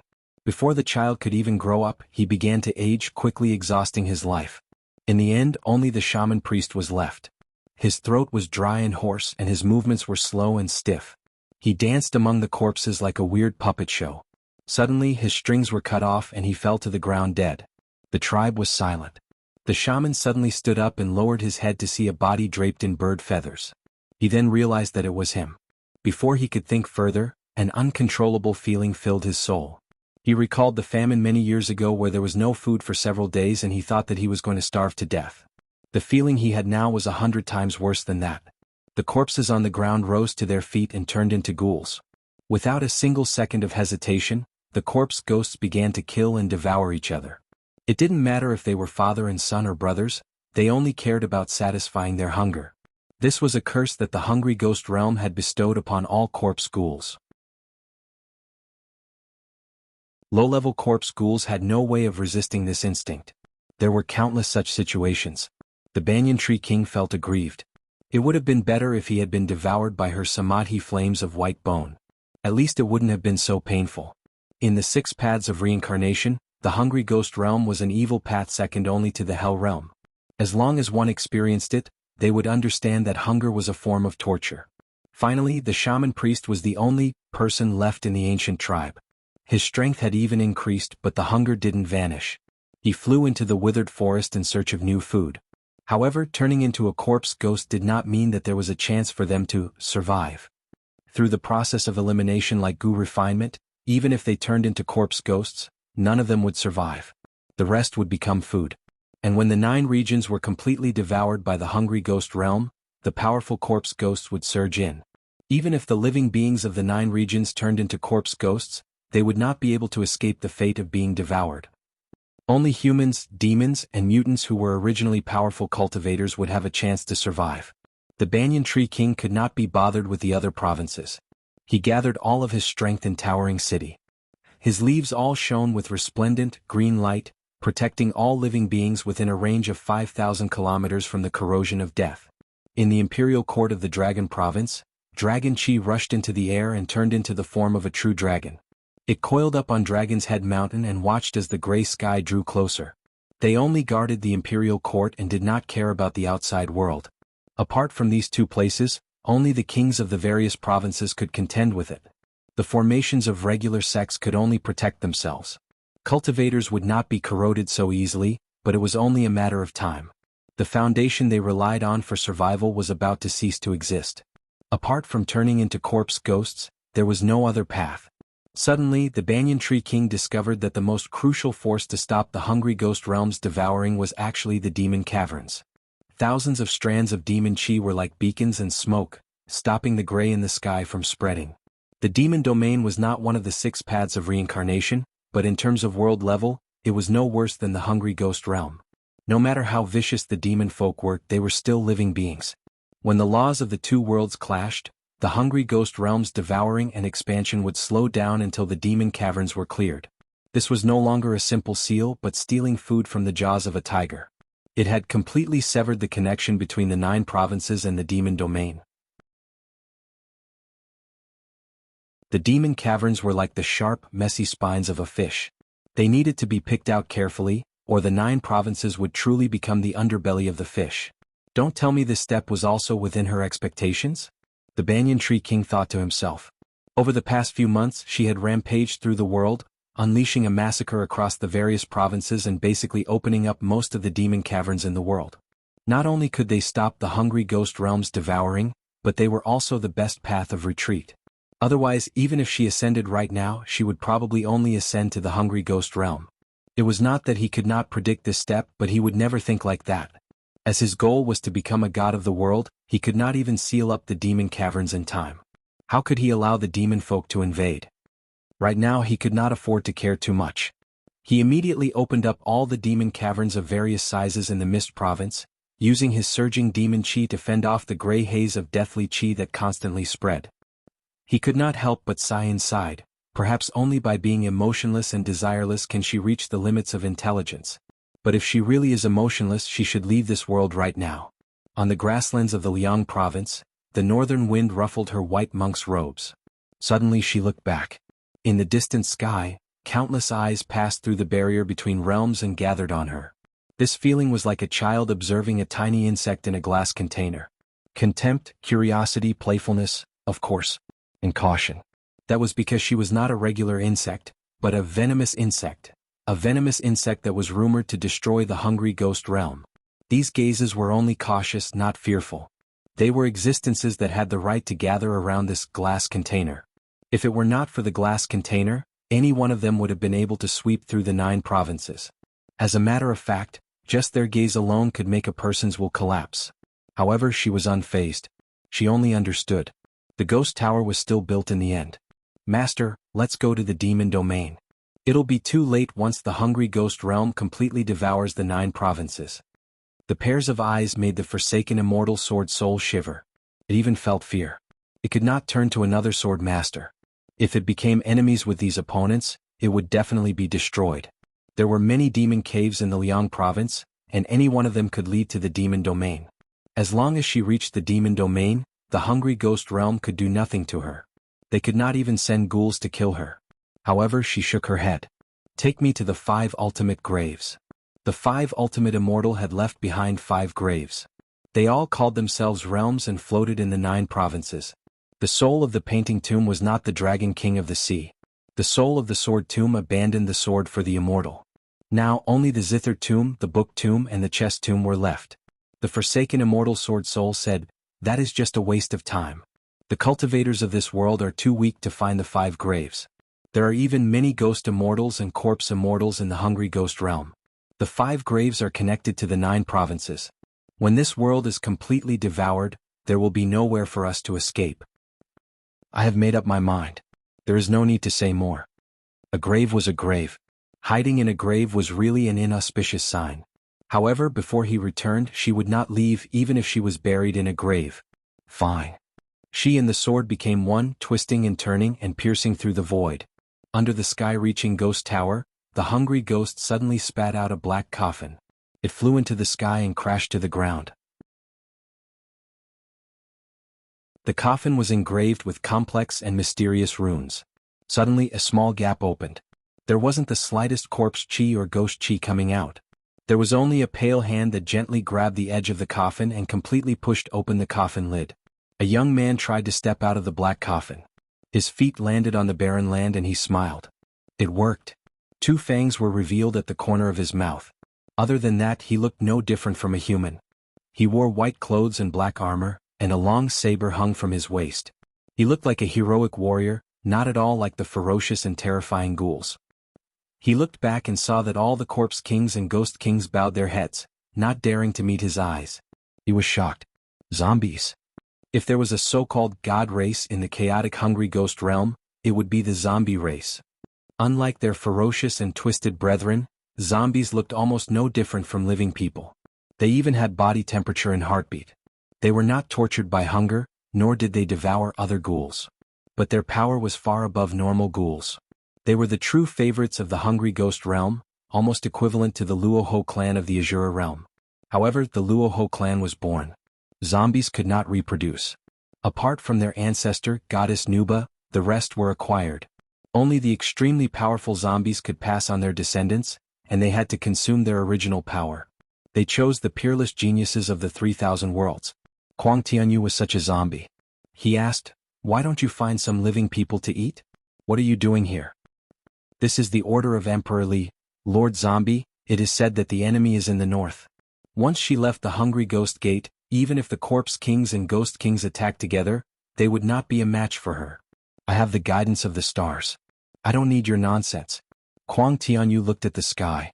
Pairs of eyes, big and small, were like stars, gathered somewhere in the north.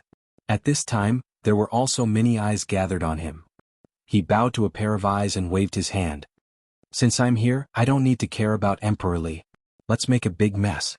Ha ha ha, when I destroy the white bone inheritor, I will be the emperor of this region." To be continued. P.S. I've been home for the new year these few days. There are a lot of things to do. The updates are not good, please forgive me.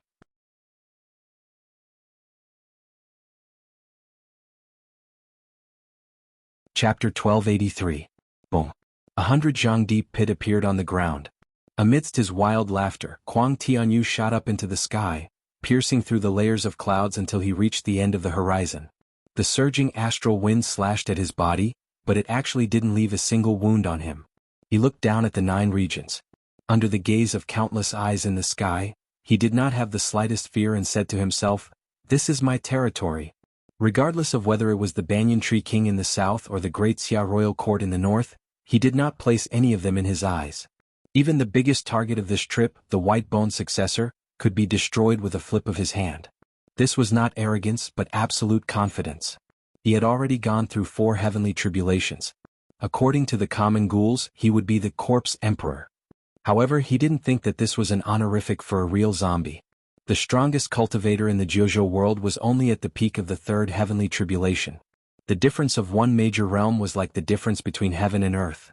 Moreover, there was a huge gap in power between the 3rd and 4th heavenly tribulations. It wasn't without reason that the Buddhists called cultivators who had overcome 4 heavenly tribulations advanced fruit. On the path to becoming an immortal and a god, those who hadn't overcome 4 heavenly tribulations were simply unqualified. Even if there were thousands of great cultivators working together, they would still be no match for him. Just find a powerful corpse emperor in the hungry ghost realm, and this mission would not be too difficult. His only opponent was this world. However, the corpse gods and ghost immortals who ruled over the hungry ghost realm were determined to win this battle. Even if the risk was minuscule, they had to nip it in the bud. They did not even wait for the hungry ghost realm to completely devour the 9 provinces. They directly sent a zombie that had survived 4 heavenly tribulations into the 9 provinces. Even if he borrowed the power of the hungry ghost realm. In order to create this deceptive black coffin, he had paid a huge price. It could be said that he was determined to obtain it. Kuang Tianyu took a deep breath and bared his fangs. His aura continued to rise, pushing aside the immeasurable astral winds. For a moment, the weather changed as if a peerless demon had descended. His eyes shone with a faint golden light, carrying a divine aura. What's that? The Banyan Tree King also sensed something. He had never felt such a terrifying aura in the 9 states. That was definitely not something a corpse king or ghost king could possess. He changed his mind. The invisible laws of heaven and earth were like a huge net, entangling towards the source of the aura. However, the moment he got close, the laws of heaven and earth lost their effect as if it was a blind spot. Kuang Tianyu immediately noticed. He glanced towards the south.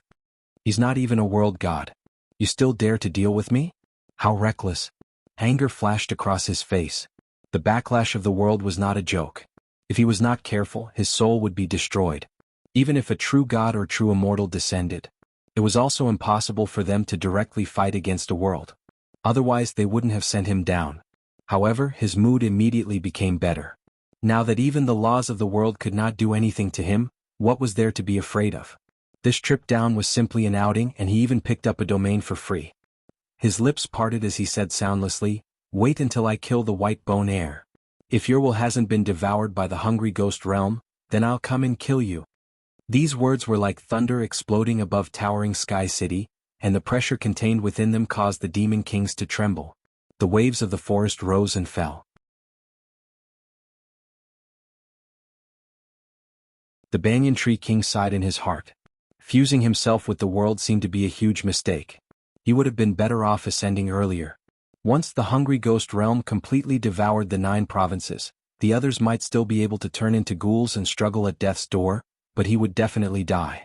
His enemy was the will of the entire hungry ghost realm, and he could already feel his consciousness being corroded.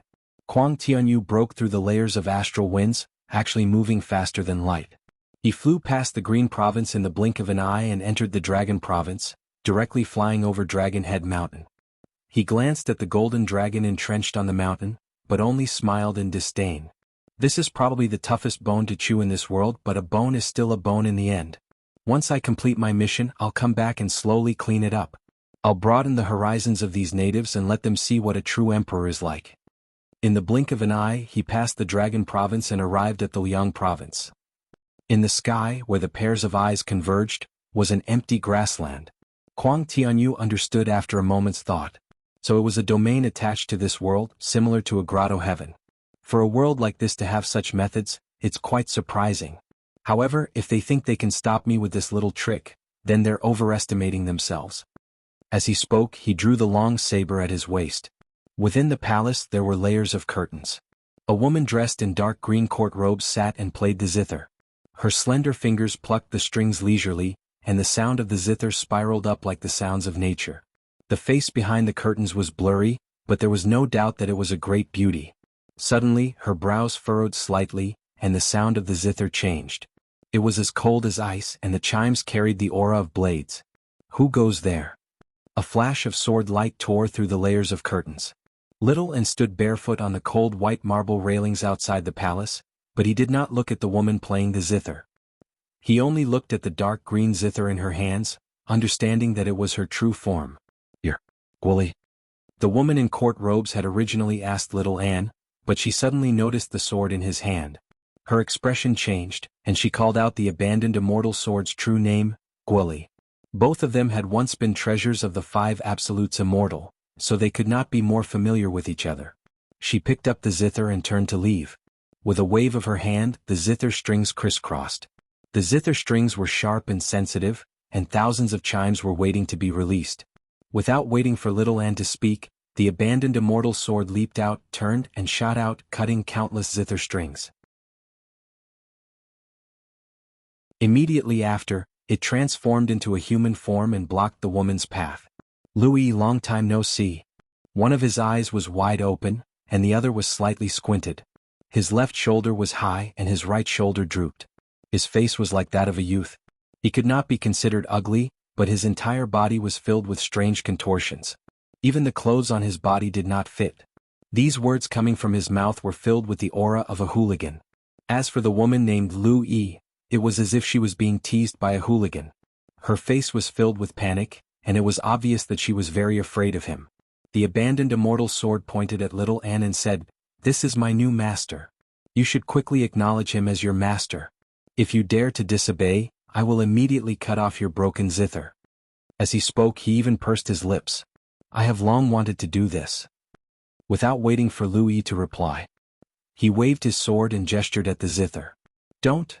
the woman cried out, her voice exceptionally moving. Little Anne did not speak. The core of this zither tomb was clearly this green rippling zither. If he could subdue it, it would be greatly beneficial. Before she could think of what to say, green rippling zither's soul yielded. With a face filled with hidden bitterness, the abandoned immortal sword pulled its sleeves over and offered the zither with both hands. It called out unwillingly, "Master." The abandoned immortal sword's face was filled with pride and disappointment, as if it regretted not being able to cut off the zither. These were the five treasures that the five absolutes immortal cherished. The abandoned immortal sword's destructive power was without a doubt number one. Compared to the zither, chess, calligraphy, and painting, only the sword was a weapon of war. Even if it was strange and ugly, as long as it could kill the enemy, it was a treasured sword. It was clear that the abandoned immortal sword had threatened its companions many times in the past. It had accumulated its power for a long time. If it was anyone else, even if they had extraordinary power, if they could not obtain the approval of green rippling zither's soul, it would be difficult to subdue it. If they forced it, it would probably be better to die in glory than to live in dishonor. However, facing an old friend, like the abandoned immortal sword, green rippling zither's soul did not dare to do so. She had a heart of the zither and understood that there was no need to reason with a lunatic. It was better to save the pride of better to die in glory than to live in dishonor, at a time like this. However, it could not help but ask Little Anne, "Do you know how to play the zither?" It did not understand how she was able to subdue the obedient sword. Even the five absolutes immortal could not make the obedient sword so obedient. Of course, the five absolutes immortal did not care about this sword that was destined to give up, so he did not restrain it. "I don't." Little Anne placed her hand on the zither and the samadhi flames of white bones surged. "Fine." Green rippling zither's soul reluctantly accepted this result. As soon as Shaoan refined the green ripple guqin, a tall gate tower outside the palace was cut in half by a saber strike. If not for the abandoned immortal sword leading the way, the main gate of the zither mound would have been there. The saber light whistled through the air, breaking through dozens of palaces. Just now it stopped. The wind blew Little Anne's sleeves and she looked back. Kuang Tianyu stood on the ruins of the gap and looked at her from afar. The successor of White Bone is indeed a beauty. What a pity. She took a step forward, then suddenly stopped. A zither string caught her foot. Unknowingly, the entire space was filled with zither strings. Little Anne pressed her hands on the green rippling zither and strummed it with all her might. She did not care about any zither techniques. With just one move, she pushed the destructive power of the zither mound to the limit. She also understood that she only had this one chance. All the zither strings rang together and the music was dazzling. The zither strings wrapped around Kuang Tianyu's body layer by layer, as if to weave a thick cocoon. The saber light shot out, thousands of palaces turned to dust, and billions of zither strings snapped at once. The palace that Little N stood on was the first to bear the brunt of the attack and was turned into a white ground. A ravine was left on the ground, and the scenery of the 9 states could be seen in the ravine. Just now, that saber strike was only the aftermath of breaking through this domain. Little N disappeared. Kuang Tianyu said, "How sly. Trying to waste my strength to buy time?" Even though he could hide from the laws of heaven and earth, he could not get any spiritual chi from the 9 states to replenish himself, unless he returned to the gate of hungry ghosts. With his speed, he could return in a moment, but with so many eyes in the sky watching him, he would not embarrass himself. Let's see where else you can hide after leaving this domain. But after leaving the zither mound, following the direction of the eyes in the sky, he came to an empty place. There's more? In the thatched cottage, a bearded scholar was holding a brush and writing a couplet. A sword light flashed in front of him, and the brush in his hand trembled. He cried out in shock, "Goodly! Call me Grandpa Goodly." The forsaken immortal sword soul grabbed his beard. A moment later, Shaoan refined another brush and twirled it around his fingertip. He lowered his head and saw the couplet written on it, "Smooth sailing and good luck every year, everything goes according to plan and you will ascend step by step." There was also a horizontal note, "Lucky stars shine." However, the last point of the word shine was dragged out. With a loud boom, the book mound broke. With a wave of the brush, all the calligraphy works in the book mound, including the couplet on the table, surged toward the gap.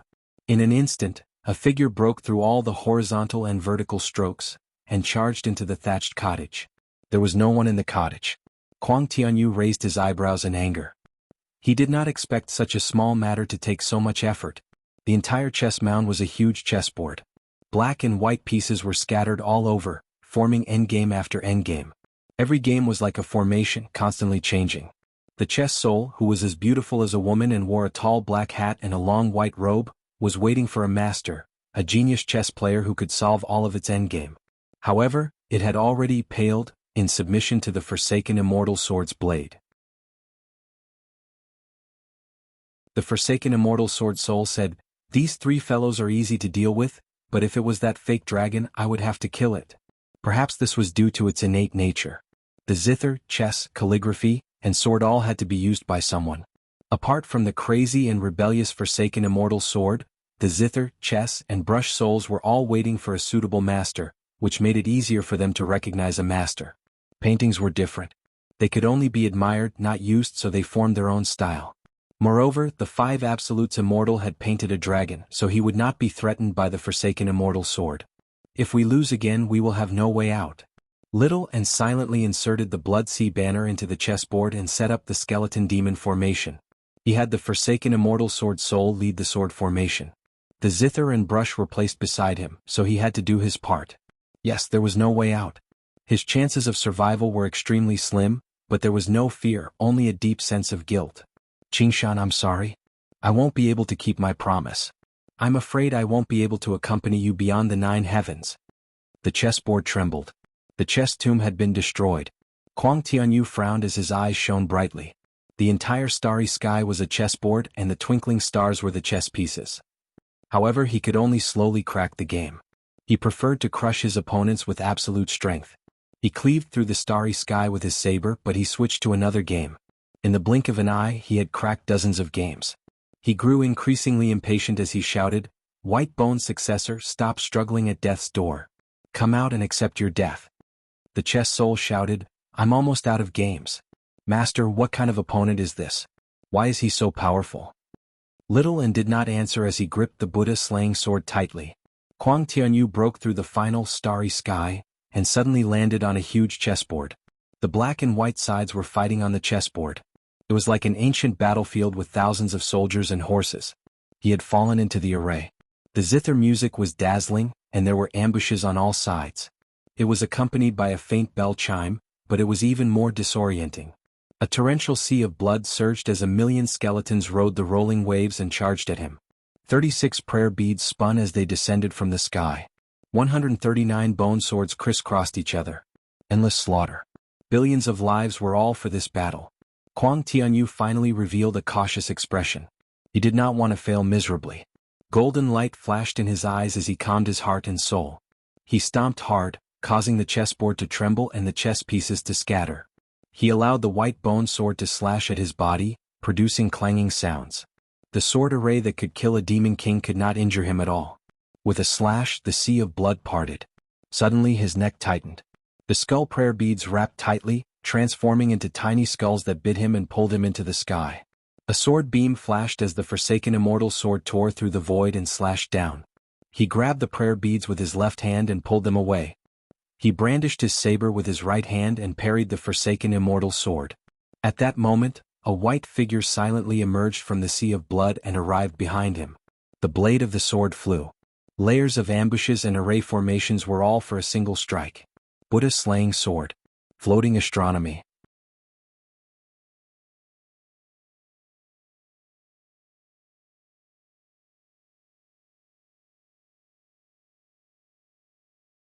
Chapter 1284. The blade pierced through the black armor and white clothes, touching his skin. Kuang Tianyu's hair stood on end. He felt the terror of death and his eyes were filled with disbelief. Having inherited the bloodline of the sea god, his body was so strong that even the astral wind could not hurt him at all. What was even more powerful was his recovery. Even if he was dismembered and beheaded, he would not die. He was even mistakenly called an immortal existence. The word death was too unfamiliar to him. As he thought about it, his reaction was not slow at all. He grabbed the blade with a backhand. Looking back, golden light shot out in all directions and met a pair of ghostly eyes. He sneered. "Let's see what other tricks you have up your sleeve." He suddenly felt a sharp pain in his palm. Blood gushed out and dyed the Buddha slaying sword red. In an instant, it turned into flames and spread along the torn wound. "Get out of my way." Kuang Tianyu waved his hand and sent Little One flying. He saw that his right hand and wrist were all on fire. In the blink of an eye, the fire had reached his elbow. He made up his mind and cut off his wrist. His entire right arm cracked and turned into a ball of fire in midair. Little One felt a little regretful. If this sword had hit a vital point, he would have been very confident that he could have killed him. No matter how strong his body was or how fast his recovery was, he would not have been able to escape death. Even if it had only pierced his torso, it would have been enough to severely injure him. Although he had cut off one of his arms, there would not be a second chance. That slim chance of survival had been cut off. "How dare you hurt me?" Kuang Tianyu's teeth protruded. His face was ferocious as he roared. That sword had not only cut off one of his arms, but it had also injured his spiritual soul. And his dignity. This feeling was like a human teasing an ant and suddenly being bitten. The pain was one thing, but the ant was poisonous, forcing him to amputate his limbs to save his life. It was a sad joke. His embarrassment turned into anger. A violent aura rampaged and the chess mound shook violently. Even the surging sea of blood that got close to him. It dried up immediately. Little One grasped the abandoned fairy sword. He became one with the sword and flew out of the chess mound, heading south. Under the gaze of countless pairs of eyes, she knew that there was no chance of survival. But she would not be disturbed by her emotions and wait for death. It was unexpected. The corpse emperor did not immediately chase after him. This made her feel a little strange. Could it be that the sword had heavily injured him? In the chess mound, Kuang Tianyu knelt on the ground with blue veins bulging on his forehead. He gathered all his strength on his right shoulder, and a granule grew out. There were 5 forks at the top of the granule, and it vaguely looked like a small hand. He was confident that he could kill the white bone successor with one hand, but he did not want to run out with a broken arm in front of everyone. That would be a great humiliation, and he would definitely become a laughingstock in the hungry ghost realm. Furthermore, many of those eyes belonged to his master. Originally, such a small injury could be healed with just a thought. At most, it would consume some energy. But now he realized that it was not that simple. The sword wound on the body of the banyan tree king of Towering City was already very small, but it still existed. How could an injury inflicted by the Buddha slaying sword be so easily healed? Damn it, damn it, damn it. I will definitely kill you. Little One made her way south and arrived in the Dragon Province. She stopped at the foot of Dragon Head Mountain. The golden dragon condensed from Dragon Chi roared at her. The roar was like an alarm, echoing through the imperial court.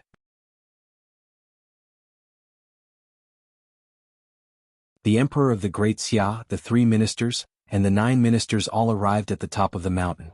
Through the clouds beneath their feet they looked at the white figure. It's the foe. What is she trying to do? Qin Rongji was among them as well. She had clearly not undergone the third heavenly tribulation yet, but she seemed to be treated with great respect. She was even on par with the emperor of the Great Xia. She seemed rather pleased with herself, but her eyes were clouded over right now. She had already understood little Anne's intentions. None of the people present were stupid. They all understood as well. The left advisor said furiously, "The foe wants to lure the corpse emperor into the imperial court." To her, the 9 provinces were vast, but there was no way out. She needed to use all the power she could. She could only use the forsaken immortal sword to break through the formation of the imperial court and enter.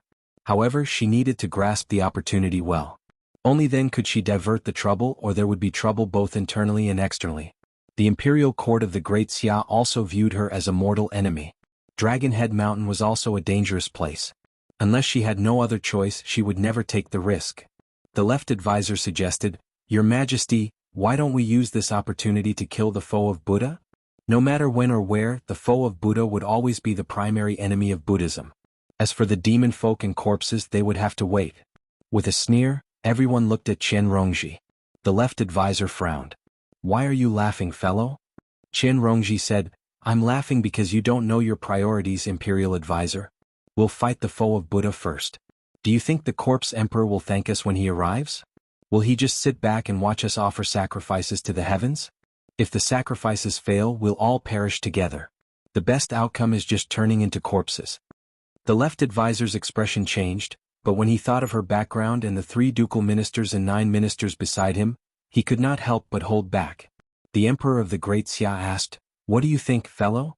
Qin Rongji said, "If she wants to come in, let her come in. Don't attack her.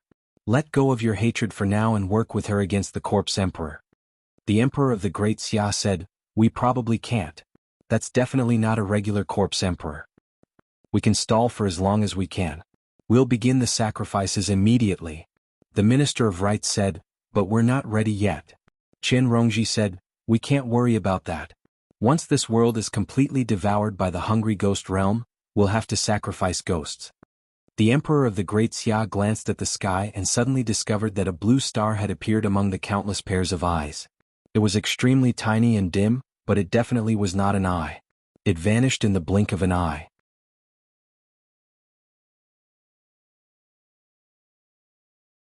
He could not afford to think too much about it. He had already made up his mind and ordered, "Begin the sacrifices." The group immediately arrived at a tall altar in the center of the imperial court. The tall altar had 2 sides, round on the outside and square on the inside. It was taller in the north and lower in the south.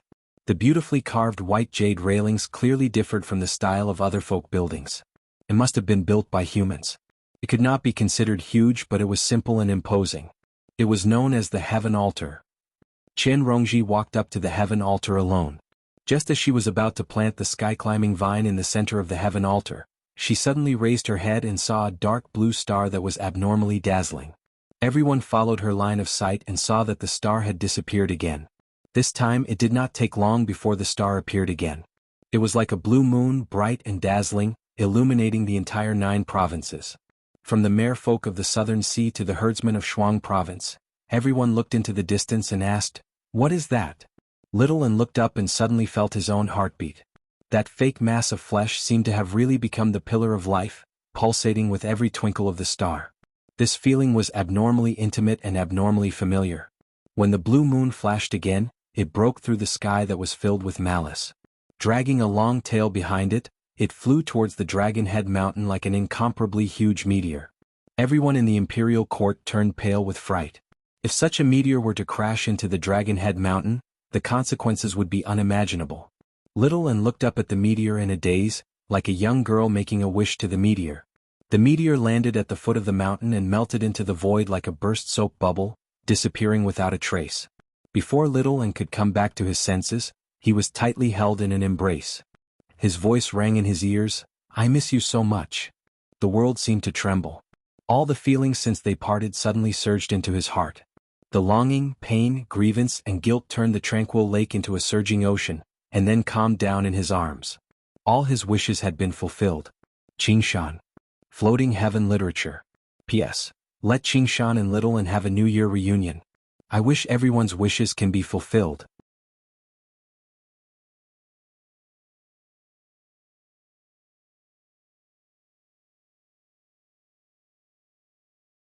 Chapter 1285.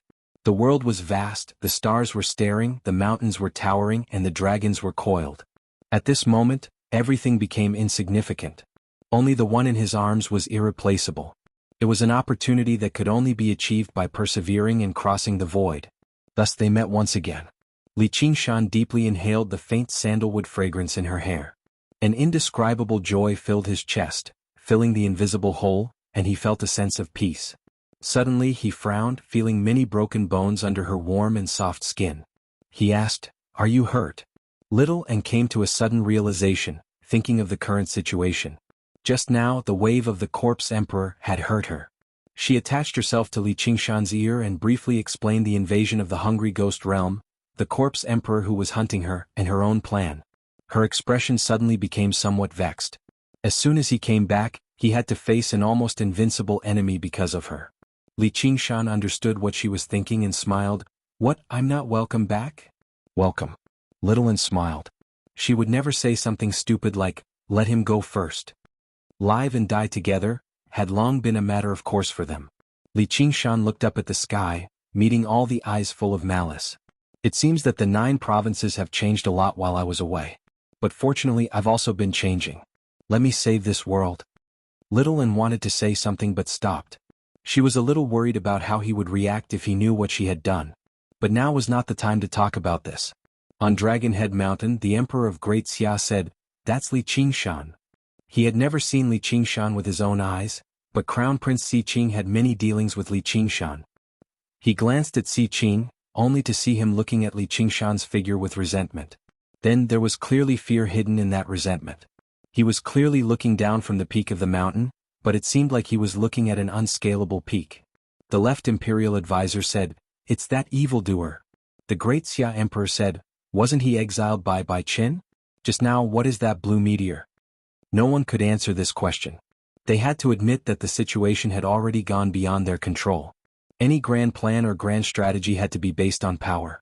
It wasn't something that could be hidden in the dark and muttered a few words, pretending to be the mastermind. "Sister." Si Bao, who had thick eyebrows and big eyes, waved at Gu Yening with all her might. She was now one of the Xia Kingdom's princes. Gu Yening was looking at Li Qingshan and Little and thoughtfully. She turned around and smiled. In the blink of an eye, she met the gaze of a pair of eagle eyes. The guardian eagle god was also looking at her. Gu Yening bowed from afar as if admitting defeat. In other words, there was no need to fight or seek recognition. Many of the complicated and tangled emotions from the past vanished with this bow. She had already flown even higher, seeing a sky that even the eagle god had never seen before. His father was still his father, and his father was only his father. That seems to be the altar of heaven. Gu Yening thought of something before hugging Si Bao as well. Basically all the great cultivators of the Dragon Province had gathered around the altar of heaven. The 3 ministers and 9 ministers was only a general description. There were also the left and right imperial advisors, the princes, the ministers of the 6 ministries and so on. There were several dozen of them, but not a single one of them saw how she had passed through the formation and arrived at the top of the mountain. "Sister, you're so powerful." Si Bao was surprised. Gu Yening was still only at the 3rd heavenly tribulation. She had not even reached the peak of the 3rd heavenly tribulation.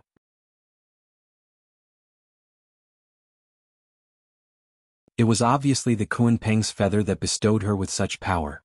It was all thanks to Li Qingshan's new mount that the Kunpeng's feather retained some of its power.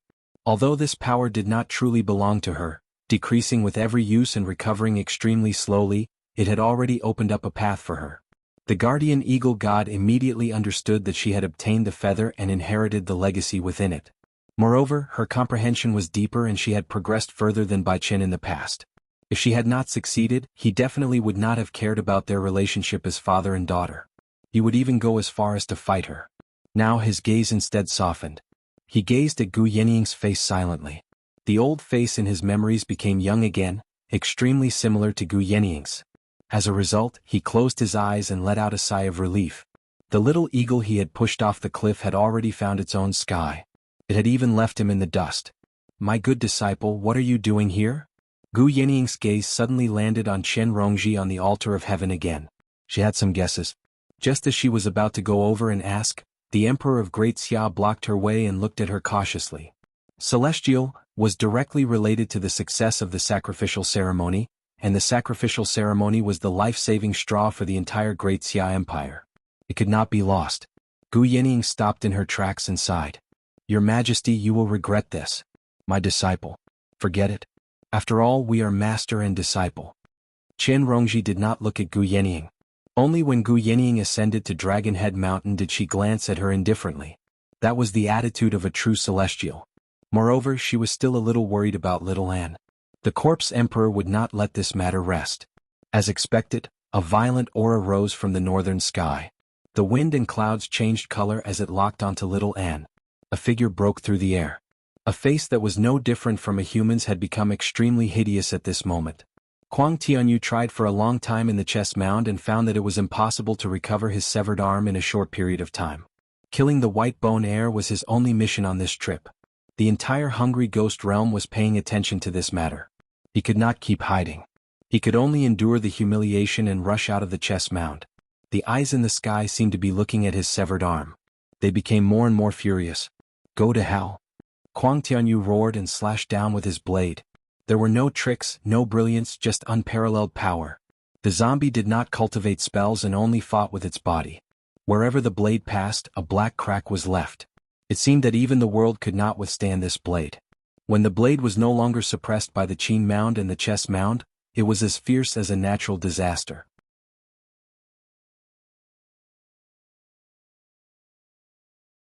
It continued to accumulate power as if it was going to cut Dragon Head Mountain in half. He did not take Li Qingshan, who was beside little Anne, seriously at all. Such trash could be crushed with just the aftermath. Qingshan. Little Anne saw that Li Qingshan had no intention of retreating into the Xia imperial court. Even if he retreated now, it would be difficult to block this blade. Don't worry, I'm here. Li Qingshan rubbed her head and stepped forward, blocking in front of her. He looked at Huang Tianyu and said, Idiot from the hungry ghost realm, don't think that I won't beat you up just because you're a cripple. Come, I'll fight you with one hand. His left arm suddenly shrank, and his right arm began to lengthen, becoming abnormally thick. It was covered in black hair like the arm of an ape. Naturally, he was talking nonsense. This was the second magical power of the ape demon arms. R1152. You're tuning in to the Han Li's Wuxia Adventures YouTube channel. We're so grateful for your support, and don't forget to subscribe to join us on this incredible journey through captivating stories. Your generosity through donations truly makes a world of difference, as it's the primary source of revenue that allows me to expand and enhance this channel for you. Thank you from the bottom of my heart for being a part of this adventure.